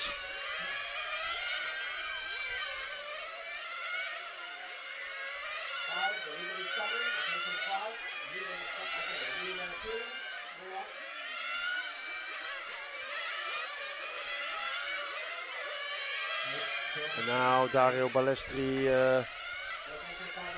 they take some fuel, but now Domanin is literally behind Dario. So we see Dario is the leader. The difference between Dario and Domanin is now half a second. So this is the, as far as it goes, the only challenge that Dario got. That is someone that is within 5/10 because the gap is already becoming bigger. It is now 1.1, so 6/10 in one lap. Dario doing 15.1, Filippo doing 15.8, Carmine also 15.8, Thomas Hitjar 15.6.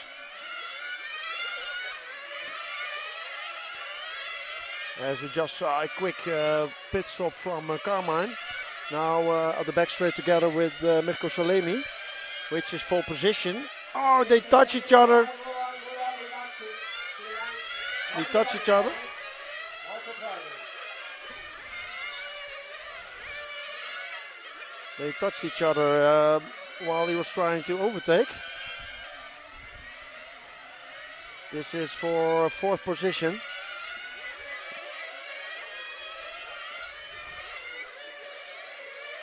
Looks like, in my opinion, that Raiola had a worse exit than Salemi. Salemi just accelerated really quick in the back of Raiola. It was a racing incident. But now those two are battling for the third position. Raiola in third. And Salemi in fourth. As we see HR in the pit, just outside our pit cam. He is doing tires as well. Complete set, meaning 20 minutes to go. He is done with tires. So we know that Dario is still in need for some fresh rubber because he did that within 15 minutes. So Raiola is now second, but he is one lap down on Dario. But I think Carmine is finished with tires and Dario needs one set. So Dario needs to build his gap a little bit bigger to have a little bit more room between him and Carmine. And behind Carmine is also Salemi, which we remember he matched the tire change of Balestri. So he also needs an extra set, which gives a very good track position to Carmine. Carmine doing 15.4s, as is Balestri and Salemi.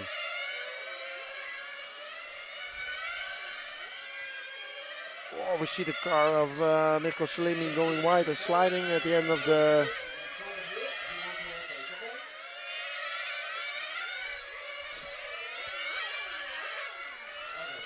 As we see Ripoll entering the pits.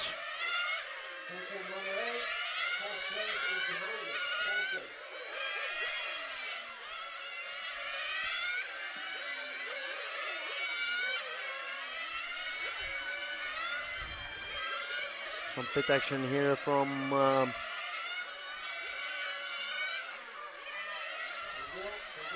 Dickman.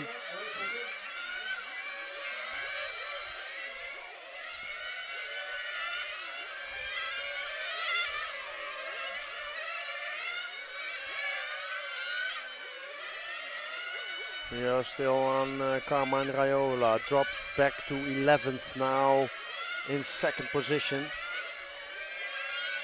Two stop and goes, but now back on track with the second place. He has been second, I think, many times behind Dario.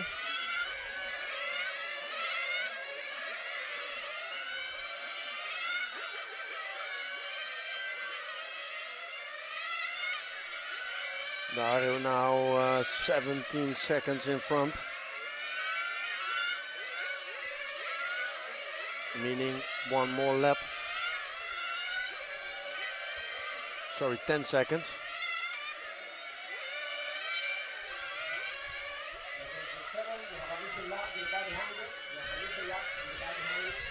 I think it can be close if Dario needs one more set of tires and Carmine is finished. Then when he enters now the pit lane, a tire change usually costs one lap, meaning he will fall back behind Carmine and we will see a battle for the first place within the last 15 minutes of this race.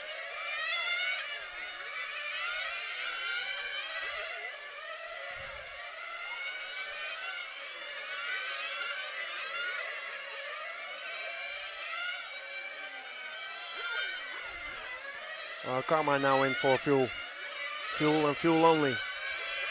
So watch, he's now exactly one lap behind on Dario. If Dario is on the strategy, I think he is, then it needs to be an on-point tire change. He's going for all attack, two full sets. As we see Dominic getting refueled by Fabio.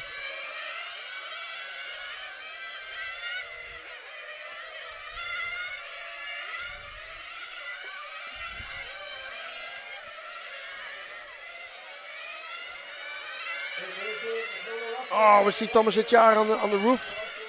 Thomas Etjar made a mistake. He was running in 5th.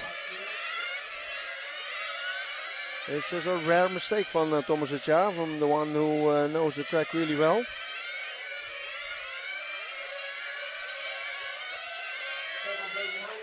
Oh, and it's open for Raiola. Let's see Raiola and Balestri both doing 15.1s. Last time by was 15.4 because Carmine need to overtake Thomas Etjar. But let's watch Dario. Dario needs to come in for fuel and tires.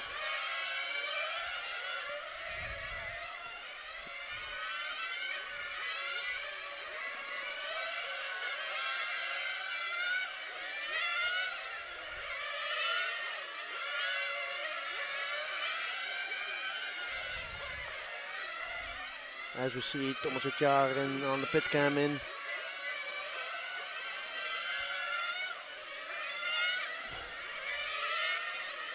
And yeah, I see the mechanics of Dario holding tires. So he needs one full set. This means he's gonna drop back 1 lap, and Raiola is behind him.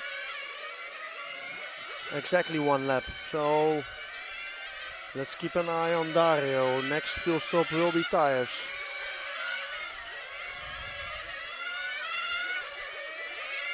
Then he has the upper hand because there's then still a little less than 15 minutes to drive, but he has new tires and Raiola is still running on old tires. Lap times of Raiola 55, Dario now posts 15.0. So not looking like he's slowing down anytime soon. Distance on track between Dario and Carmine is also getting bigger. Let's see, Dario's in. Fuel, no tires. Okay.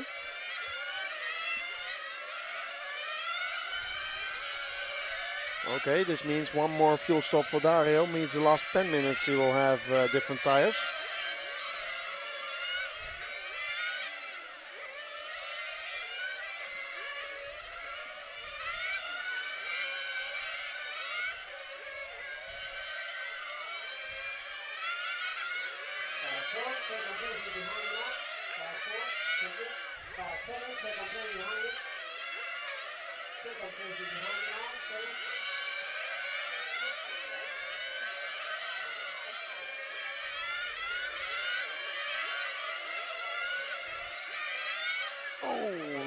Mistake there from Raiola. Let's focus on him. He's coming through traffic. The blue car at the end of the straight. Now running in second position. Needed to clear some back markers. Raiola now 12 seconds back on Balestri.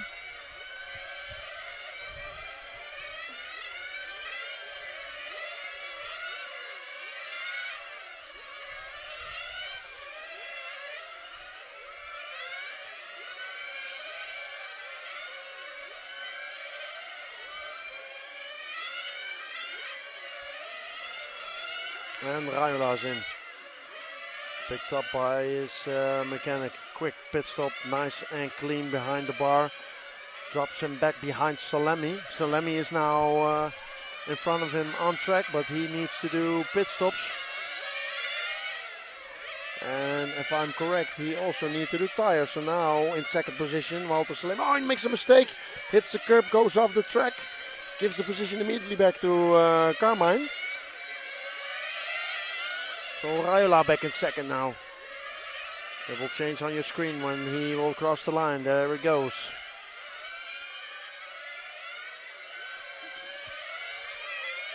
Only one on the lead lap, still Dario. 1 lap in front of Carmine, exactly.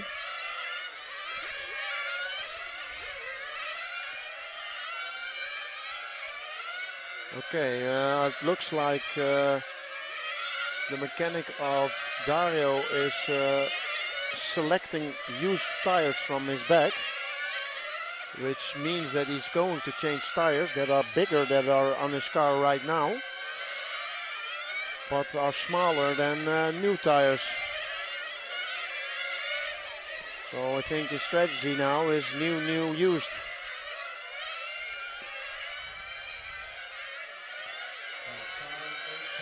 But this will need to be an on-point tire change if they are going to do it. Want Raiola is exactly 1 second back. 1 lap back. Matching his pace. Not really. Dario doing 15.1s. Raiola 15.3. But if you have track position, you can also have an advantage because then you need to be overtaken again.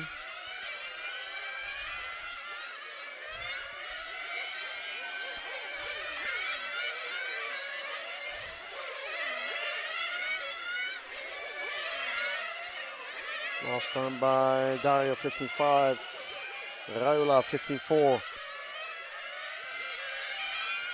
In your screen you see Tony Gruber also there, but he is a few laps back.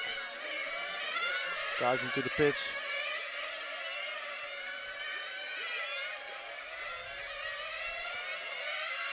Okay, I see mechanics of Dario getting ready.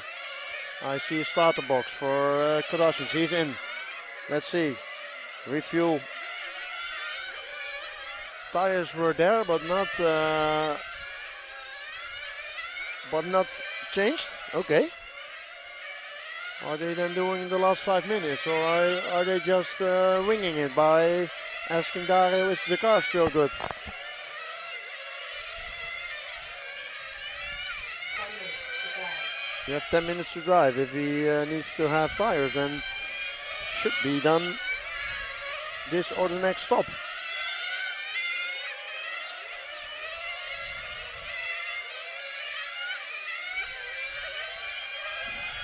Difference again between him and Carmine now 10 seconds because Carmine is on a different pit stop strategy.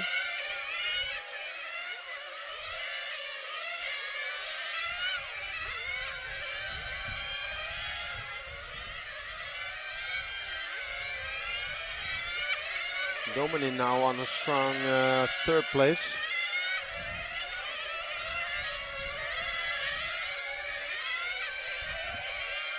So first 4 places, Balestri, Raiola, Dominic, Salemi, all Italian. And then we have Thomas Etjar, Diekman, Ripoll, Gruber, Sarinen, and Kilis and Timu unfortunately not running anymore.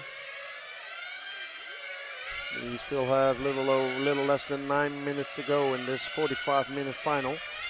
We did see some mistakes of some drivers, but not a lot.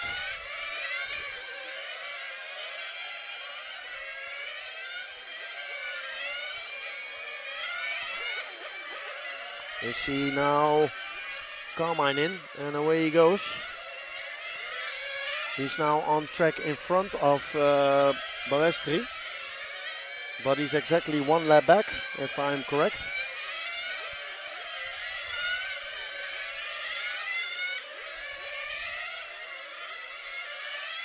So he is actually now the only one being on the lead lap. But if Dario overtakes him, he has exactly 1 lap on him. But I still see tires. Okay, I think I do now see only a right-hand side rear and front tire. So they're going to do a half tire change. And they did measure before, so they are going to put on new, or let's say other used tires on Dario's car. This will save him half of a tire change and will make it probably to the end. So if he's now behind Raiola, he will lose half a lap, kind of, sort of, and then will still be in the lead. But let's see. Still have 7.5 minutes to go.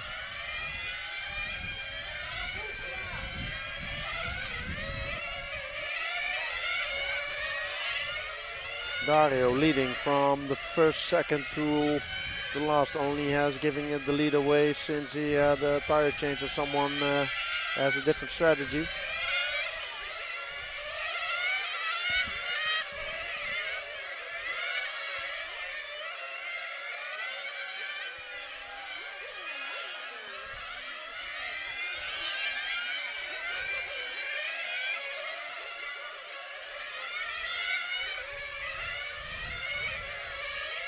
Difference between these two, 14.2 seconds.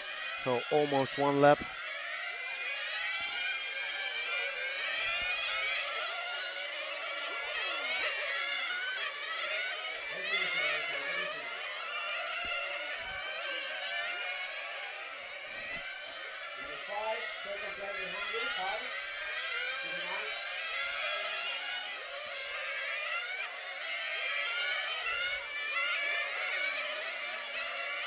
Oh, difference between these two, 14.6, 14.5, 14.2. It's almost a lap, but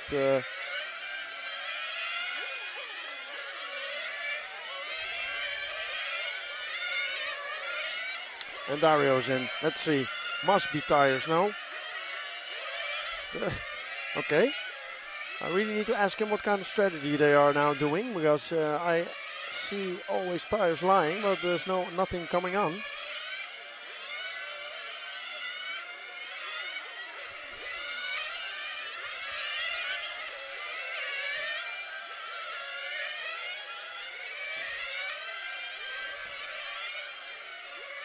So let's look a little bit lap times. Pit stop time of Dario was 21.3. Lap time now is 15.6. Raiola 15.4.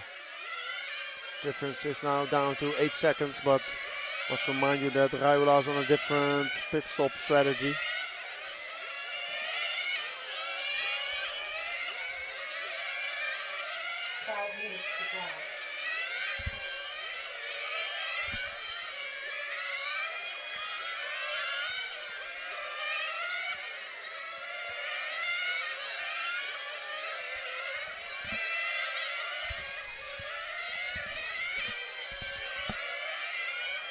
Dario still our leader with 4 minutes and 30 seconds to go.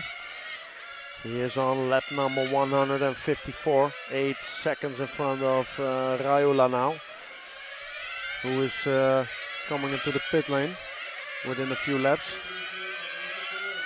Can we focus on Raiola? I believe he's coming into the pit lane now. Back straight, blue car. I see his mechanic there, ready to pick him up. And here comes Raiola. Picked up by his mechanic, fuel in and now out. Super clean, super fast, clinical.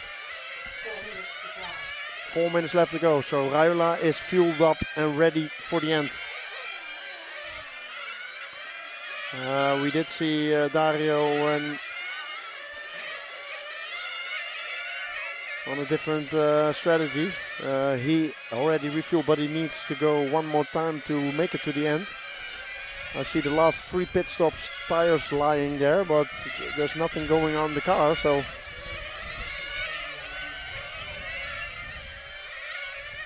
as long as I see 15 minutes he did a full set, then he's now driving 22 minutes and a half already on this set. So probably or he's gonna make it, or they're gonna do for the last few minutes only right. Last time was 15.6, Raiola 15.5.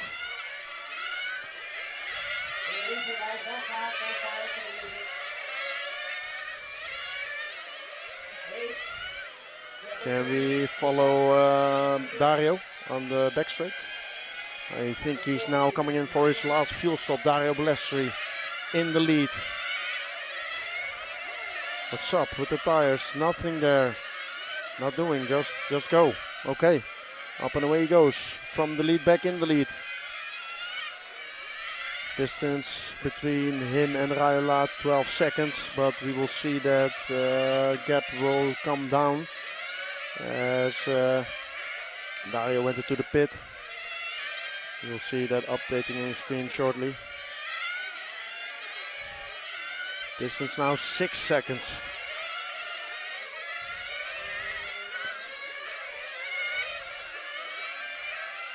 Let's see, last lap time of Dario was 15.7, also Raiola 15.7, but we have 2 minutes to go. 2 minutes to go on this 2026 EFRA 1.8 IC track. European Championship TQ'd RTQ man now running from first position from the first round until the 165 lap he's now making. Always when he is running, he's dominating. Unfortunately, Raiola had to stop and goes by pushing and jump start. Lap times of Raiola now 15.2 and Dario 15.9. I think he's stretching it on his tires. I'm very curious to know what he's now actually done. As far as I could see, it was a full set in 50 minutes and then no other tire went on his car. You can see a little bit on his car now. Last time by also 15.6.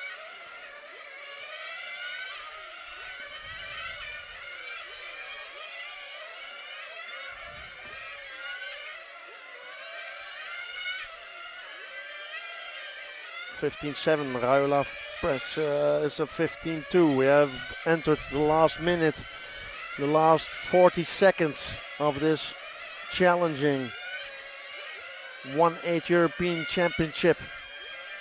He got 2 more laps to go. Dario Balestri, TQ 2 runs. It was equal with Mirko Salemi, but eventually he had a faster time, so he TQ'd this EFRA European Championship on this challenging track. This is his last lap, or he can do maybe one more. I think this is his last lap, depends how good he is. But he is good, he TQ'd it. And he is leading from start till finish, and this will be the finish. He is again European champion of 2026 from Italy, Dario Balestri. Finishing strong second. Had unfortunately 2 stop and goes, also from Italy, Carmine Raiola. And finishing in second, finishing in third, Filippo Dominin, also from Italy, coming from the last chance final. So the complete podium is Italian. Let's go have an interview with Dario.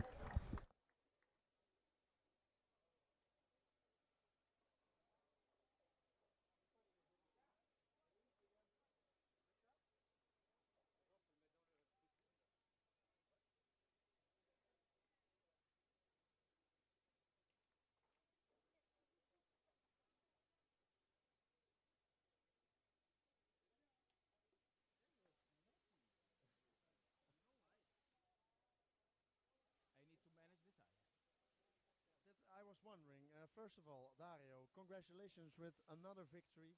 European champion 2026.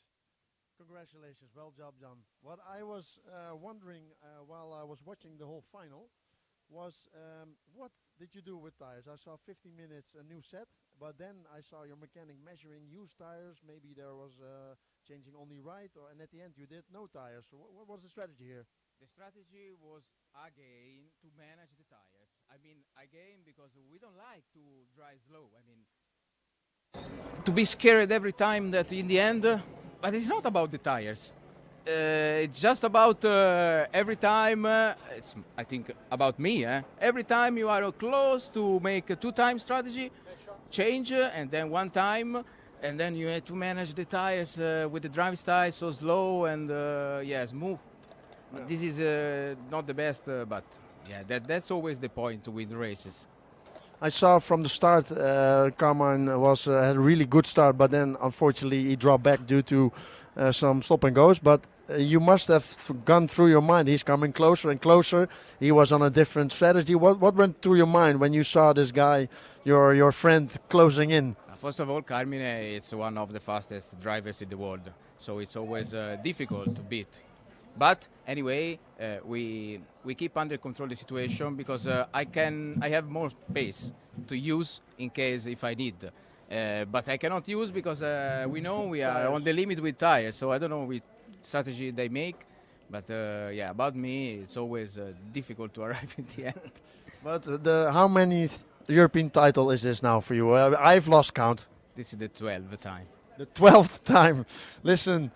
12th-time European Championship champion Dario Balestri. Congratulations. Go downstairs and celebrate with your team, man. Thank you.